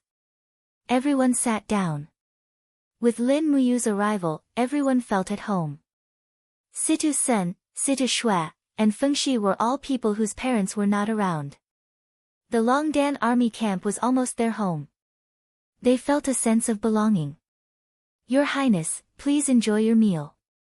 A beautiful maid carried a tray with 3 golden cauldrons and golden cutlery. This was the treatment of a noble. Lin Muyu took a look. The 3 golden cauldrons contained cloud deer meat, snake meat stew, and boiled fish. There was not a single vegetable in them. They were very practical and pleasing to the eye. He couldn't help but smile and said, "I didn't expect that the standard of food in Winter Frost City would not be lowered." Situ Shui smiled faintly and said, "Even though Lingdong province is barren, more than 70% of its area is made up of mountains and forests. Birds and beasts gather here. There are thousands of miles of green mountains in the north, and Copper Helmet Mountain in the south, which is rich in resources. Duke Wei often takes us out to hunt, so there is definitely no shortage of food. If it weren't for those mine thieves, there would be more prey in Copper Helmet Mountain." "Mine thieves?" Lin Muyu was stunned. "What do you mean by mine thieves?" Wei Chou cupped his fists and said, "Your Highness, there is a mountain range that stretches for hundreds of miles 50 miles southeast of Winterfrost City. It is called Bronze Helmet Mountain. 3 years ago, someone discovered that there are very rich mineral deposits in Bronze Helmet Mountain. There are gold, silver, iron, and copper mines. So, many illegal merchants from Cloud Province, Sangnan Province, and Linkhong Province have entered Bronze Helmet Mountain to mine privately. We have tried to stop them, but we have no choice." "How's the mineral reserves?" Lin Muyu asked as she thought of something. Wei Chou said, "Very rich. Everyone says that Sangnan Province is rich in mineral deposits. However, I have gone to survey Bronze Helmet Mountain. The mineral deposits in Bronze Helmet Mountain within 300 miles are comparable to the entire Sangnan Province. Unfortunately, we don't have enough manpower, so we can only send thousands of people to mine. Those bastard mine thieves have taken advantage of us." "That's a good thing." Lin Muyu squinted her eyes and smiled. "Ah." Wei Chou was stunned. How can this be a good thing? These illegal merchants are excavating the resources in your highness's fief. "I know. But can they finish excavating Bronze Helmet Mountain within 300 miles? Lin Muyu smiled. "Since we don't have enough manpower, we can rely on these merchants to help us excavate and help our Prosperity Ridge Winter Province in iron smelting, commerce, and trade." What do you mean?" Situ-sen was also at a loss. Lin Muyu explained with a smile, "We can draft a decree for Prosperity Ridge Winter Province. Anyone who wants to do mineral business is welcome to mine in Bronze Helmet Mountain. However, according to the law, 70% of their mining income must be paid to Winterfrost City. Think about it, even if they only get 30%, they will still make a profit. These merchants will definitely hire a lot of manpower to mine in Bronze Helmet Mountain, which will attract more people to Winterfrost City. These merchants also need to make a living, so they will build mansions in Winterfrost City. With more people coming and going, the business of restaurants, cloth shops, and rice shops will gradually improve, and more people will settle in Winterfrost City. With the Bronze Helmet Mountain mine alone, we can make Winterfrost City prosper. More importantly, with the minerals that the merchants give us, we can smelt iron and forge weapons. Not only will the equipment in Longdan Army Camp be self-sufficient, but we can also do business in weapons and armor. That's a huge profit." Wei Chou, Situ-sen, Situ-shui, Fengxi, and the others were dumbfounded. None of them expected that Lin Muyu was not only talented in cultivation, but also a good businessman. Of course, everyone wanted to protect the mines in their territory, but none of them was as good at business as Lin Muyu. "Are there many birds and beasts in Bronze Helmet Mountain?" Lin Muyu asked again. "Not bad." Situ-shui said, "Bronze Helm Mountain is very close to Winterfrost City, so there aren't too many high-level spirit beasts here. There are only a few ferocious beasts like tigers and wolves. If it weren't for these tigers and wolves, I'm afraid the mine thieves would be even more rampant." Lin Muyu smiled and said, "Organize the guards of Longdan Army Camp to go up the mountain and eliminate the beasts, so that the merchants can mine in a safe environment. We need to promise the outside world that it's absolutely safe. In addition, send 100,000 soldiers of Longdan Army Camp to set up temporary camps around Bronze Helmet Mountain, and prohibit private mining. Those who want to mine in the mountain must sign an agreement with Winterfrost City, and those who don't hand over 70% of their profits will be punished according to the law." "Yes, I understand." Wei Chou had a face full of smiles, and said, "Tomorrow, this subordinate will send the relevant documents to all parts of Lingdong Province." "No, not just Lingdong Province. Announce this decree to the whole world, and attract mining merchants from all over the world to mine in Lingdong Province." "Yes, I understand." Late at night, the banquet ended. Wei Chou, Situ-sen, and the others went to prepare for the new decree, while Qin Xiling led a group of craftsmen to the new residence under the guidance of Bai Yin. Fortunately, there were still many vacant residences in Winterfrost City, so it wasn't difficult to arrange for this group of people. In a small courtyard in the depths of the mansion, Lin Muyu crossed his arms and looked up at the sky. His mind was indescribably peaceful, and his eyes were slowly plated with gold. His divine power kept rippling in the surroundings. He closed his eyes and used his heart to feel everything around him. At this moment, the young supreme head in his high suddenly shone brightly, and a thought followed Lin Muyu's mind straight to the sky, penetrating the laws of planes, and reaching the celestial realm, which was completely different from the mortal world. He tried hard to find that familiar aura.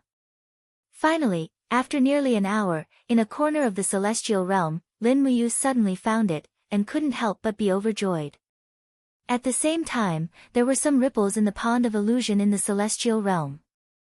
Not far from the pond of illusion, a god king holding a saber couldn't help but be stunned, and said, Someone from the mortal world wants to break into the celestial realm, hurry up and call his majesty, the demon emperor. Yes. An ultimate god flew away. However, at this moment, a majestic voice came from the sky above the pond of illusion, There's no need, I'm already here, all of you move away. This isn't someone trying to break into the pond of illusion, but someone is looking for me. Yes, Demon Emperor. Beside the pond of illusion, a group of ultimate gods and god kings knelt on one knee. The 7 luminaries Demon Emperor slowly descended, raised his arms, and slowly parted the water of the pond of illusion. Suddenly, spiritual energy appeared above the pond of illusion with a whoosh, slowly condensing into the figure of Lin Muyu. Lin Muyu, as a mortal, had an audience with the god of the celestial realm. This was a very rare scene. You little brat, you made me worry for a long time. The demon emperor smiled reproachfully. Lin Muyu looked around in a daze, and said, This is the celestial realm? That's right, when are you going to ascend? Big brother is waiting for you here. Oh, I'm not here to ascend, Lin Muyu said, I want to ask the demon emperor something. You want to ask about Qin Yin's whereabouts, right? Big brother, you know. Why wouldn't I know? You don't have to ask. The 7 luminaries demon emperor flicked his sleeves and said, Qin Yin has a heavens will over god persona. She is the master of the law of light between heaven and earth, but she was killed in the human realm.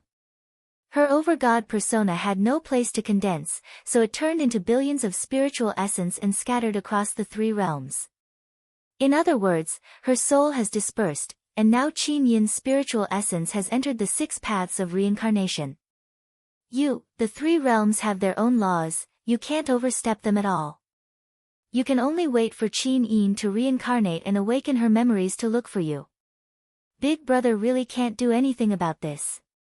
If that's the case, then I have one more thing. Little brat, I thought you were here to chat with me, but you're here to collect a debt. The 7 luminaries demon emperor said slightly angrily, looking displeased. Chapter 635.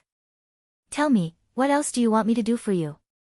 The 7 luminaries demon emperor asked indignantly. That, Lin Muyu was a little embarrassed and said, I heard that after ascending from the human world, the godheads are divided into 5 grades, mortal godhead, heavenly Tao godhead, forged immortal godhead, over-god godhead, and sovereign godhead. I have a good brother who is about to step into the god realm, so I asked the demon emperor to help me find a forged immortal godhead. It would be even better if it's the over-god godhead. You, stinking brat. The 7 luminaries demon emperor's face twisted and said, Do you think the current 3rd grade godheads are cabbages? Do you think you can get them just because you want them? Do you know that more than 90% of the gods in the heavenly realm are mortal godheads? Of course I know that the first 3 grades of godheads are hard to find. Otherwise, why would I look for you? I could just look for Fairy Xiao. Tui, stinking brat. The demon emperor was so angry that he couldn't speak. His face and neck were red, but the smile on his face was clearly saying that he was glad that you could say that. On the side, within the dense light, Fairy Xiao's figure flickered and appeared. She giggled and said, You actually didn't look for me directly but looked for the demon emperor. This makes me so sad. Do you not trust me that much? Do you think that I can't find the first 3 grades of godheads for you? That's not it. Lin Muyu said, it's just that it's more justified to tell the demon emperor. You're really self-righteous. The 7 luminaries demon emperor spat and said, enough, quickly retract your divine power. Don't you know that it's very wasteful for the gods of the mortal world to have an audience with the heavenly lake? Luckily your godhead is the sovereign godhead.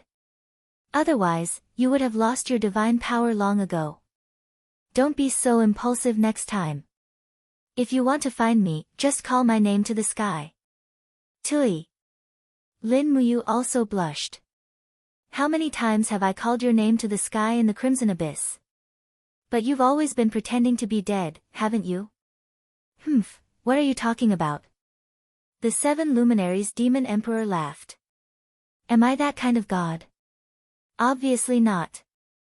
Besides, there's really nothing I can do to save Qin Yin's life. If I heard your prayer and went down there without helping you, wouldn't it ruin my image as the 7 luminaries demon monarch? Don't you think so? Lin Muyu snorted and laughed. This explanation is simply nonsense. You bastard, you haven't seen me for so many years just to quarrel with me. You're the bastard. How dare you say that you're omnipotent? You can't even save Shao Yin, and you still have the cheek to call yourself the 7 luminaries demon emperor? I think you're just a mortal. Bah, a weakling. Ah, Lin Ruoji, you little brat. The 7 luminaries demon emperor flew into a rage, and the heavenly realms suddenly rumbled.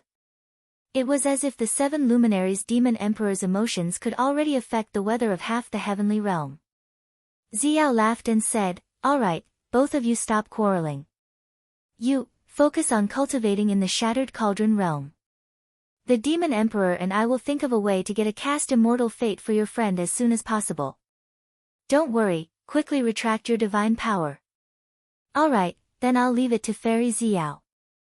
Lin Muyu cupped her fists, and her figure slowly dissipated above the heavenly lake. The group of godly venerable gods, divine kings, and emperor gods were all stunned.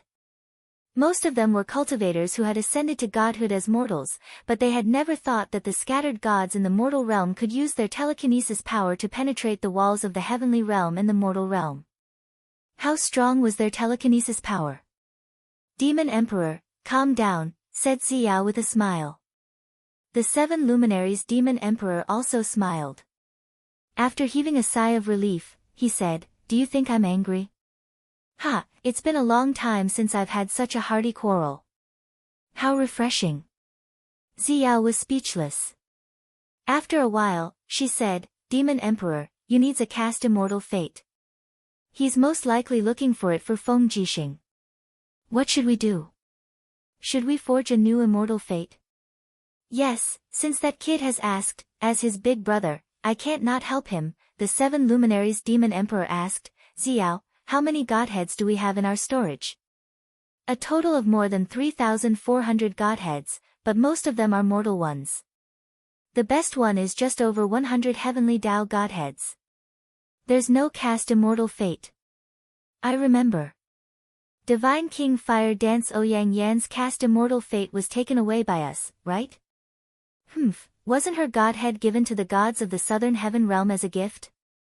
Otherwise, why would they so easily agree to help us attack the western heaven realm? Damn, I forgot about that. The 7 luminaries Demon Emperor grinned and said, then there's no other way. We can only forge it ourselves. Go to the storage and bring 10 heavenly Tao godheads over. I want to refine 10 heavenly Tao godheads spiritual essence crystals and forge a cast immortal fate. But Fairy Xiao pursed her red lips and said, but if you personally refine the cast immortal fate, you will lose at least 100 years of your cultivation. The war between us and the gods of the western heaven realm is imminent, wouldn't it be bad for you to lose your cultivation? Demon Emperor, don't forget that there are many experts among the gods of the western heaven realm. It is said that their sacred heaven realm angels are extremely powerful. The strength of the 6-winged angels is comparable to our Eastern Heaven Court's God Emperors. They control the peak power of the law of light. The outcome of this battle is still uncertain. Don't worry, 100 years of cultivation is a piece of cake for me. Furthermore, I will absorb some divine power from the godheads to replenish my lost cultivation. It's already amazing if I lose 3 to 5 years of cultivation. As for the Western Heaven realm. After the Eastern Heaven Court's recast, they actually repeatedly violated our borders. If I don't exterminate them, I won't be called the 7 Luminaries Demon Emperor. After saying so much, when are we going to start refining this cast immortal fate? Cough cough, at least wait until after I have a meal. Alright, I'll go prepare a meal and 10 heavenly fate for you. Wait for me at the Extreme Sky Palace. Alright. Oh right, how do you plan to deal with the hundreds of savage goddesses that we captured when we attacked the Northern Heaven realm?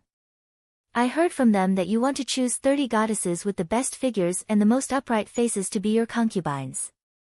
1 for a night and 1 for a month. Aha, Xiao, what kind of person do you think I, the 7 Luminaries Demon Emperor, am? Release these savage goddesses and let them plant spirit rice for our Eastern Heaven realm. You really don't feel heartache?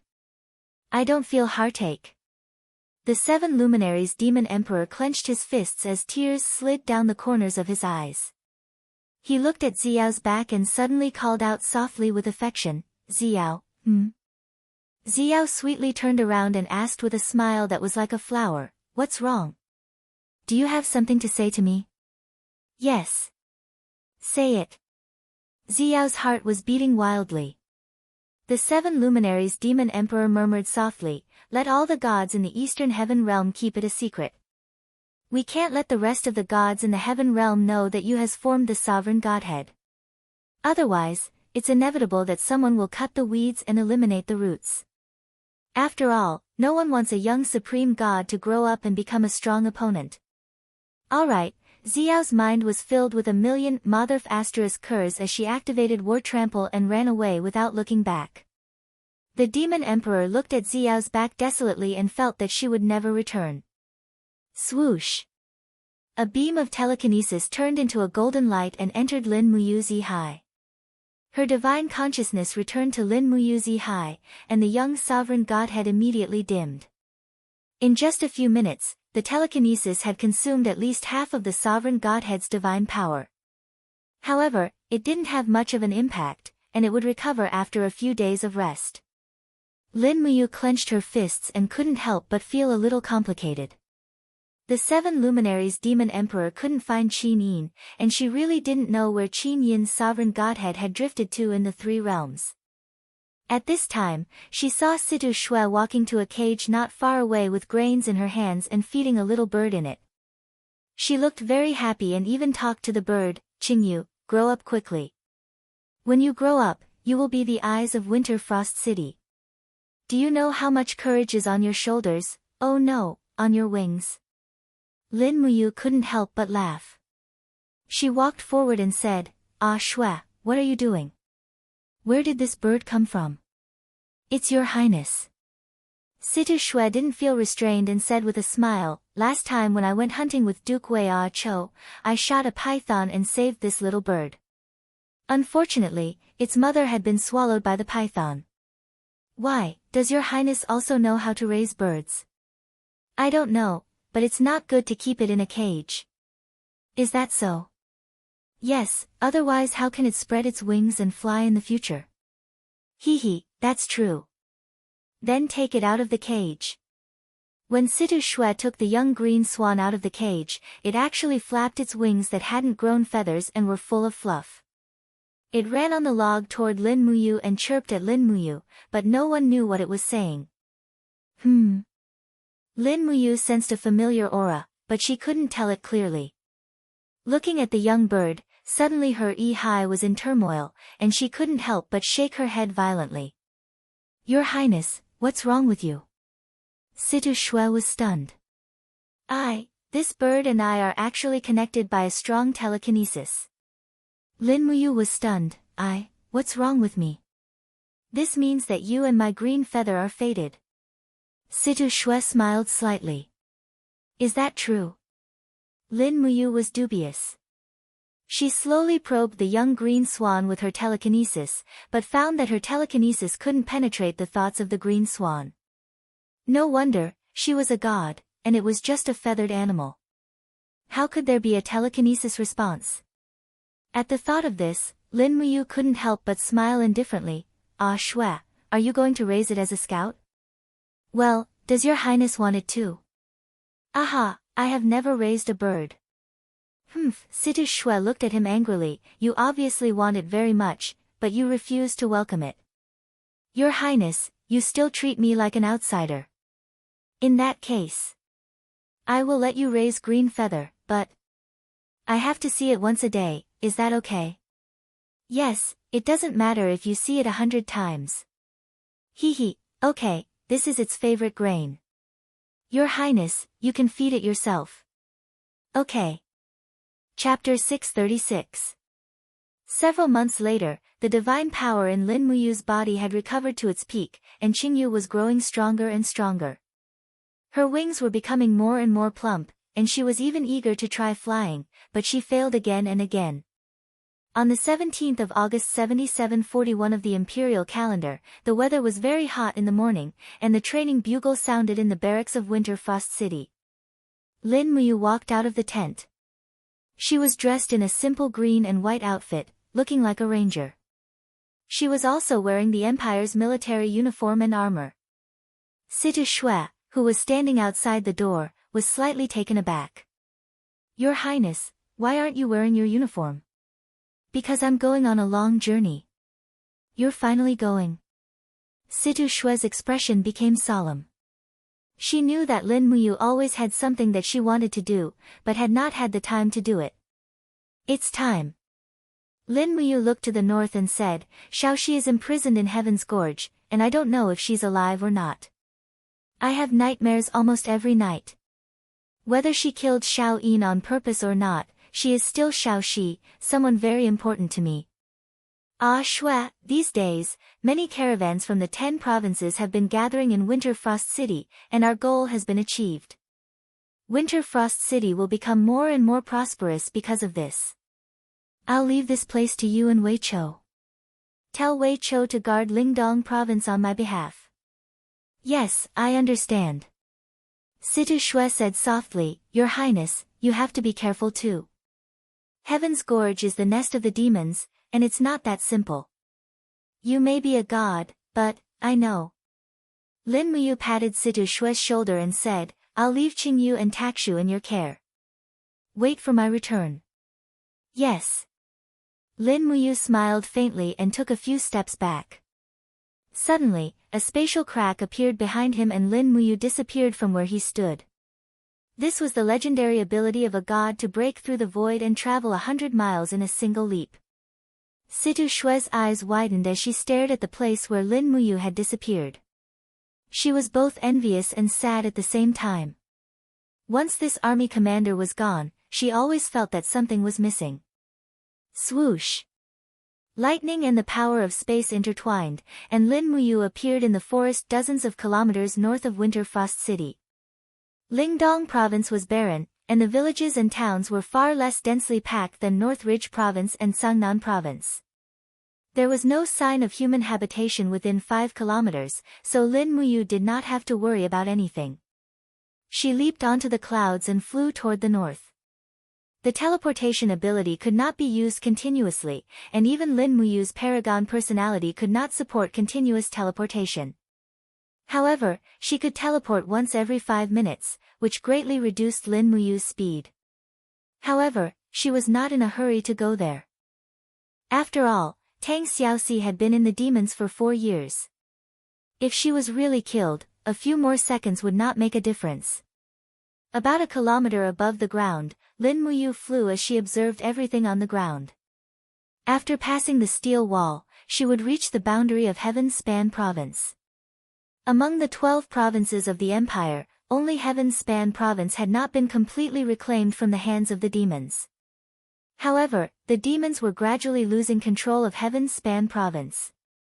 The valiant Dragon Legion constantly sent out cavalry to harass them, forcing them to retreat step by step from the provinces at the edge of Heaven Span province. Along the way, Lin Muyu saw the imperial and demon banners intertwined together. There were small skirmishes almost every day, and the final result was that the demons had all retreated into Heaven Span Gorge. At noon, Zhang Tai was in the sky above Heaven Span City. This city was the provincial center of Heaven's Reaching Province, which was a poor province only inferior to Lingdong Province. Originally, Heaven's Reaching City had about 300,000 residents, however, there were less than 100,000 people enslaved by demons now. Lin Muyu flew in the air and saw everything in Heaven's Reaching City clearly. Teams of armored demons were carrying broadaxes and spears and escorting groups of human craftsmen. At least, Iha country pretentiously declared that all living beings were equal, however, demons were completely suppressed. No wonder demons were declining day by day. All of a sudden, sharp voices drifted from the clouds above. It was the Wing People's troop. There were countless Wing People scouts in the sky above Heaven Span Province. They had shot all the messenger birds that Longdan Army Camp sent out for reconnaissance. Therefore, Longdan Army Camp knew almost nothing about the situation in Heaven Span City. About 70 to 80 winged ones flew over together and let out sharp cries. The winged ones were also feathered beasts. They did not know how to speak the human language, nor did they know how to look at people. They did not understand how a human could fly like them without wings. They did not know that this was the ultimate level of human cultivators, God. Arrows flew over. The Wing People's first method of attack was to shoot arrows. Lin Muyu could not help but smile. Her heart was filled with killing intent. Suddenly, she opened her arms. Suddenly, the space seemed to be frozen.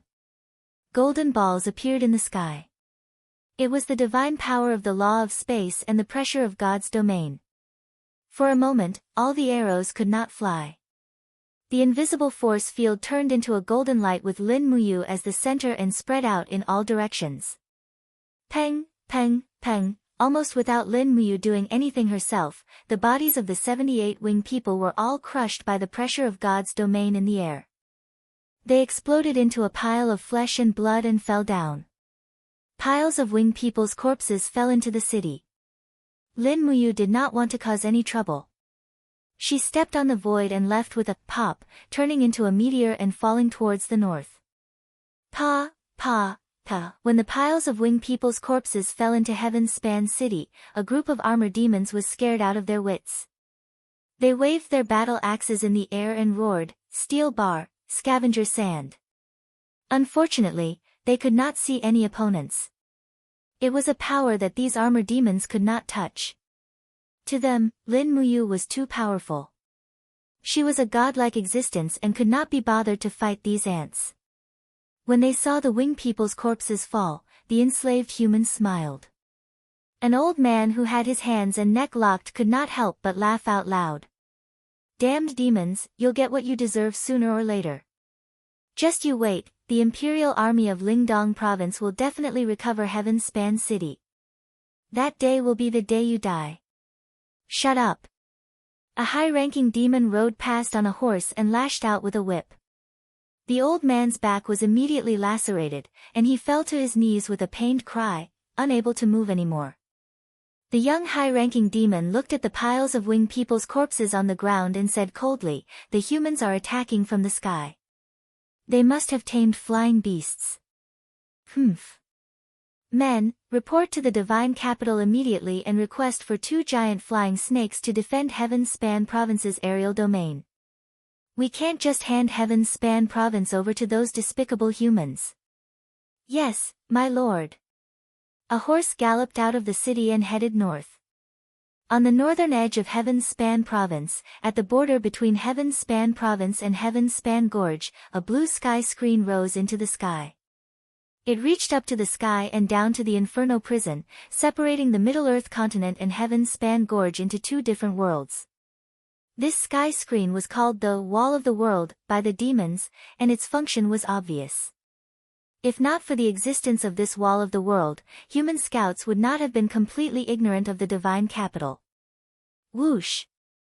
Lin Muyu landed on the ground and crouched in the grass outside the road. She was about 5 kilometers away, but after her eyes were coated with golden light, her eyesight instantly increased tenfold. She could see everything within 5 kilometers clearly. There, a group of armor demons was transporting carts of armor, shields, and weapons into Heaven's Span Gorge. At the forefront, a high-ranking demon held a long sword with a calm expression. After arriving in front of the sky screen, he slowly raised his arm and raised a fiery red seal. He shouted, "Wall of the world, open!" Swish, swish, swish, as he moved forward, the wall of the world opened like a curtain, revealing a picturesque scene inside. This high-ranking demon raised his arm and watched as the armor demons transported the goods into Heaven's Span Gorge. "What's that?" Lin Muyu frowned. "A tiger seal carved from a fiery red stone." This thing produced a faint energy that could actually restrain the energy of the wall of the world. It was not simple. However, Lin Muyu did not intend to steal such a fiery red seal to enter the wall of the world. She intended to challenge the wall of the world. With a leap, he flew close to the ground and arrived at an uninhabited place dozens of kilometers away. Lin Muyu slowly approached the wall of the world and reached out his palm to touch the wall of the world. Instantly, a piercingly cold energy burned his palm. If not for the protection of his divine power, his right hand would have been destroyed. Humph! He suddenly opened his palm, and the supreme divine power surged as he struck at the wall of the world. A wave of energy spread out, and the entire wall of the world and the earth seemed to tremble. However, Lin Muyu's palm could not penetrate the wall of the world. It could only make it tremble. Instead, the energy in the wall of the world converged and suddenly counterattacked, causing Lin Muyu to retreat dozens of steps. The blood and qi in his body became chaotic. Lin Muyu could not help but be excited. What a powerful force! Interesting! Clang! The star's sword was unsheathed, and golden light plated his eyes.